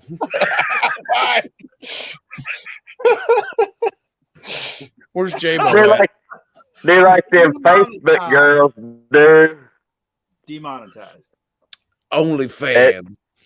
Yeah, I ain't worried about Facebook monetizing me or YouTube monetizing it. Only fans will monetize me. To close back on. It's all feet Yeah. videos. I mean, that's what it is. Yeah. Don't make me take off my boots. These snake skins don't come off for everybody. You ever seen Classy, you ever seen the OnlyFans channel, Navels and Nipple Hairs? That's that guy right there. I'm gonna have to look it up now. Navels and nipples. Navels and Nipple Hairs, man. That's great. It's a great channel. Goddamn, he is shedding clothing. We are in the weird hour. Yeah. Mhm. By golly, this is a fourth weird hour. Where's Dave? He's always with his shirt off on these things. Where's he at? Yeah. I'm surprised Dave had his shirt on during the dang that gum no name or the truck gathering there. Mhm, Yep. I got Dave in trouble this past weekend. Oh, really? Mm-hmm. How'd you get the old Dave? Damn it, Dave in trouble. Well, because we had to go tune on Honcho, and the wife wasn't privy to that information, I guess, early enough in the day. So she hated him for that. And he tried taking it on me. I said, look, Dave, don't let your marital issues come between our friendship and tuning Honcho. Yeah. Okay? Yeah. You take Bros that shit. before hoes. Yeah, you Bros take this shit right before- back. You gotta handle your women better than that. Hey, even though you've been married to her for like 15 years, I knew her 3 or 4 years before that, which is 17 years longer you know me. Here's the deal. I mean, where do I stand in this relationship? as my tuner guy who's supposed to train me and hasn't really done a lot of training because it's hard to train when I'm driving. I feel like I'm being kind of left out. So it's it was a rough weekend. But I will say this. There is a video I'm working on right now where you guys probably saw I put it out on Facebook, a Duddy basically calling all of us a bunch of weak asses up here in DFW. Well, Yeah. he's officially been dethroned from the Oh, yeah? yeah. We started a top 10 list out of our group down here, and we've allowed him to step in. But here's the deal. When you're number one and you get knocked off, you go right back to number 10. Oh. Yeah. So, Here's how I roll. I'm gonna roll in. I'm gonna roll in as number 10. okay. Because you can't get knocked off of that. You can't get knocked off of that. You come in at Cut your 10, way to the top. Bam. boom, I'm still on top because I rolled in as number 10. That's right. That's right. Listen, it's like I told Duddy. I said, don't be upset. Because look, here's the deal. Somebody has to be number 10. And it's you. Exactly. You know? You but might as well be proud of it. Here's the sad part. So you got to have 10 cars that ran to have a top 10 list, and only one actually made it down the track. So Duddy's just at number 2, technically. Hey, everybody's got to take a deuce every now and then, Neil. They do. They do. Certainly do. Certainly. Second place is the first loser. That's right. Because you ain't first. Hey, speaking of taking a number 2, you ever been in a all women's quarter clapper on a construction site? No, but apparently I haven't lived until I have. Exactly. So I've been there, and so what else is going on in the Texas racing scene? Because I can't talk about that no more. Because that was like PSTDC some stuff going on. What's going on in the Texas racing scene? Yeah. Nothing. A lot of fire. Well, let me start talking about the dadgum women's outhouses then, because that's more interesting. Well, hang on, but pump your brakes before you go off and do that. I will say, we lost Buff. Oh God, he didn't go into the fourth dimension, did he? I don't know. Well, no, we lost him completely. He's gone, and we got two. We got two. Two people. We got 2 people watching right now. One's my girlfriend. Yeah, so I apologize. And I don't care. This is awesome. I love it. So, Richie got a personal best, and Buff dropped his speed. Oh, whatever that means. I mean that might be. Yeah, we won't talk about that either. Yeah. Oh. Yeah. Feed. I got yeah, you. that might be. Oh, buddy. Richie got a personal best this weekend. Oh. $5.90 on motor. In the 8th. First time out. 5 minutes and 99 seconds. I can do that with Judy. Yeah. Oh. That's what I'm talking about.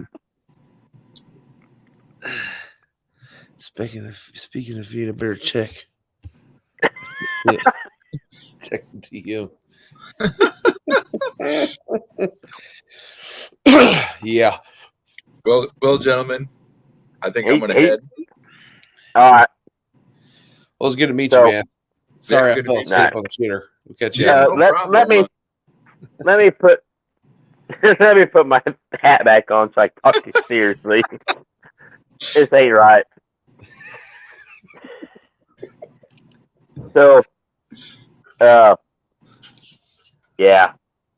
I appreciate you. Shut up, Ryan. I'm trying to be serious. There you go. All right. So, yeah, it's no use. I can't be serious right now. Appreciate you coming on here, Brad. Checking out. Yeah, this is kind of how it goes. It's like this and then this and then right.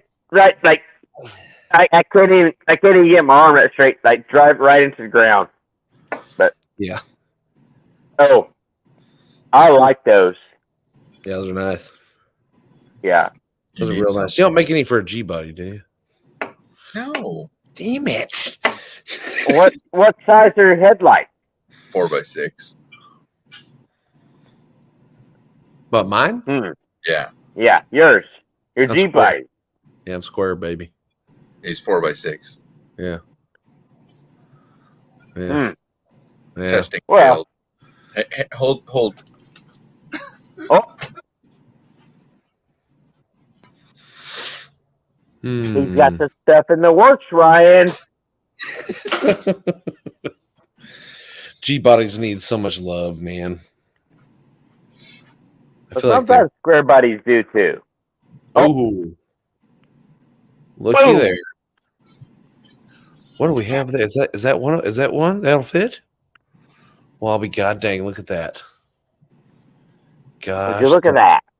Would you look at that? I'm looking at that. I just looked at it. Where's my glasses? I can't see shit. There they are. Oh yeah, yeah. So you make those? Yeah. Okay. Yeah. Yeah. A guy might need to inquire about getting a pair of those. Well, we're still working on the 4x6. So You just let me know whenever you need a prototype tested out. Boom. Oh, and I'll send you my headlights. yeah, it's 4x6. Yeah. Damn. It's so hard to find. They're so hard to come by, you know.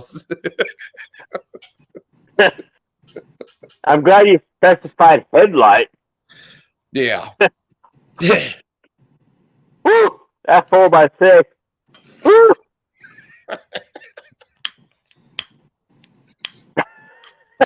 Shit. Oh shoot, man. So I think Brad was trying to remove himself from our Yeah. he's trying to shenanigans. go. Brad Got has him. shit We to got- do. And it really doesn't matter. We got 2 people watching. There's 3 of us, so that's like, yeah. Only half of us is watching. Brad's got R&D tomorrow on 4x6s. So would you let the man? Yes. You let the man rest? and door Would you handles get- for a G body. Yeah, that's it. Yeah. Whatever you can think of for a G body GM car, make it happen. And this guy down here will. I can pimp the shit out of some G body shit Now- down here in Texas, buddy. Let me tell you. I will say, Brad, he is not called the mouth of the South for any one reason. There's Yeah. several reasons, but Several reasons. one of them is he can sell the shit out of stuff. The other one, he can I sold myself. I sold myself on buying a G body. That's hard enough. there you go. Think about that. And then I sold And now myself. we got one viewer right now. Yes. You know, what do I say? What do I say? It's my girlfriend. I'll tell you that right now. Hey, look, it's Jacob. He's in here. It's Jacob. It's Jacob Carter. Yes. Jacob Carter's still here. Buff bailed out on us. Everybody else bailed out on us, but Jacob's still here. Jacob is holding it down. He's holding it down. So, He doesn't want to Brad? miss a thing. yeah, Brad. Any last words before you end this off and never talk to me again? How do we find you? How do we find you? Except for when you bring Big Booty Judy down here, that's gonna happen. How do we find you, Brad? Where do we find you at? We're bincodesigns.com or hashtag bincodesigns on Instagram or whatever. Awesome. Yeah. So Designs everywhere. BNCO. CO. Do not put an I in it because it's not BINCO. It's BNCO. Yo. I made that mistake. If you say it fast, it sounds like a Spanish word. Biencio. And then when you're making a video about this dude's products, do not call him Ben because his name's not Ben. It's Brad. Yeah, it's Brad. It's Brad at Benco. Did you call him Ben? he did. Not in any edited listen, video, listen. but I had to redo Ryan, Chad, I had to pump the I had brakes. to- Listen. As Chad's a fitness consigliere and part-time attorney, I'd like to formally apologize on behalf of Square Body Stuff YouTube channel for any misleading information that we may or may not have allowed out in public. because we That's did fine. call. Actually, in the public eye, I never called Brad Ben. Well, yes, I did on this live because I'm an idiot. But on my edited and structured video that is monetized, I had to redo several hours of video because I kept calling him Ben, and his name's not Ben. His name is Brad. Well, listen. I had to redo everything. Here's the deal, man. It started with a B. You were close. Oh yeah, yeah. You're That was a B. You're close. I can't remember anybody's name either, so it's fine. Yeah, it's fine. It's fine. It's fine. It's all right. Well, it's good to meet you, Blake.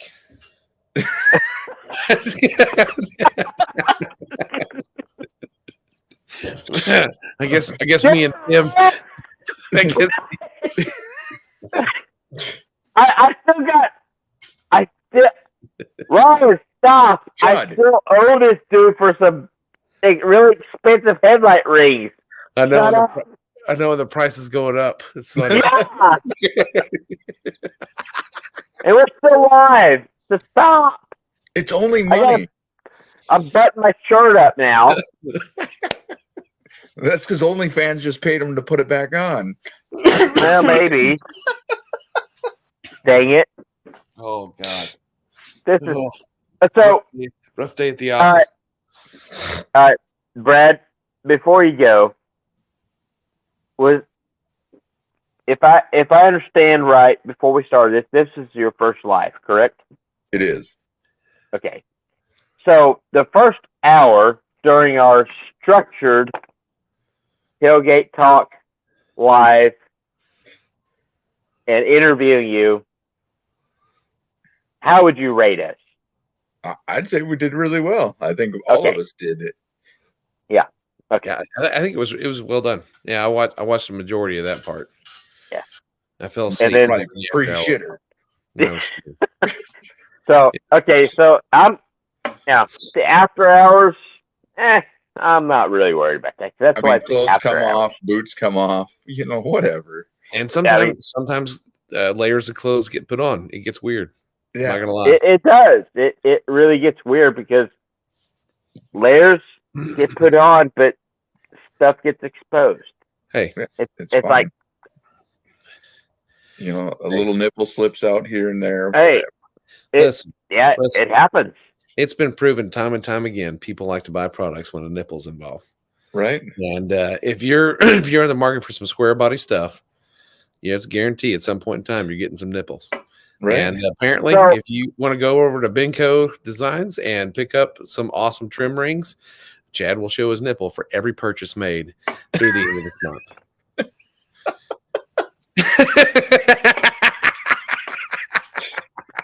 So, all right. Hey, So hey, this we got more people in here. Look, is interesting because this is Deb Palmer, Yeah. That's my girlfriend. and I would. Excuse me. That's my girlfriend. That's his Oh, girlfriend. okay. And Okay, Lars is in here so now with Jacob. So Jacob's not alone. I was gonna say I don't recognize the name Deb Palmer. I was assuming it was a female, Deborah. Hopefully, is- she didn't witness the nipple situation. Yeah. She did. So Jesus, I am Miss Deb. I apologize for anything inappropriate that I might have done Good in the luck. last 4 hours and 34 minutes. minutes. 27, 28, Yeah. 29, 30. So the first hour I will take full responsibility for. Yeah. After that, he's But got this last 4 hours and 34 minutes, Mm. no responsibility taken whatsoever. It's all Brad's fault. Probably. God dang, it's Ben, not Brad. I don't know why you can't get it right.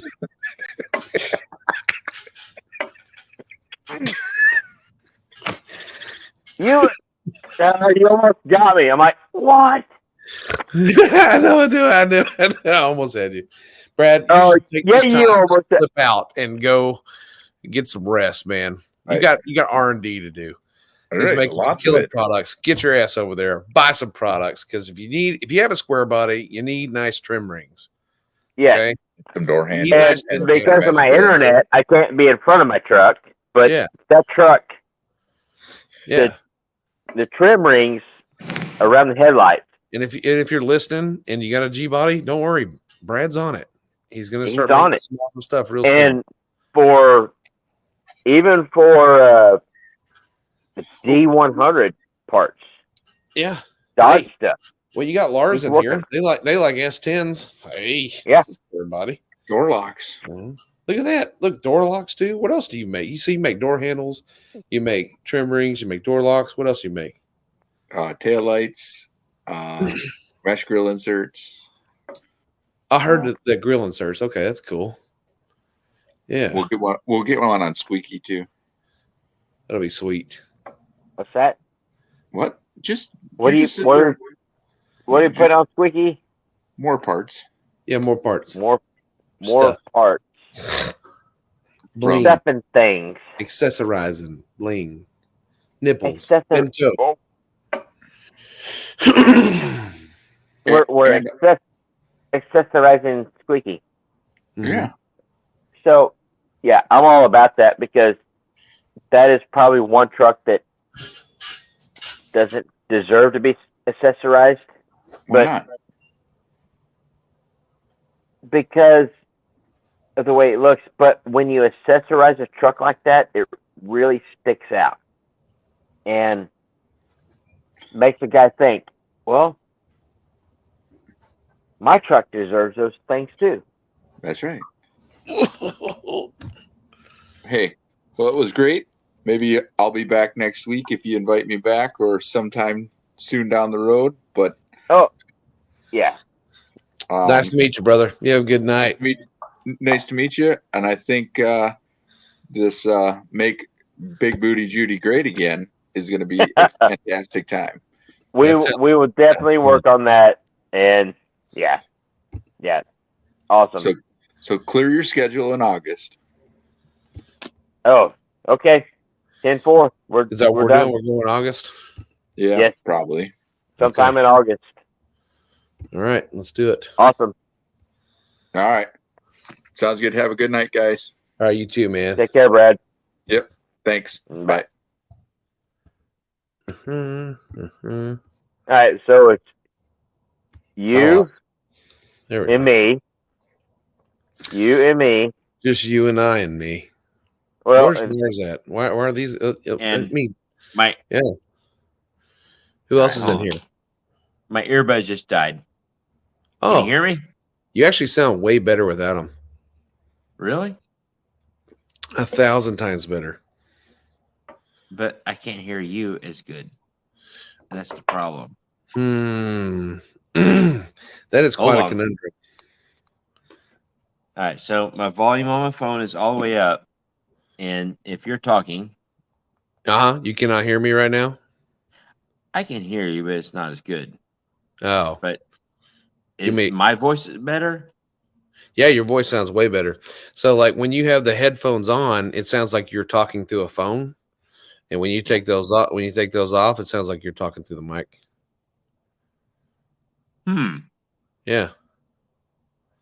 Yeah, so it's your voice is very high pitched with like when you hear my voice through the phone or something like that, Yeah.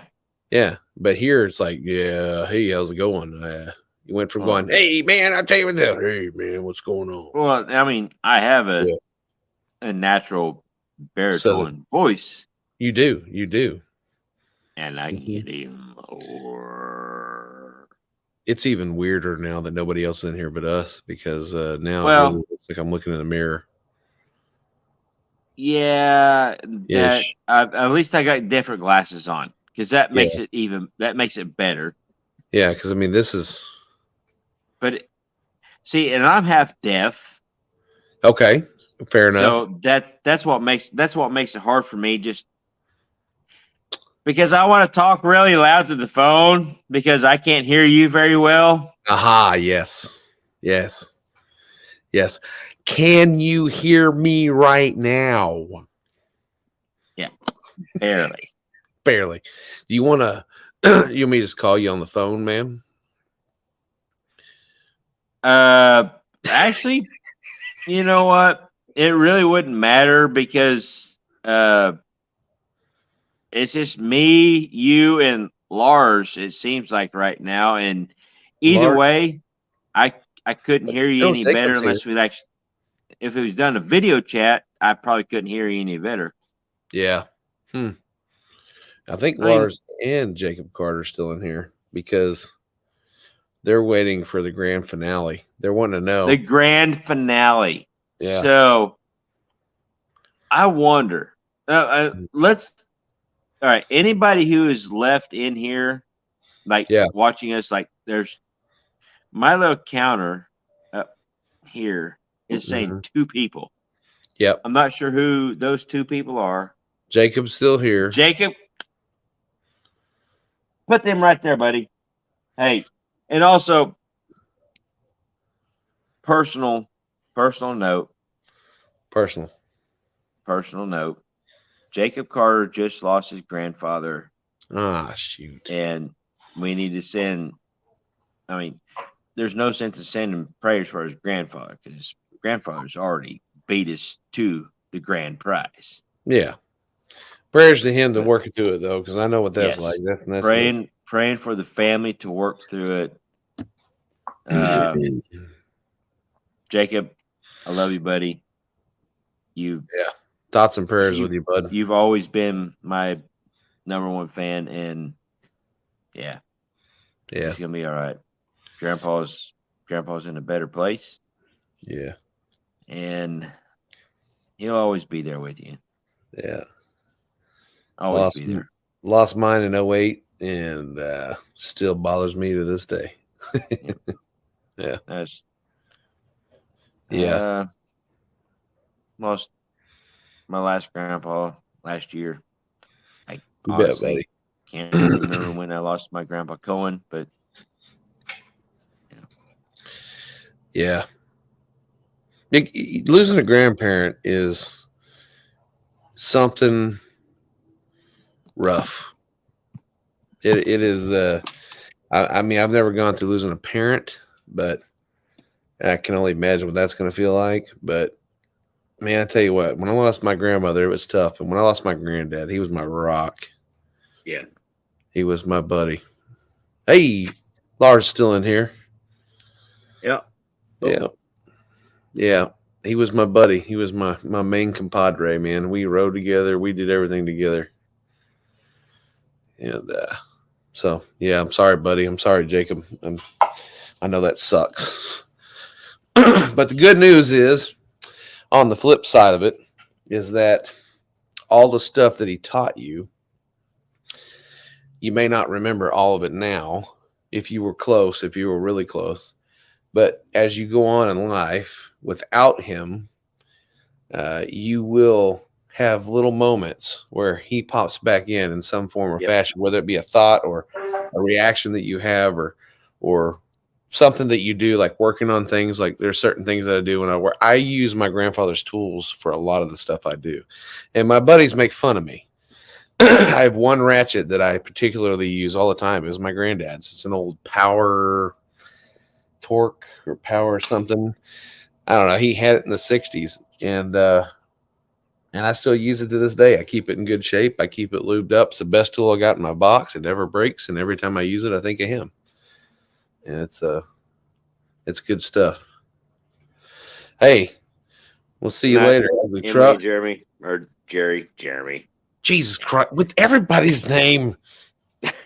I'm horrible with names, and that's Captain Morgan. That was his fault. Old Captain, Okay. he's like, arr. I mean, switching Jerry, names she's around. not running around on you with somebody named Jeremy. It's Emily and Jerry. Arr. Okay.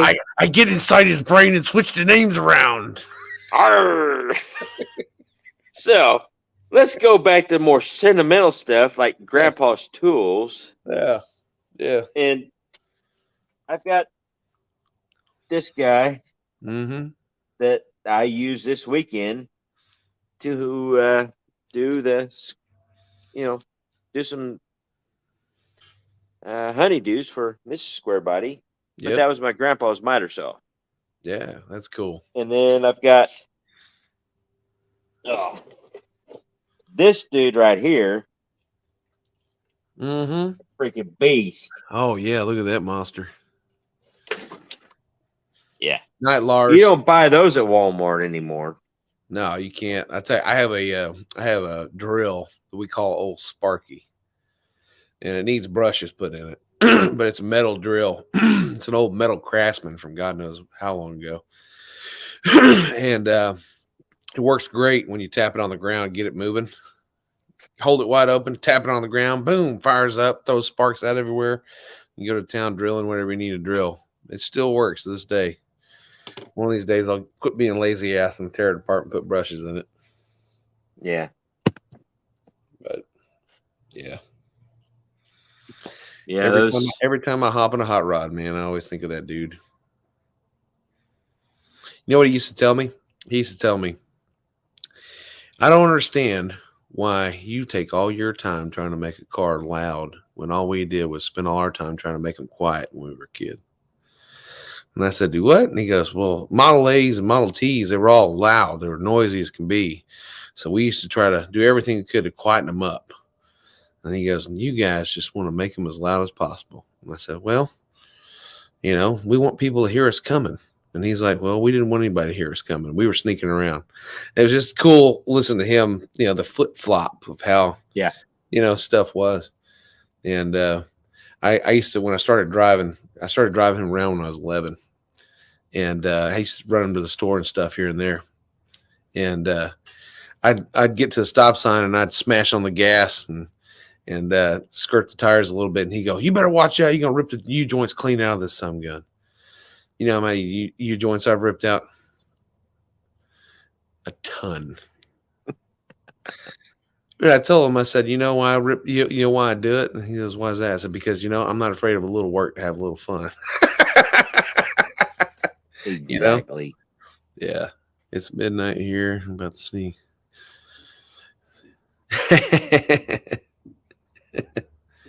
See, my grandpa loved fishing. No, that's cool. Yeah.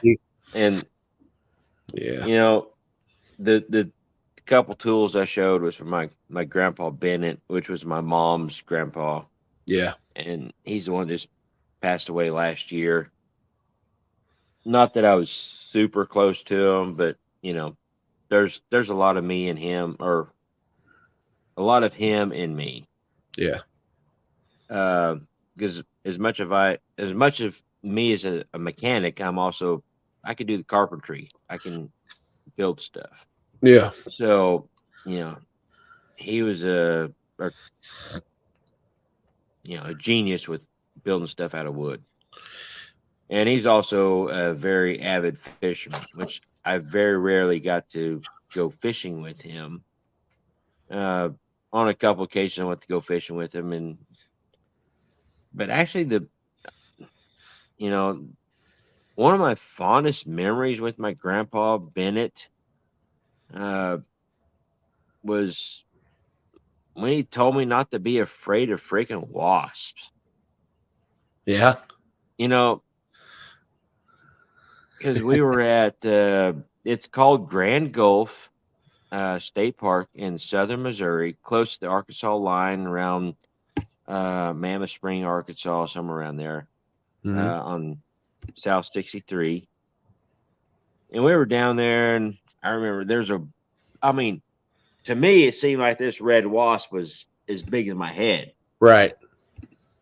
And I was, 7, 8, 9 years old, whatever. And that was the that was I say that's the first time, and maybe not the only time, the first time I remember my grandpa raising his voice to me, like Yeah. getting on to me. Yeah. You know, along the lines of stand still. He's not looking to hurt you. Just stop it. Because I was a little kid. I was freaking out because the wasp was flying around. Because it was now Grand Gulf State Park it's one of the like deepest. I don't know if it's how it compares to the Gulf of Mexico, Mhm. but it's like another natural wonder, but Yeah. it's not as well known. But it's got stairs and wooden railings and stuff. So the red wasp around here there's a bunch of them. Yeah. Yeah, I was like, I didn't want to get stung. I don't like to get stung. Nobody likes to get stung. Heck no. But he was one of the guys that I watch him grab a hold of a freaking wasp nest and having 10 or 15 wasps all over his hands, but he was grabbing hold of the wasp nest and he just walked away with it and throw it out in the yard. Yeah. Never winced, never whimpered. I don't Mhm. know if they were stinging him or not. Yeah. But he said, Don't cry, don't scream, don't yell around because them wasps ain't after you. They're just trying to protect their nest. Yeah. Yeah, you stay away from the nest, you stay calm, they'll be calm. They ain't gonna hurt you. That's right. And that really that made a lot of sense in life in general. Yeah. You bump something and you upset it, as a person, whatever, Mhm. just stay calm. Yeah. You didn't mean to. You didn't mean to bother them.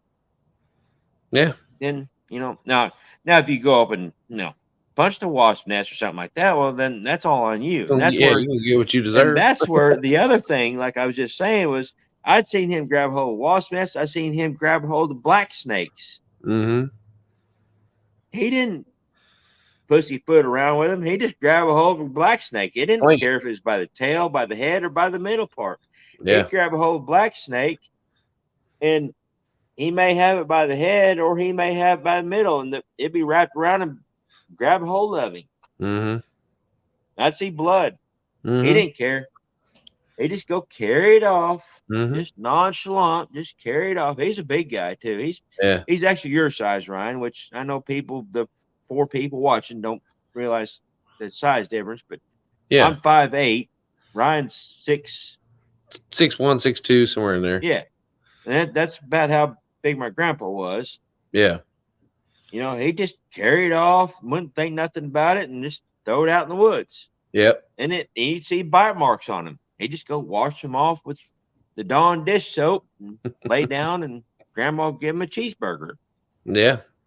It's like, yeah, they were built different, man. My dad's dad, they used to have a lake house at Possum Kingdom Lake. It's a beautiful lake. He used to have about a 60-foot, 70-foot cliff that you used to go diving off of. And I remember when I was like 4 or 5 years old. Man, we should do a series on this. We should do a series when we talk about our granddads. This is really good stuff. I'm glad Jacob brought it up, because anytime I get to talk about my granddads, man, I'll tell you what, I love it. But I'll never forget, I was probably 4 or 5 years old, and I was playing in the shallow water, by the shore there. And my granddad was sitting down on he was in his swim trunks, shirtless. He's just sitting there in the water, probably about, belly deep, got his belly in the water. And I said, Papa, there's some snakes.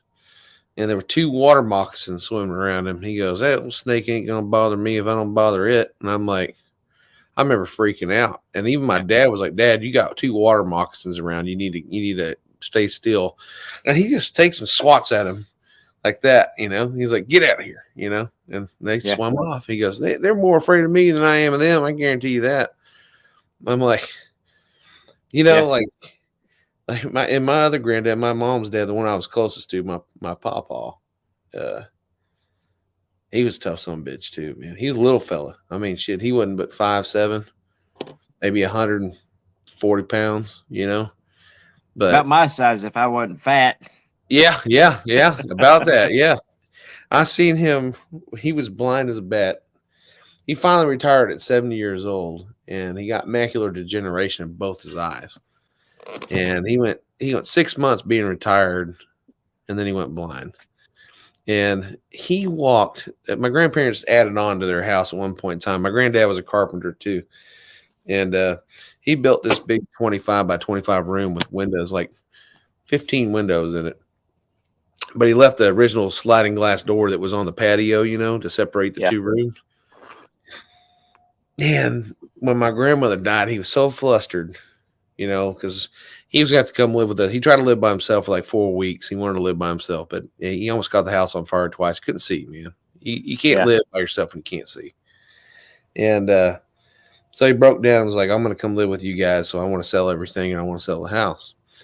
And we were having an estate sale. And I was sitting out there in that room with him. And he's like, your life gets put in perspective when you spend all this time working to build it up, only to turn around and just sell it all away for 2 cents on the dollar. And that hit me really hard because I was like, man, that sucks. That really sucks. And somebody asked what we wanted for something or whatever price on something. And he hopped up to go tell him, and that door wasn't closed all the way. And before I could say, hey, he ran in that plate glass door, and it was old plate glass, So when he walked through it, and it came off in big giant sheets. And, he was in his early 80s at the time. His skin was thin. Boy, it cut him open from here all the way down to this knuckle. Just laid him open. And he just kept walking through the glass. He's like, whoops, and he's sitting there bleeding out. And he's like, oh, we'll take $50 for that, blah, blah, blah. And I'm like, hey, you're bleeding. He's like, oh, yes, yep, thin skin.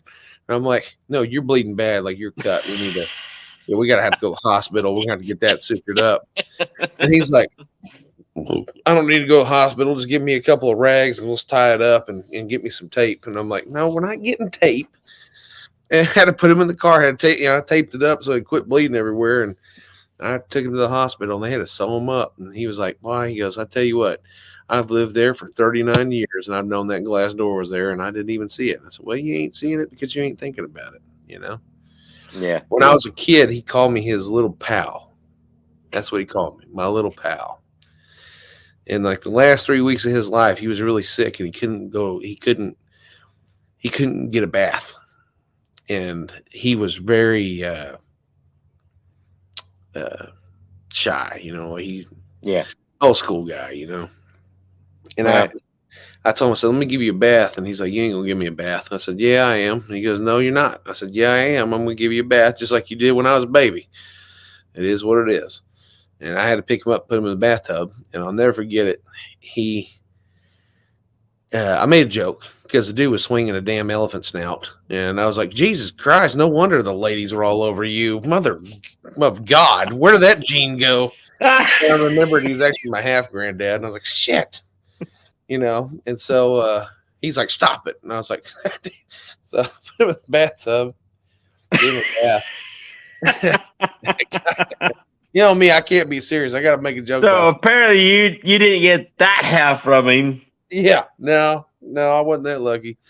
So he gets out of the bathtub, and my mom told me the next day, she goes, he came and sat in the living room, and he said, my little buddy's turned into my gentle giant. And I hang on to that. And I look back, I wished I'd have left home when I was younger. I stayed home until I was 26, almost 27. And I always wished I'd have left earlier. It's sometimes, when I think about it. But I'll tell you what, life worked out exactly what it was supposed to, and I'm glad I was there. It does. Be able to be there, through that process with him. Couldn't imagine not being there, But it's good.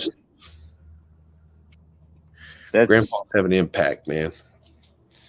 They do, and honestly, that's why I've even started my YouTube channel. Yeah. Because I didn't know my grandpas, either one of them, very, very well. Mm-hmm. Just logistics and all that stuff, you know. Yep. But I knew that a great part of me was because of my genetics, my grandpas, Yep. my great grandpas. And, you know, it just always puzzled me. It's like how much of it is genetics, how much of it is learned, because, you know, I would see my grandpas, my dad, my grandpas, my mom, my grandpa, you know, and I remember very little about my great grandpa Bennett, Mm-hmm. and, you know, my mom's side of the family were my grandpa, my great grandpa were big guys, you know, like you Yeah. know, over 6 foot tall, and then here I am, the short guy, but that comes from the Cohen side of the family, my dad's side of the family, but I also have uncles that are on the Cohen side that are 6 foot tall too. You know, it's like Yeah. I got the short end of the stick all the way around. I'm average. I don't care. I deal with it. Yeah. But, you know, my great grandpa Bennett, my grandpa Bennett, carpenters. The Mm-hmm. Bennetts were carpenters. Even my great grandpa's cousins, which I got to meet and got to know very well, they were all carpenters. Yeah. And it was awesome to meet them and talk to them and not just know my direct lineage, but Yeah. get to meet them, and, you know, just like that's just kind of how my genes are. Yeah. You know, to be able to design and build stuff out of Right. whatever media it is. It doesn't matter if it's wood or metal or plastic or, you know, a big Mm-hmm. pile of poo. You know, I can make something. Yeah. I mean, it's the basics of it. But, you know, the Cohen side, my dad's side of the family, we're, as far as I know, it's all mechanics. I Yeah. mean, nuts, bolts, mechanical gears, all that stuff. Yep. Farming, you know, all that stuff. That's where all that comes from. So it's like both sides of my genealogy is like, I can't help it. I'm either gonna fix stuff or build stuff. Yeah. You're gonna always be working with a tool. Yeah. Yeah. Yeah. I knew that. I knew that from a young age that I'm not a book smart person. Yeah. I'm not going to be sitting in, which there for a while I was sitting in office making a living because I was in engine room, because I made sure the boilers and air compressors and all that stuff worked at my job. Mm-hmm. Right. So I was sitting at a desk making sure that happened, but, you know, it wasn't necessarily a desk job where I was punching computer buttons, making Right. no, Yeah. Yeah. no. GPS reports. You know, so that's where this YouTube thing really, you know, I remember started you. with I me. remember. I don't remember what video it was, but in particular, but I remember you walking outside of your shop. It was cold. You had your jacket on, and you felt the need to explain, for whatever reason, why you do your channel. And I want to say it was on Square Body stuff. I don't think it was on other stuff No, it was or on regular Square Buddy stuff. stuff. Yeah. Yeah, it was on Square Body stuff. Yeah, and you spoke about it, about how, you know, that maybe one day your great grandkids will want to go Yep. back and know who you were. And what better way to do that than to have, you know, a bunch of videos showing that. Yep. And I'm going to be 100% honest. When I told you, when I first talked to you, that you gave me inspiration to even start my channel, one of the main reasons was because of that video. Yeah. And, you know, and that's the thing. Like, I wish I had a bunch of stuff to go back and look at with my granddad. I have photos, Exactly. you know, I have some old videos, some old VHS tapes when I was a child, but I wish I would have been able to do this when he was still alive. Cause man, we did so much fun stuff. Like Richie loved him, man, and so did Eric, and we were like the four amigos, man. Like every time we were working on something, he was there, and he couldn't do much, but he still sat there and he'd just hang out with us, and he'd stay there. If we worked till 1 o'clock in the morning, he'd stay there. He wouldn't complain. He wouldn't do nothing. As long as he had a chair to sit in, he'd be fine. I'd say, "You all right?" "I'm just fine, pal." "All right." Yep. And that's kind of the reason why I went back to another Malibu, because I tried to get my wagon back. It was the last car I built with him involved. And, I sold it long before he passed. And I was like, man, I really wish I could get my car back. And I couldn't get my car back. It was in pieces. So I was like, man, I'm going to recreate the G body that I wanted to have, but it kind of reminds me of the last time I had with him. And now I get to share that with my son, Yep. Yeah. I wish I got his genes though, because, like I got my dad's genes. Like my mom has a really good personality. My dad has a killer personality. And I remember my dad sitting there telling stories with his brothers and their friends when I was a kid, and they'd all be just laughing and having a good time. My dad was just all vibrant and, and he's just giving these elaborate stories. And you're just like, as a kid, you watch it like, man, I want to be like that one day. So, That's just where it went on. what I know of you, Ryan, Yeah. you are that guy. Yeah. You are that guy that can just whatever situation it is, you can walk into it. And I've only met you once in person. Yeah. But we've been talking for over a year. Yeah. And you're one of the closest persons to me as far as like personality, like confiding in another person other than my wife. Yes, you're one of the top ones. And you're that guy. You're that guy that could just make the room happen. Yeah. Yeah. My mom always told me that, and I never even listened to it. And I found that later on in life, and I should have listened younger, like if there's anybody who's ever watching this, if anybody ever watches this that's younger, man, just, I mean, you got to listen to the people around you.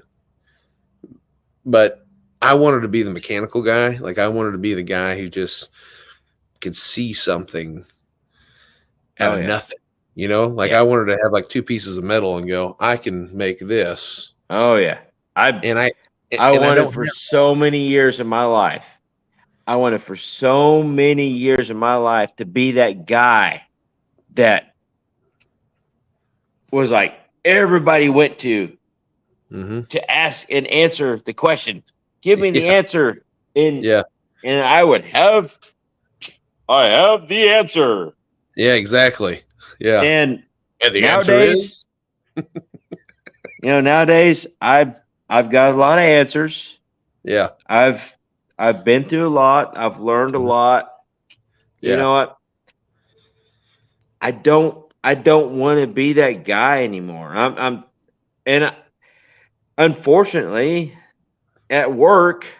Yeah, I'm that guy at work. We've got a lot of people retired in the last 5 years since I've been there. Yeah. I'm one of those guys. I've got higher seniority. I've been there the longest now. Yeah. The 7 years I've been there. So now I'm that guy, and I don't want to be that guy. I just want to go there, do my job, and go home. But it depends on the new guys. It depends on how much they want it. And that's, I guess, what I was saying about this YouTube thing is like, or what we're saying about it. We've both been saying it is like, as much as we got to know our grandpas, we didn't know our great grandpas. We didn't know our great great grandpas. Nope. We don't know. I know a lot of my personality and my being is generational or genetics, whatever you want to call it, because I got to actually personally be with my grandpas. Yeah. Or grandmas. It doesn't matter. Female, male, it doesn't matter. But how much of this is genetics. Yeah, I know. Yeah. You know, 30, 40, 50 years from now, Mm-hmm. and I've got a great grandson that has the same issues I have with speaking and can't sometimes put sentences together, regardless of the alcohol content. Right. That actually helps me to a Yeah. point, and then Yeah. Lucy. Yep. Yeah. so Yeah. I said that like right off the beginning of the after hours, like, you know, with people with anxiety like I have, Yeah. the first 2 drinks gets me to being a normal person. Yeah. No, After I get that. that, then it kind of, you know, Yeah, it can go the other way too. Sure. Yeah. but there's Makes sense. there's a point where, you know, I was just thinking that, you know, my great grandkids could look Mhm. back and say, hey, you know, I do that too. Yeah. I act just like him. Right. Why? Yeah. I never met him, and I he's a can't ever drunk old remember guys' fool. You know, I got to watch one of his live things that he had going back then, and he's, you know, drunk because he drank Captain Morgan because he's got anxiety problems and whatever, and you know, but if they could connect to me, if they Yeah. could connect to me in any way, shape, or form, never knowing me personally, Yeah. from 2 or 3 generations separated, Yeah. Wouldn't that be something? how awesome would that be? Yeah. Because My we don't have that option. no. My granddad. I call my dad's dad my granddad. He was big granddad because he was a bigger guy, and then my mom's dad was Pawpaw. And granddad chased the lineage of our family. I'll never forget this. He was in his computer room. He had an office. He had a computer room, you know, and he was a big bowler. He was a pilot for American. He was a captain, and he was a trainer, you know, and he did all kinds of crazy stuff. Anyway, he was at his computer one day, and he had this big old book next to him, and I'm like, "What are you doing?" I think I was like 10, maybe somewhere around there, and he goes, "Oh, I'm going through our family tree, and I'm getting ready to. Me and your grandmother are going to go to Kansas to a big meet. We're all going to meet the whole Wing family." I was like, "Really?" He goes, "Yeah." He goes, "There's 690 of us still alive." I was Wow. like, 690? He goes, "Yeah." So he sets me down and shows me like some stuff, and I wish my uncle has it. And I talked to him recently about it. I said, "Do you have all that stuff?" And he said, "Yeah." I said, "Okay, that's cool, because I would like to go back and look at it." And so they ended up giving me, when I went to go see him, I have our original family Bible from 1690. And yeah, and it has all of their names, all the caretakers of the Bible's names throughout our whole family lineage. And That is awesome. yeah, and it's pretty surreal to like open it up and see their signatures and see the way they wrote. You know, like some of them wrote really good, some of them wrote really bad. I wrote really bad, so I guess I got that gene, whatever that one was. And but it has like Something I didn't realize until about maybe a year ago, that they don't teach cursive in school anymore. yeah, no. And you know, my youngest son, I said he signed his name to something. I was like, why didn't you write in cursive? It's like, but they didn't teach us how to write in cursive. Yeah. Yeah, no, it's weird. My my kids, when they were homeschooled, they learned how to write in cursive in 2nd grade, and Yeah. but now that they're back in regular school, they don't do it. Yeah, dude, it's weird. Like, but people were built differently too. You know, like thinking about, you know, like thinking about like what, like how people are built now. Like it kind of gets you on that kick. You know, you're talking about cursive, and they don't even write in cursive anymore. You think about the way men were built, like our grandfathers, right? Oh crap! Yeah. Just the way their mindset was, right?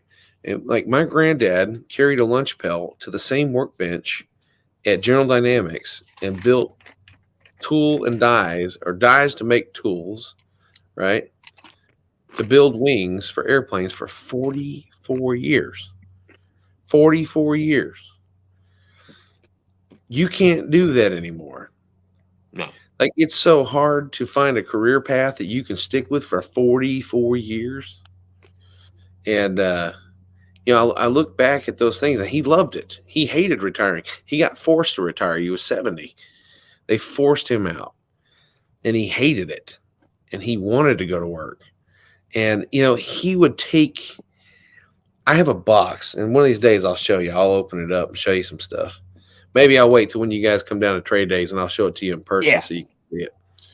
But he had a lock box that he saved for me, and he would put little mementos in there throughout my life, because I came at a very troublesome time in my family. My aunt had just been murdered, and my mom was pregnant with me, and they always said that I was a shining light in the darkest hour. And so they all really spent a lot of time, with me. And he put a bunch of stuff in a lockbox for me. And then throughout the years, he would add things, right? And he would make things. So what his favorite thing to make was knives and jewelry. Yeah. And he would make knives and jewelry. And so I have a bunch of rings that he made, and he would roll them up in paper. He put a note in there and roll them up in that paper and put a rubber band around it. And so, like, I have a knife. This is the coolest knife I've ever seen. And you unroll it, and it says, "Hey, little buddy, Papa made this in 1966. I was bored and wanted to, I wanted to make a knife, and I'd had this knife in my head, and I made it in 1966, blah, blah, blah, and you're like, you open it up and you read these notes, and you're like, this is like he's here. He's telling you the story, And so I always keep that. And from time to time, I'll go open it up and I'll look at it. Like, I've got a belt buckle he made out of leather, just all kinds of cool little just things that if somebody found it on the side of the road, they would think it was just junk. But man, that means the world, So when I was a kid and he told me about it, like at 10 years old, I'd be like, can I see my lockbox? And he'd open it up and he'd take stuff out and show me, and then he'd make me put it all back in there, and he'd lock it back up. And I still got it in the same box, still got the same code, just the way it was. Oh, wow. And so that's like the flip side, so my kids don't have granddads. My dad lives in Tennessee, so he's like non-existent. Yeah. And my wife's dad's non-existent. So they got grandmothers that are batshit crazy. And so for me, it's tough because I got to try to be dad, but I also have to try to be granddad too, because that is a key component to growing up. There is. But it's tough.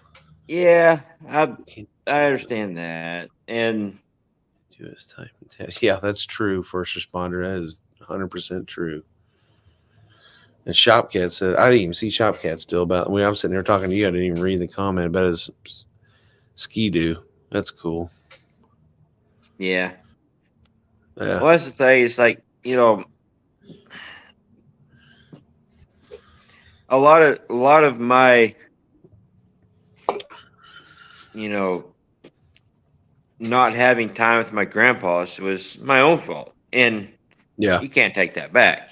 Sure. It wasn't because of them. It's because I didn't make time to go spend time with them. Yeah. But I do know that regardless of what little time I spent with them, there's a lot of me that comes from them. Mm-hmm. My grandpas. And then, my dad, my mom, that's the given.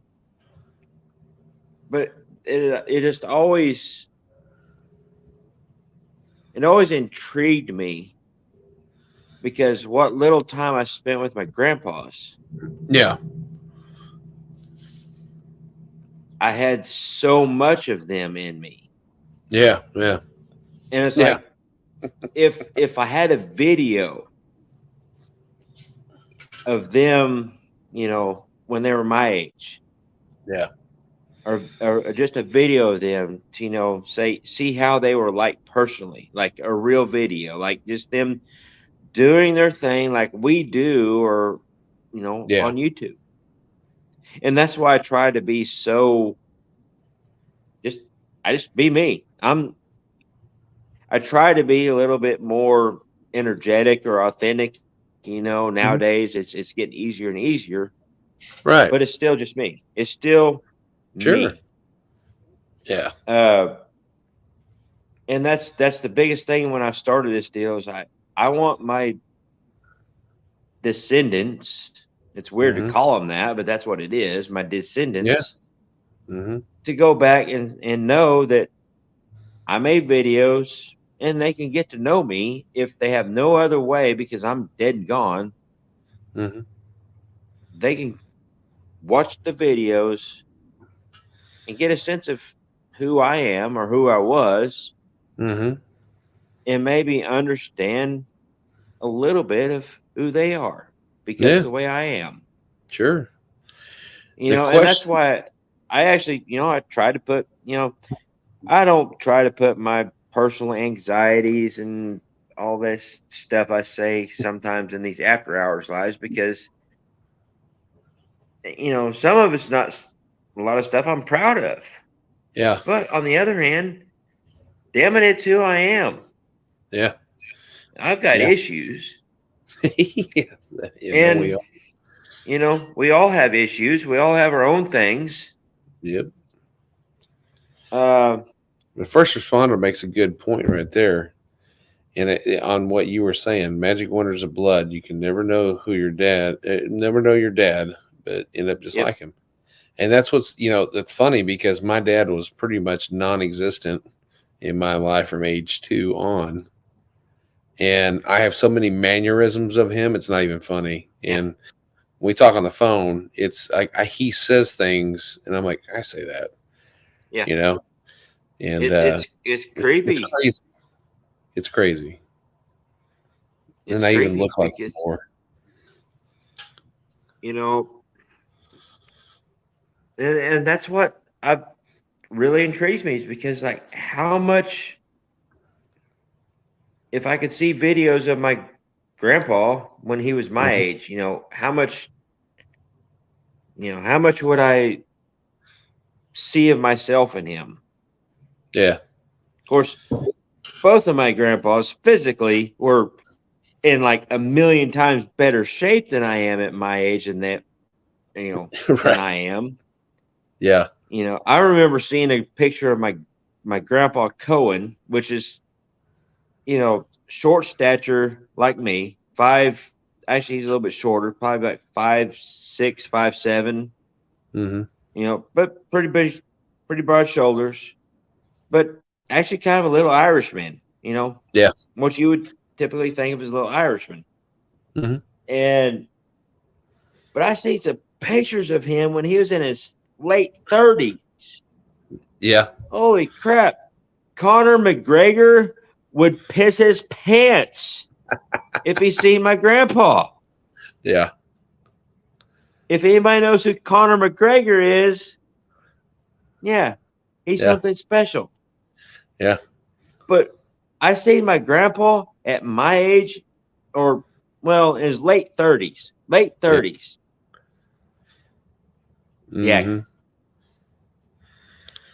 These guys on the MMA wouldn't stand a chance against these guys like my grandpa back in the day.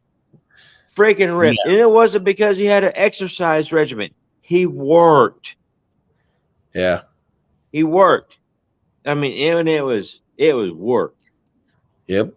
That's all there is to it, Yep. See, Jacob Carter says there was a time that my grandpa yelled at me, and now I'm glad that he did yell at me. Hey, that's funny. I can relate to you on that, buddy. Yeah. I can relate to you in so many ways. I was 7 years old, and my granddad got awarded a clock for 30 years of service at General Dynamics, and it was a 59 Cadillac clock. It was a cool, badass little clock. Wow. Yeah, he had a roll top desk, and he used to keep it on top of his desk. And I'd say, Papa, can I see the car? And he'd be like, yeah, you can see it, but you can't play with it. And so he handed it to me, and I'd sit there and look at it, and then he'd take it back from me and put it back on top of his desk. Well, I liked trying to be like him with the tools all the time, doing stuff. I wanted to take it apart and try to put it back together. And one day, my grandmother was watching me while he was at work, and I went up there and I climbed on top of his roll top desk and I grabbed that clock down, and I went out into his back deal. Yeah, General Dynamics. I worked for them 10 years. I have a pencil in my garage that I still use.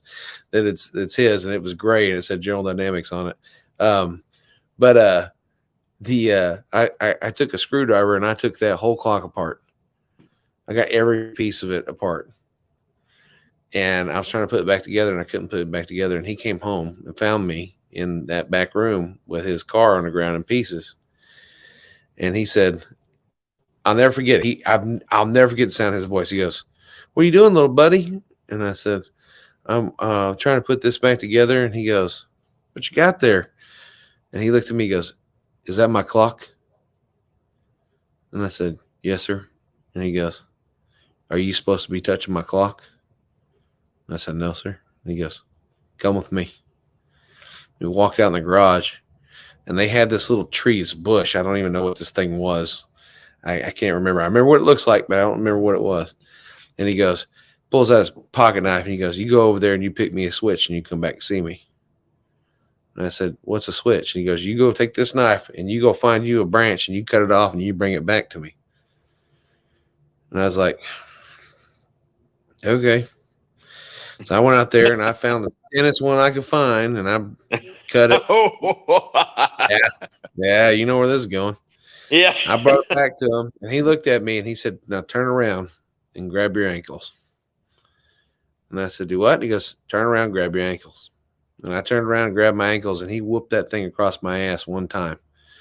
And I heard it long before I felt it. Yeah, oh, yeah. Yeah. And I turned around and I pain, went, "Oh my God." The physical Hey. pain wasn't the pain. No. I listen, it hurt, right? It hurt really bad. But when I turned around, he was crying. And he looked at me and he said, "Don't ever make me have to make you do that again. And if you do get in that situation, you better spend an hour and a half out there cutting down the biggest one you can find." Yeah. Never pick this thin one. And I'll never forget that. And I folded that knife up and put it back in his hand. And he went and put his clock back together. And all was well in the world. And that's the only time he ever got mad at me. Yep. And I'll never forget it. Never forget it. And that's what kids need today. Kids don't get enough ass whoopings, you know. They don't get enough structure. And that's what my kids, I treat them just like I got treated. You know, if you do good in life, you do what you're supposed to do, you do what you're responsible for, then you get no belly aching from me. But when you cross my path and you push my buttons, you're gonna get a whooping. Yep. You know, And and that's the thing is the job I have now. I've been there for a little over 7 years. You did, Shop Cat. Yeah. Mm-hmm. And the interview with the boss, mm-hmm. he kind of done his little thing because it wasn't necessarily. I kind of got the job through somebody else. You know, it was like he told them that I was a mechanic and can do some stuff and blah blah blah. Yeah. And you know, but I still had to go through the motions of getting interviewed. Well, I kind of knew that. So I had some stuff on my side. I wasn't needing to prove everything to them what I was about. Yeah. But I'm hoping this kind of goes along the same lines of what we're talking about. Is, you know, just be a man. Mm-hmm. Say, be what it is. But the boss, he was interviewing me and he said this and this and this, and this is what we expect. This is what we do. I said, okay. I said, here's what I expect. I said, I'm going to flip the page on you. I'm going to interview you. The ball's in my court right now. Is that okay? He's like, yeah. That's great. I said, okay. I said, in order for me to want to work for you, I have some expectations also on my end of things. Mm-hmm. Like, okay. I said, well, for one, I'm not a kiss ass. If you're Yeah. looking for a kiss ass, I was gonna, want to do everything your way, blah blah blah, whatever. Yes sir, yes sir, yes sir, yes sir, yes sir. I'm not that guy. I will do what you tell me to a point, but I also need to understand why I need to do what you're telling me. Yeah. I'm not just going to do it just because you said so. I'm the I same want to guy. do it because I understand why you're telling me to Yep. do it. Yep. And if I don't understand that, I I'll can't ask do you, it. and I'll make you explain it to me. Mm-hmm. Because unless you don't explain it to me, don't make sense to me, I'm not going to do it. Yeah. It's a waste of my Yep. time. If it's Yeah. a waste of my time, I don't need to be here. Yep. He's like, okay. And I said, I need to work this many hours. I need this much money. Mm-hmm. Can you do that for me? Can I work this many hours and make this much money? Yeah, we could do that. All right. I laid everything out on my end as a potential employee. It's like I got nothing to lose. I'm either going to get a job or I'm not. Yep. And that's how I laid it out. I said, this is how I am. Love Yeah. me or like me. This is how I was raised. This is how my grandpas were. This Well, is it's how the way you gotta this do is me. Yep. This is it. I'm done with trying to be anything else other than this right here. Yep. This is where my lineage, my being, my training, my everything has got me. Yep. Here I am. I think And he's Shop like, Cat's out. I'm gonna say bye to Shop Cat. Bye, Shop Cat, man. Appreciate you hopping in. yeah. Yeah, go see your granddad, man. That's cool. You still got him too. That's good. Yeah, go see him. Go see him. Yes, sir. Yeah, love you Sorry, too, brother. we missed out on your chats there.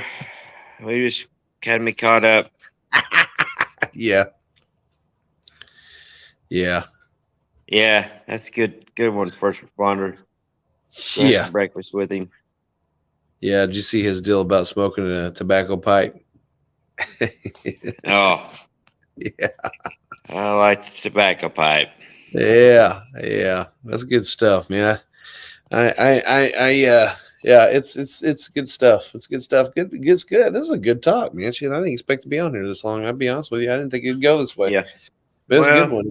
I hope Jacob gets some type of closure and just know that, man, at the end of the day, it don't matter where you are, don't matter what you're doing, don't matter how old you get, as long as you don't lose your mind.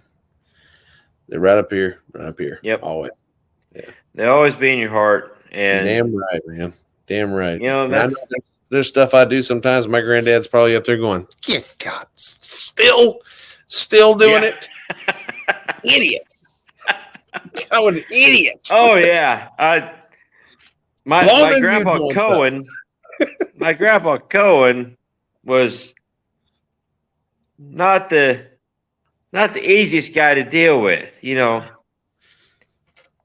had certain ways he wanted stuff done, and that's how it was going to get done, and it didn't matter if you had a different way. You don't take your four-wheeler there. Don't do this. Don't do that. We had to go. I remember as a kid, we had to come down from where we live 4 hours away to get all of his firearms before they got confiscated because someone was driving too slow down the gravel road through his property. And he had a 44 Ruger Red Hawk pointed at some guy's temple while they're in their car like, Why are you driving so slow down my driveway? It's like, well, because you got some cool cars like right here on the road. He had some kick-ass cars right there next to the road, and when you drive through there, you're like you can looking look on at 'em. both sides, looking at all the cool shit. No, Grandpa, like, you drive too slow. He just walk up beside your car, and he's got a freaking 44 Ruger Red Hawk pointed at your Gee. forehead. Shit. So yeah, we had to compensate Grandpa's firearms when I was a kid. I remember that. It's like, yeah, I don't want to be that crazy like Grandpa, but you know what? Kind of am. I kind of am. Yeah. Well, I kind of am. I'm a little further off the road than what Grandpa is or was. Yeah. So I got a little buffer now. Yeah. Like, so you don't have to pull the. I really don't want to walk that far to do that. Fair But enough. you know, it's like sometimes I'm like, you know, what are they doing parked out there? And there, you know, we got people going up and down our gravel road on side by sides all the time. You know, they're just having a good time, like I would be doing if I was in their situation. Yep. It's no different. They're not hurting anything. Yeah, maybe every once in a while we'll find a beer can or something on our on my property. There's always going to be a little fuckery here and there. You know, human nature. I've done a little bit of that from time to time. So it's like, okay, it's just karma. Sure. But then there's also Grandpa Cohen in me. Yeah, sure. Right. Now I go out there at the old 45 and see what's up. Hey, what the fuck's going on out here? Huh? But then I'm too fat and lazy and I can't make it down the driveway. I'm like, yeah, it ain't worth it. Yeah, it ain't worth it. Now, it ain't worth it. You talking about how when you had to pull your granddad's guns away. Did I ever tell you about the time how we had to pull my grandpa's driving away? Oh no. Never told you that? I don't think so. The three people that are left in here are going to get a pretty good kick out of this. Yeah. All right. So, you know how I was talking earlier about how men were built differently back then, right? Well, yeah. Listen, the thing about guys that were old like that, when they had to have something done, by God, they were just going to do it, come hell or high water. Okay. And we were heading to my grandparents' house, and we used to cut down this side street that just shot right across the main road. Yeah, you cut through a neighborhood and came in the backside of my grandparents' neighborhood, you know. And it's 30-mile-an-hour zone, 2 lanes, right? And my granddad, when he retired, when he met my grandmother and my mom and uncle and aunt were young kids. He was my step granddad. But he never would have known it. But when he met him, he had a 56 Cadillac, right? And they were pretty poverty stricken, my mom and my grandmother and aunt and uncle. And so he went and sold that Cadillac to put a down payment on the house that they lived in until my grandmother passed away. And so he always wanted to replace that Cadillac. He always talked about it. I had a 56 Cadillac. I love that 56 Cadillac. You know, I want another 56 Cadillac. One of these days I'm gonna get me another Cadillac. When he retired, he went and bought him a Cadillac. Well, it was cherry red interior, right? He had to have that Cadillac. And boy, I tell you what, we're driving to my grandmother and grandpa's house one morning, and we see a red Cadillac come down the road because we're on kind of a hill going down, right? We see a red Cadillac down, and it's just booking. It's booking and cooking, right? And it looks like there's a dog hanging out the window. And I was like, well, there's a Cadillac like Pawpaw's. And we slowed down as it's getting closer. I'm like, that looks like Pawpaw. And there goes my granddad with his fucking head hanging out the window like Ace Ventura, looking down at the road like this. And he just goes blowing by us. Whoa! And so my mom was like, what the hell? And she turned around and went and chased him down. And we get to the wrong side of the road and pull up next to him. I'm like, Pawpaw! Pawpaw! And he's like this. Huh? Hey, pal. He pulls over. We pull up next to him. And I said, what are you doing? He gets out of the car and he goes, well, And then I got a pair of his glasses in the house. Boy, they're about yay thick. I mean, just, right? And so he gets out and he goes, well, I woke up this morning and we were out of milk and I needed my medicine and I can't see worth a damn. And I was like, so you decided to get in the car and drive? And he goes, well, I could see just fine out of the corner of my eye. So I was hanging my head out the window watching the lines in the road. And the other corner of my eye was watching the stop sign. And I was like, yeah. So my mom goes, get in the car. You're leaving your car here. And we took him to the house. My uncle had to come back. We went to go get his car. And we took him to the doctor. And turned out he had macular degeneration in both eyes. He could see out of his peripheral, but nothing in front. So he was driving sideways like this, looking down at the lines and looking this way out of his peripheral. Crazy son of a bitch. So you know what I used to do with my mom when I got older and he lived with us? I'd go around the corner. I'd go around the corner because he hated not being able to drive, man. You know? Yeah. Imagine that. Imagine not being able to drive anymore, you know? Oh, yeah. So I used to take him down to the big parking lot at the high school and I'd set him in the driver's seat and I'd say, go ahead, drive.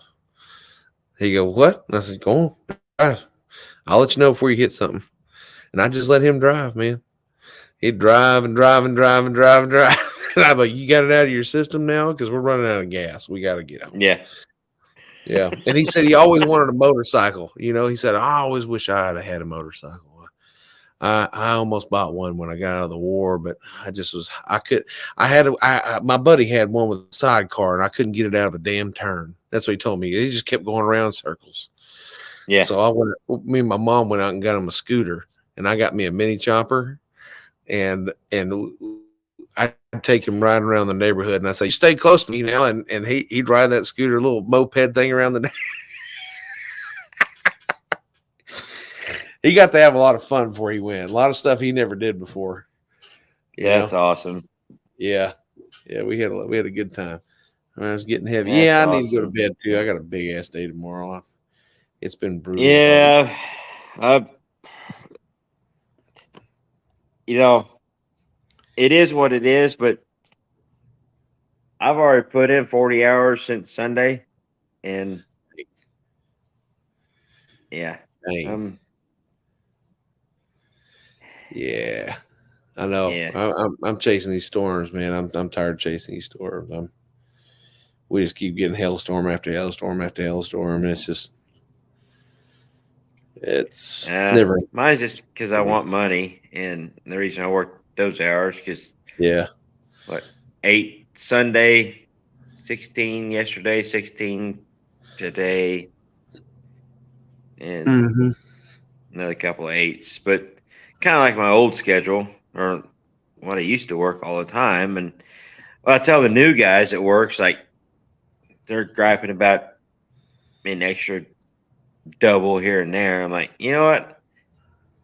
I used to average 90 hours a week. Man, that's a lot.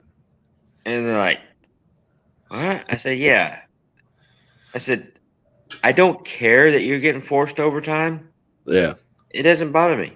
Right. I used to do that. But now if I work a double, I'm like, I want to go home. You know, just one, I don't know how people one do extra this shift. shit. I'm like, yeah, it's sad.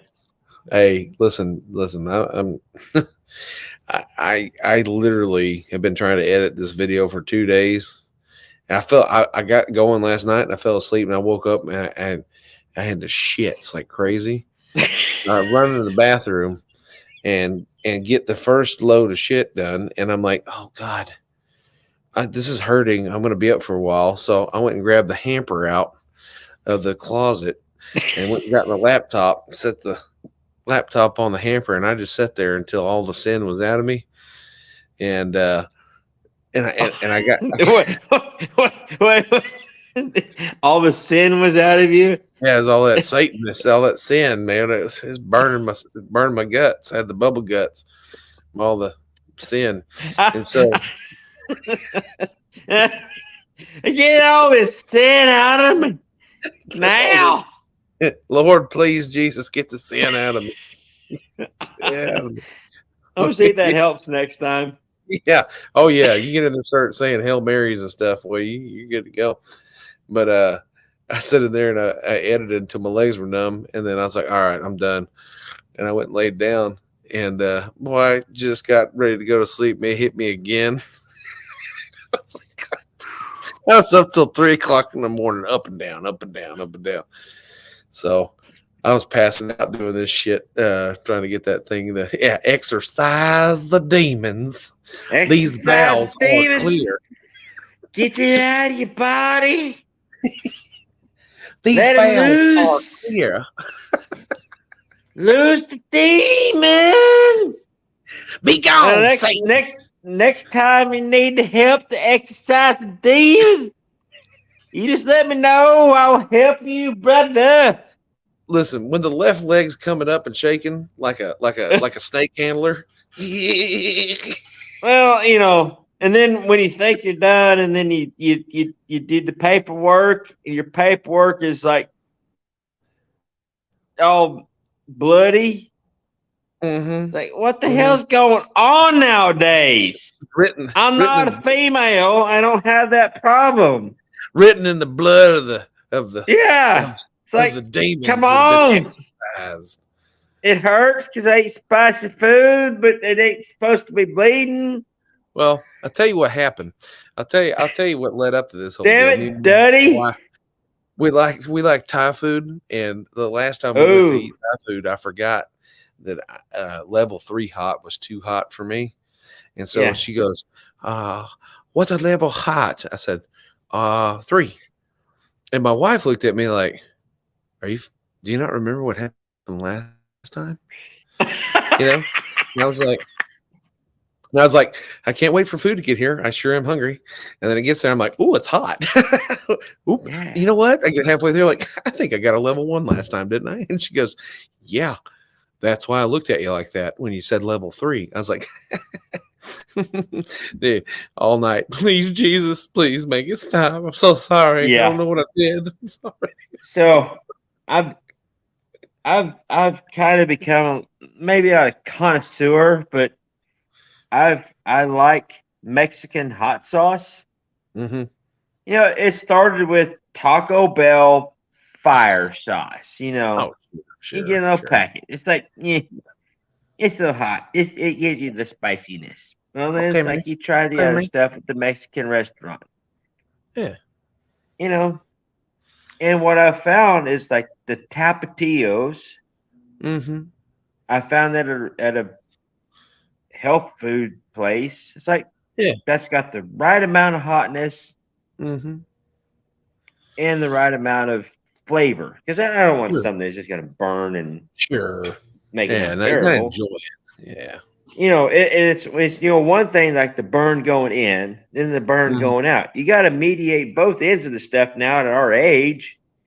Mm-hmm. You know, I can love the flaming hot going in, but you can't. The flaming hot going out, you can't moderate. So you got to tame it down on this end so you can tolerate it on that end. I'm like, okay, this is a good product that I like. So I found it on the Amazon. You can get 2 32-ounce for like $50. I put it in the cart. I ain't bought it yet. Mm-hmm. I'm still working on some hot sauce that we got from a discount place that it's a year out of date Mexican imported hot sauce. Ooh. Perfect. Yeah, and that might be some of my problems in the last few weeks, but I've ate a lot of it. It's not really hot. It's got good flavor.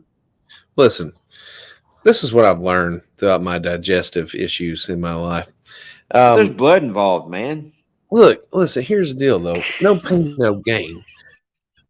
If it was easy, everybody'd do it. Okay? Oh, yeah. Yeah. And at the end of the day, somebody's got to eat all these jalapenos. because these pussies we're building today, they can't handle these jalapenos.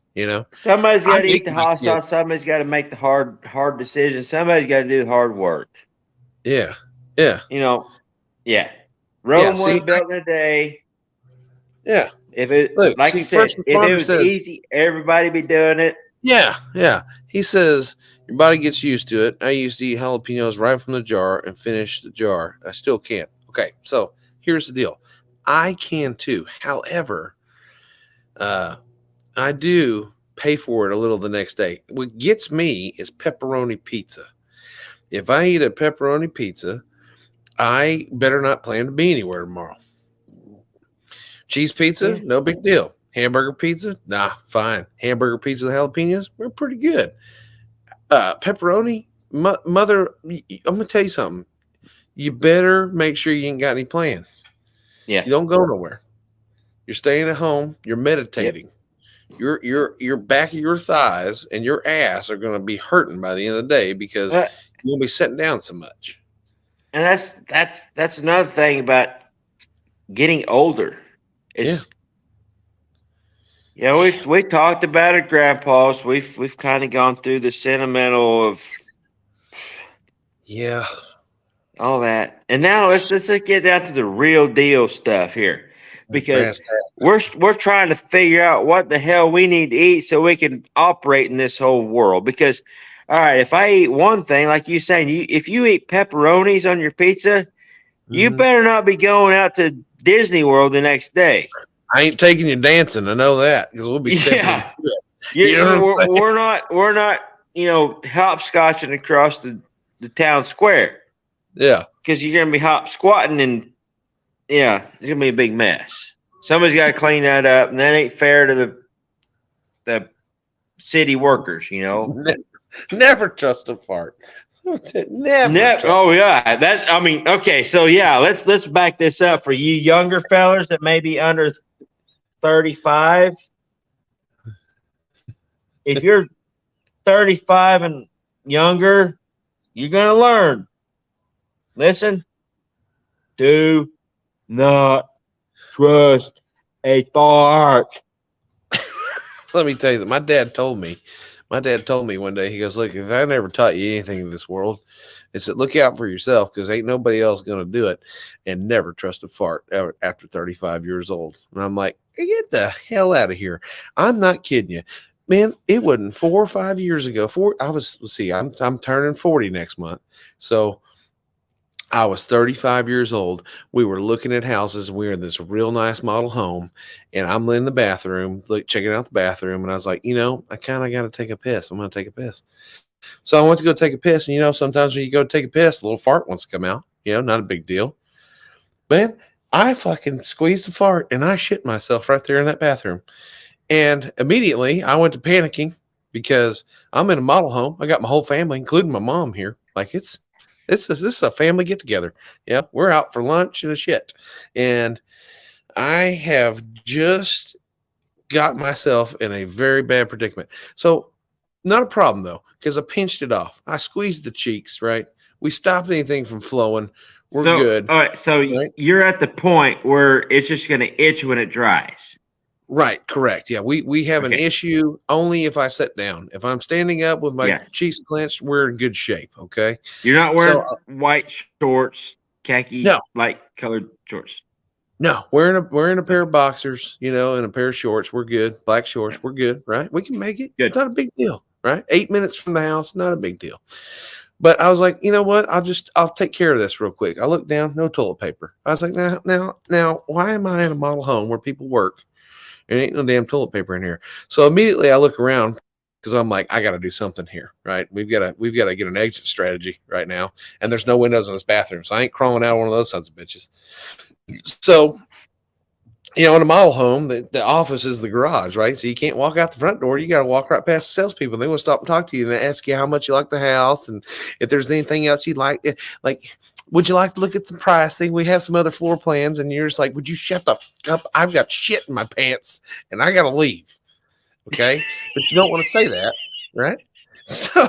So I start looking around and I see some towels. There's some decorative towels. And I'm thinking of them. I'm like, if I take one of those towels, I could probably get this done. But then where am I going to put the towel? Right. So I looked at the toilet and I was like, I could be the asshole, throw it down the toilet, flush it, and just see what happens, walk away, kind of like lighting the fucking bomb, walking away. Right. But I was like, no, I can't do that. So what I did was drop trowel, grab the boxers, and I looked at the boxers like, got a lot of miles on these bad boys. It's collateral damage, Let's just use these bad boys up. So I used those, watered them up in a very careful situation, right? Then grabbed one of those decorative towels, wrapped it up in that, shoved it into my pocket. So it looked like I had a giant tumor in my leg, right? I walk out of the bathroom. I look at the old lady. I'm, hey, we got to go. We got to go. She says, what's up? We got to go ship my pants. We got to go. She goes, what? I said, we got to go ship my pants. We got to go. We got to ship my pants. Ship my pants. Got to go. Ship my pants. Got to go. And I was like, where are the kids? She goes, upstairs. What are you saying? I was like, I ship my pants. Got to go. Ship my pants. Got to go. Okay. Got to go. And so, yeah, we start walking out. Here comes the little sales lady. I just fucking stiff arm her like Herschel Walker going for a TD, right? Spun off that bitch, went right out the door, beelined it to the truck, right? I get to the truck and everybody's behind me going, what is your deal? What is your deal? I'm like, I shit my pants. We got to go. So we get in the truck and they're like, I don't understand why you got an attitude. And my mom was like, what happened to you? And I said, for the love of God, I shit my pants and we have to go. And so my wife goes, where are your britches? And I said, in my pocket right here. And I said, he goes, what are you going to do with them? And I was like, I rolled down the window. There was a house being built. And I just threw them out there where the house was being built. And I floored it out of the neighborhood. And we never went back. Yeah, really like the house, but we ain't going to be buying. Sorry. Yeah. So my kids all the time. That's like, way better than my pants. Shit myself story. 35, right on the hair. I called my dad and I said, you son of a bitch, you jinxed me. Yeah, why didn't you warn me? Yeah, I mean, he said, I told you. Why? When you get over 35. If all the advice in the world, why couldn't some of our older generation say, hey, you know what? It's going to happen. It makes me. You're gonna get a situation. You're gonna think it's safe. You're gonna play it safe. It's not safe. You're gonna shit yourself. Yeah, you're gonna shit yourself, big boy, and you can't do nothing about it but just own it. It's like an unspoken thing, Yeah. I think that the older people are like, hey, you know what? We all had to shit our pants to figure out. Yeah. Let them do the same thing. I've done it. And I'm going to tell you something. My buddy Richie says, I'm 45 years old and I still have never shit my pants. I said, you know what? You're a fucking liar. Yeah. You're a liar. Same thing that the guy, well, we're going to go a whole nother direction now. But back in high school, we had this kid. Oh, I never play with myself. Right. Sure. Come on. That's like, yeah. I bet if you added we'll up leave that. I bet if you added up all the times that happened, I've spent probably 4.5 years of my life doing that. Yeah, we just moved past that subject, but I just wanted to bring it up because it kind of similar things. It's like guys just like, guys, you ain't gotta lie about it. It happens. I let my whole family down. Everybody at once. They were all there. I let them all down. I mean, not similar, or I guess similar, but not the same. Maybe not as catastrophic because I didn't have my mother involved in it, and then my wife and my kids, and we could have played it really low key at the time because she could have said, "Oh well, we forgot. Daddy need to stop or turn back around and get a drink of water." Oh no, we're halfway up the driveway. No, why are we turning around? Well, Daddy just pooped himself. Mm-hmm. Mm-hmm. Thanks. You know. Thanks. Appreciate it. You know, Yeah. that's screwed up. He threw you underneath the bus like that. But you know what's even more screwed up now that we're talking about granddads and assertiveness and you know, men that were built like men. You know, back in those days when the husband said, "Get in the car, we're leaving," everybody just got in the car and they're left. Right? They didn't question it. Yeah, I got questioned the entire time. Like I felt like I needed a bullhorn that said, "Attention, everybody in the model home! I have shit my pants, and I'm trying to exit with my family. Thank you." Boo. Back in the day, it'd be like, it wouldn't even be language. It'd be like, and that meant drop the grocery cart, leave everything behind that ain't ours yet, that we ain't paid for. Get in the car. We're going home. We got shit to do. Grandma would not have questioned none of it. And us as kids would not have questioned grandma or grandpa. We'd be like, okay. I don't have time for a congressional hearing. Listen, I have shit in my drawers. Yeah, you know, grandpa may have shit his pants. I probably had shit in my pants too. I just didn't want to say nothing. Yeah. You know, so it's like, okay, grandpa pooped his pants. I pooped my pants. Let's go home so we can clean our poopy pants. And then grandma go back to the grocery store by herself later. Thanks, first responder. Shit to do. What's fucked up is what's fucked up is this is fucking just true shit. Like it's this raw true shit. This is the true stuff that people really need to hear, and that's why, you know, these lives. Oh wait. My dad liked to play a game called I Poop There. Oh, I'm not sure about that game. I pooped there. Skid marks away from that. I did. And it's funny because, you know, my brother-in-law actually bought a house 5 houses down from that house. And so when that was the last house that was sold because it was the model home, right? Every time I see the dude outside mowing his yard, because Jacoby with the donk car, he lives over there too. And every time I drive through there and I see the dude mowing his yard, I'm like, I shit in your fucking bathroom, dude. I shit my pants right in your bathroom. You don't even know what went on in this house before you bought it. I totally shit my pants there. Yeah. I had a way worse experience than that I just don't even want to talk about on Main Street, my little town. Well, it wasn't on Main Street. It was like the back alley of Main Street behind the bar, but oh shit. Yeah. Right in the middle of what I was doing, which felt like giving birth to 17 demons. Yeah. I look up and the whole bar is watching out the back door at me. I was like, I came out here because I thought I was going to die. I thought I had a medical emergency. I was getting ready to call the freaking vet. Oh.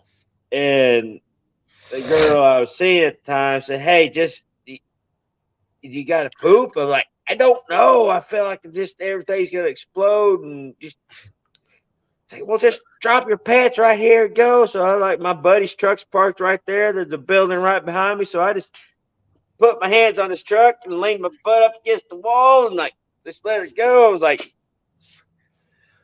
"Yeah, I've been around cattle most of my life." Yeah. Yeah, I ain't got nothing on that.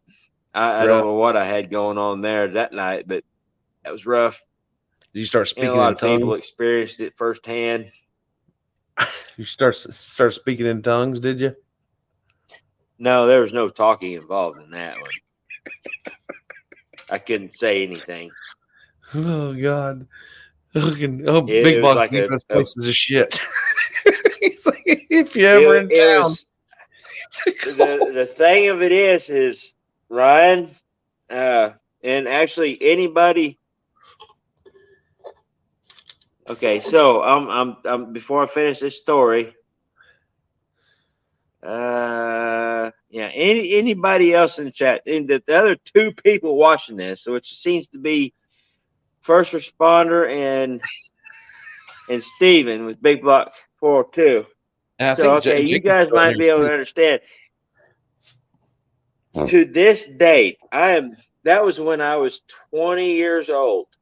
I was 20 years old when that experience happened. I'm 44 now. Yeah, I'm 44 now. So Oh, 20. How many years ago was that? 24 shoot, years ago? don't ask me to do math. Yeah, I'm not. Chip's still here too. Oh, Jacob's still here. Okay, Jacob's still here. Yeah, we got 3 in here. I was 20, I'm 44. So yeah, 24 years ago. Uh-huh. That moment with whatever was happening coming out of me was probably the most spiritual, best experiences I've ever had doing that. Yeah, got right with God. I like it. And it's like when I have that, when you get that bubbly feeling, he's like, Oh, yeah. go. He's like, it hurts a little bit. You're like, oh, that's is this going to be like that day or that night behind the bar? Yeah. That's what it was. That is exactly what it was. That was for the rest of my life compared to this moment. Yeah. I'm like when you're like, Yeah. Like that scene in Dumb and Dumber where Harry. This ain't hurt quite as bad as that day. Yeah. So I've Yes, they do. First responder, they damn sure do. Oh, see, at that point, there's no toilets involved. This is out in the parking lot between a buddy square body Chevy and a brick wall. Every bathroom should have a cold towel. Yeah. A small fan. A little cooler full of ice with some water in it. Yes. And a Bible. Yeah. It can literally be a spiritual experience. Poseidon kid. Oh yeah. Yeah, Poseidon was not anywhere near me because I was on the ground. Oh. It was me, a brick wall, a square body truck, and this cold hard ground, and my girlfriend of like 1 week. It's gonna be okay. Just pull your pants down, do it right here. No one will see it. It'll be fine. It'll be fine. And I looked up when look like a jet boat skipping across the water. Fucking. Oh, good Lord. It was like yeah. I mean, I don't know if anybody been around cattle when they've had alfalfa hay for the first time for the spring. It gets rough. Well, I don't know what that's like, but I can assume that it's something like you hanging off the side of a goddamn truck, shitting your fucking brains out. Yeah, it's rough. So, I mean, literally before I left the facility, I was in excruciating pain, thinking I was gonna die. I said, just get me to my buddy's truck. I once drank out of one of those in Las Vegas once. That's a long story, the sprayer? but yeah, I did. I was thirsty. I threw up everywhere and I shit everywhere, and there was a sprayer thing in there, and I hit it by accident. Water came out, and I was like, "Oh, water!" Oh. I did, and then I laid on my belly because my legs. I was basically a paraplegic at that point. Yeah. My legs would not work, and I crawled out of the bathroom through my own vomit. It was good. Good. Listen, there used to be a different side of me, and Yep.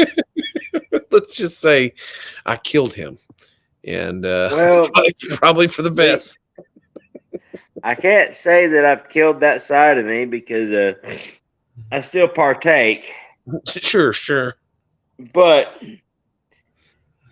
not to that level anymore. At least I try not to. Yeah. Yeah. There was a year or two there that. Mm-hmm. Oh, buddy. Yeah. Like old Ron White said, "Shoo, buddy." Shoo, buddy. One of them shoo, buddy nights. Shoo, buddy. Oh, when you wake up, it's like, shoo, buddy. Yeah. Shoo, buddy. I'm telling you what. I tell you, Jed, I'm just going to be 100% honest with you. I had the last time I drank was when I had the 2 beers on the live with you and Travis. Oh, really? I can't even, like, I mean, okay, I'll have, but man, I feel like shit.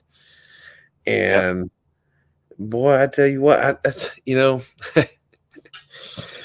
I never thought I'd say this, but it's one of those deals where you go, at this current time and juncture in my life, I don't think that my body can take it anymore. Well, see, I understand that feeling, Ryan. I understand that feeling. And shit. I said something earlier about my schedule that I work. See, I worked well, my normal shift is Sunday through Thursday.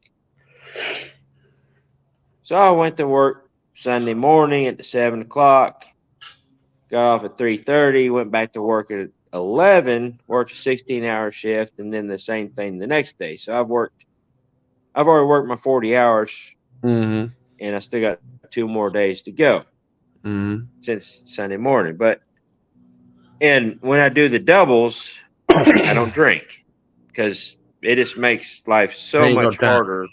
Yeah. If I drink my normal amount, because I partake probably more than I should have. But sure. You're a 2-finger guy.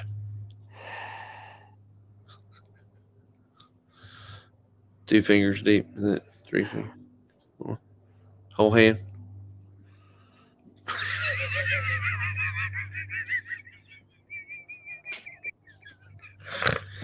No. I meant that.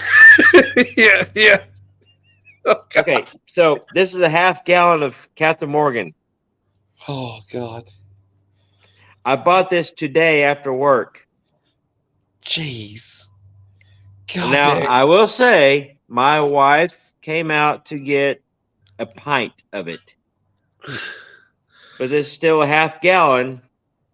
She took a pint of it, and it's still over half gone. Yes, here's a whole different conversation. Yeah. Oh, yeah. What? Okay, so he's. Yeah, that's a whole other situation. Who talked about ass hair? Well, I mean, it's along the lines of what we're talking about here, and he's talking about a sprayer deal, and Yeah, okay, I can see that. Yeah. I mean, it makes sense. Damn. Oh yeah. So, that's because I'm very hairy. I know you are too, Ryan. Oh yeah. And when things happen, there's just hair's not a fun thing to deal with. No, back when I used to care about myself and I worked out, and, actually envisioned living a long life, I was completely hairless except for my beard and my head. That was a lot of work. My wife preferred it, but I told her, I said, "Look, here's the deal, little lady. So you wanted the good Lord to bring you a fine suitor, and He did. And this fine suitor just happens to be one hairy sumbitch.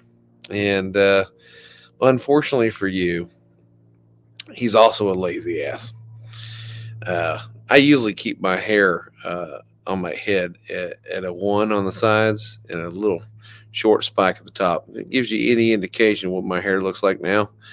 That's usually how long I wait to get a haircut. Yeah. Because I just don't have the time or the wherewithal. But when I do go there, I do the hand dip deal and the paraffin wax. Yeah, you ever do that? I go on and have the thing, and I get the massage, the whole 9. Yeah. We don't have that option. Oh shit! I'm not gonna have it out there in the country where I'm at either, am I?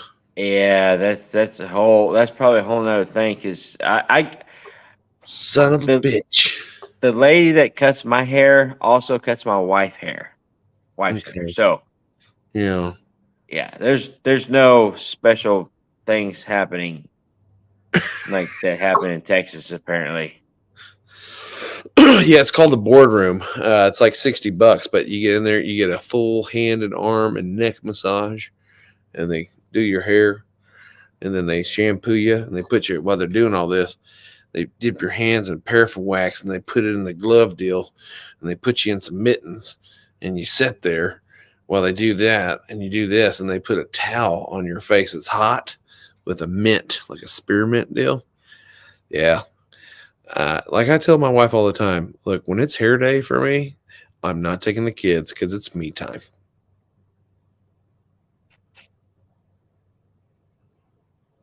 And I mean that in the most manly way. Listen. Look.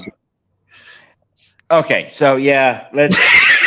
I had to think about it for a second, Ryan. It's just you and I and 4 or 5 other guys. Yeah, I've already told them I shit my pants. It don't matter.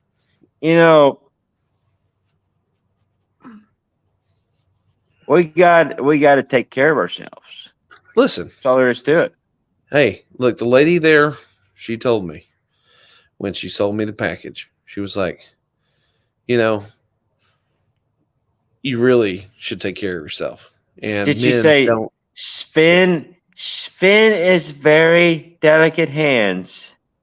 Sven will take very good care of you. Yeah. Have you been there? You know Sven? I think you Sven? If you know Sven. He's a small feller. He kind of got cold hands, but it works out. I always love it when I walk in there and get a new lady, and they're like, okay, what do you do? I'm like, well, yeah, we usually typically do a 1 on the sides and then a short spike on the top. And they look at me like, when's the last time you were here? I'm like, shit, I don't remember. Cost $60 fucking. I got to make that shit last, But let's get on with the wax.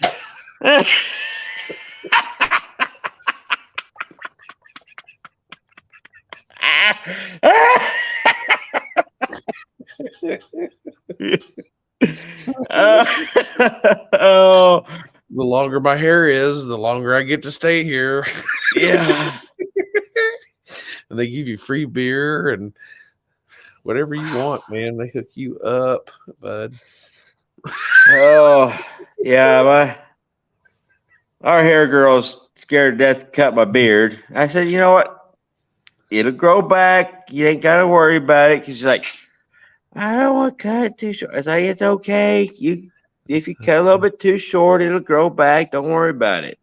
Hey, see, look, first responder, look what he says. He says, I get a manicure and pedicure. If you see the Thai lady that does it with the leg and the arm massages, you would understand. Absolutely. Look, here's the deal. I'll be honest with you. I don't do the pedicure and manicure. I'm going to tell you why. I got ingrown toenail, and they always fuck with it. And I don't like people touching my feet. I don't even let my old lady touch my feet. No.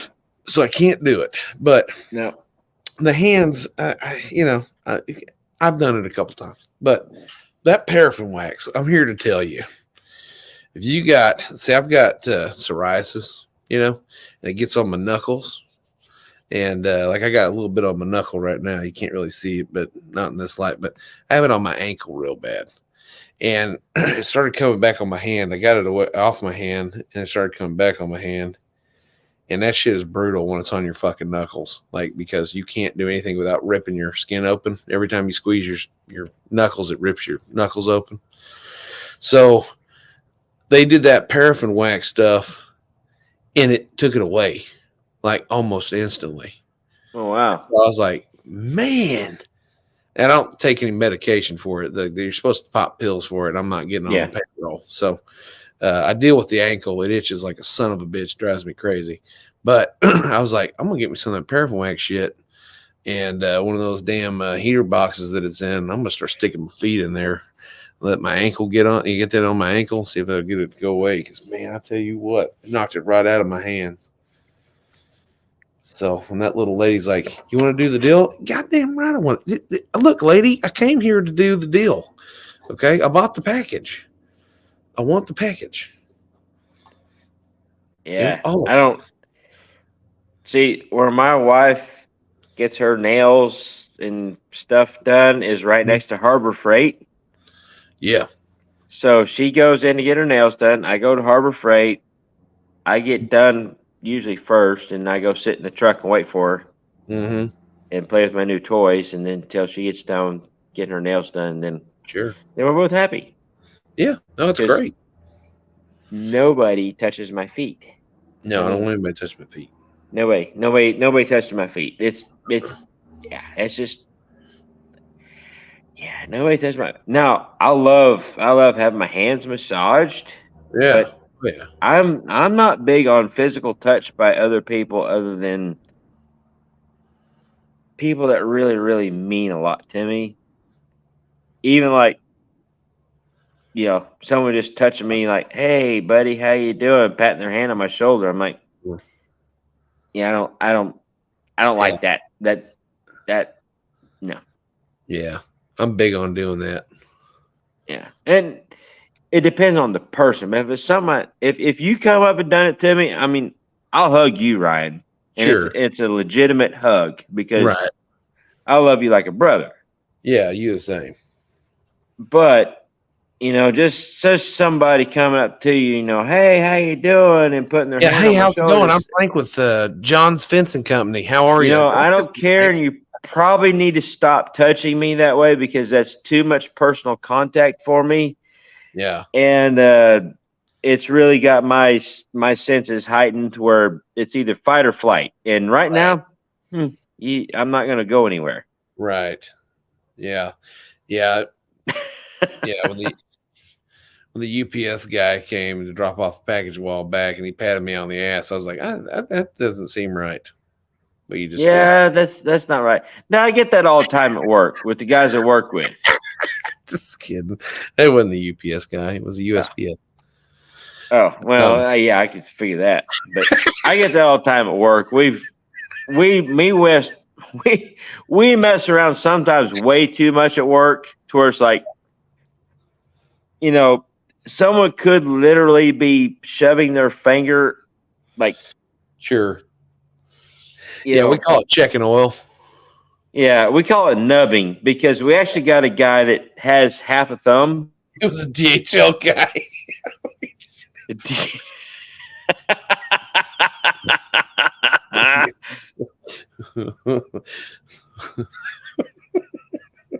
Good game. What? We're playing a game? Yeah. What game? But we got a guy. He's got half a thumb on his right hand. Goddamn nub. Yeah. Oh yeah, the nub. Oh, you know the nub? Oh yeah. Oh yeah. Everybody should experience the nub. Yeah. The nub can be magical. Yeah.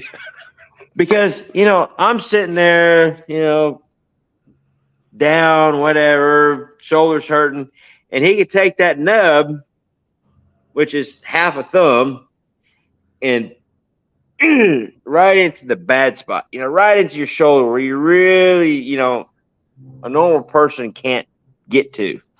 Yeah. And he'll just grind that thing in there, and you're like, yes, don't stop. Don't stop. I don't care what anybody says. Don't stop. I mean, he'll just ram that thing in your shoulder, and I mean, just get that good spot. Yeah. And then he'll also take that same nub and go whoop, Yep. right up the supervisor's hind end. Oh yeah. That's New nice. guy, new girl, new anybody. It don't matter. Everybody that walks through that door knows the nub. Yep. How he's not got fired from it, I don't know. How Mhm. he's, it's just like it's a magical thing because I've actually got some sandpaper, taken his nub and sanded it for him right in front of the new guys. Like, we're getting this thing polished up. I'm getting the 1500 grit. We're going to get this thing polished up for you guys, the new guys. He just sitting there, let me polish his nub. You guys ever worked with a dude with a nub before? No. Yeah. And they're like, well, good luck. What's he going to do with that? Like, you know why I walk funny, boy?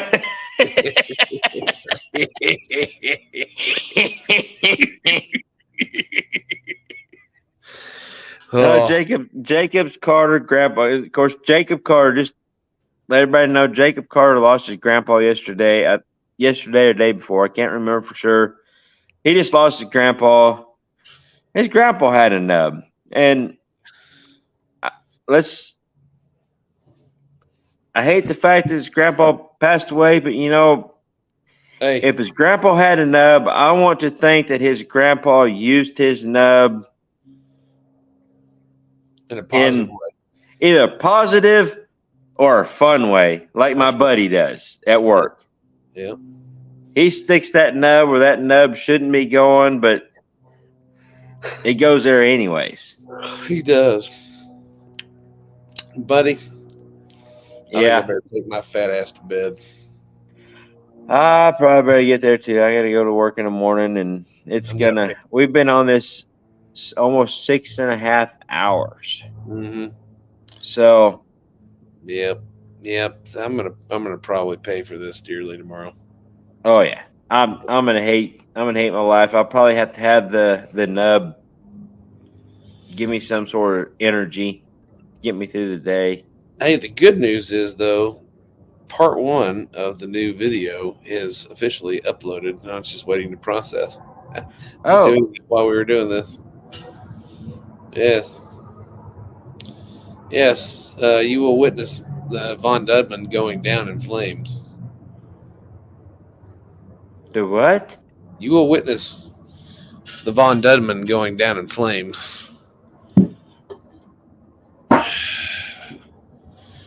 Yeah, that's right. And you get to see a little honcho action. All right. So,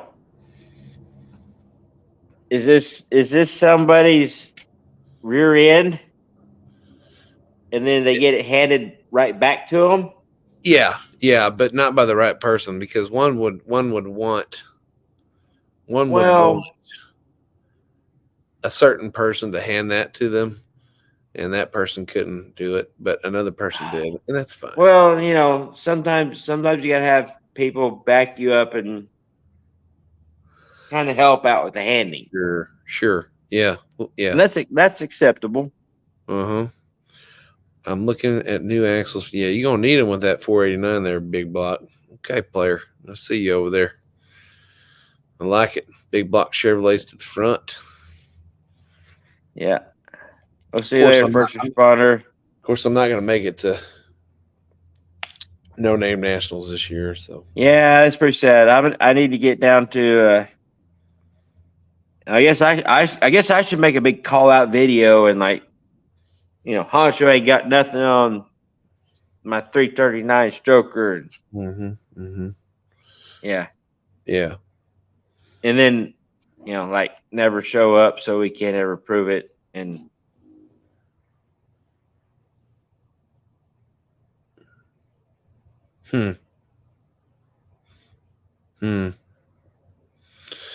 You never know. You never know what may happen.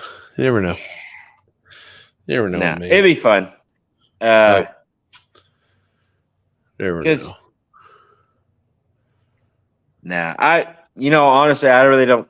I know I don't have nothing for Honcho, but it'd be fun. Oh yeah, that'd be a It fucking would be blast. it would be great just together. Oh yeah, dude.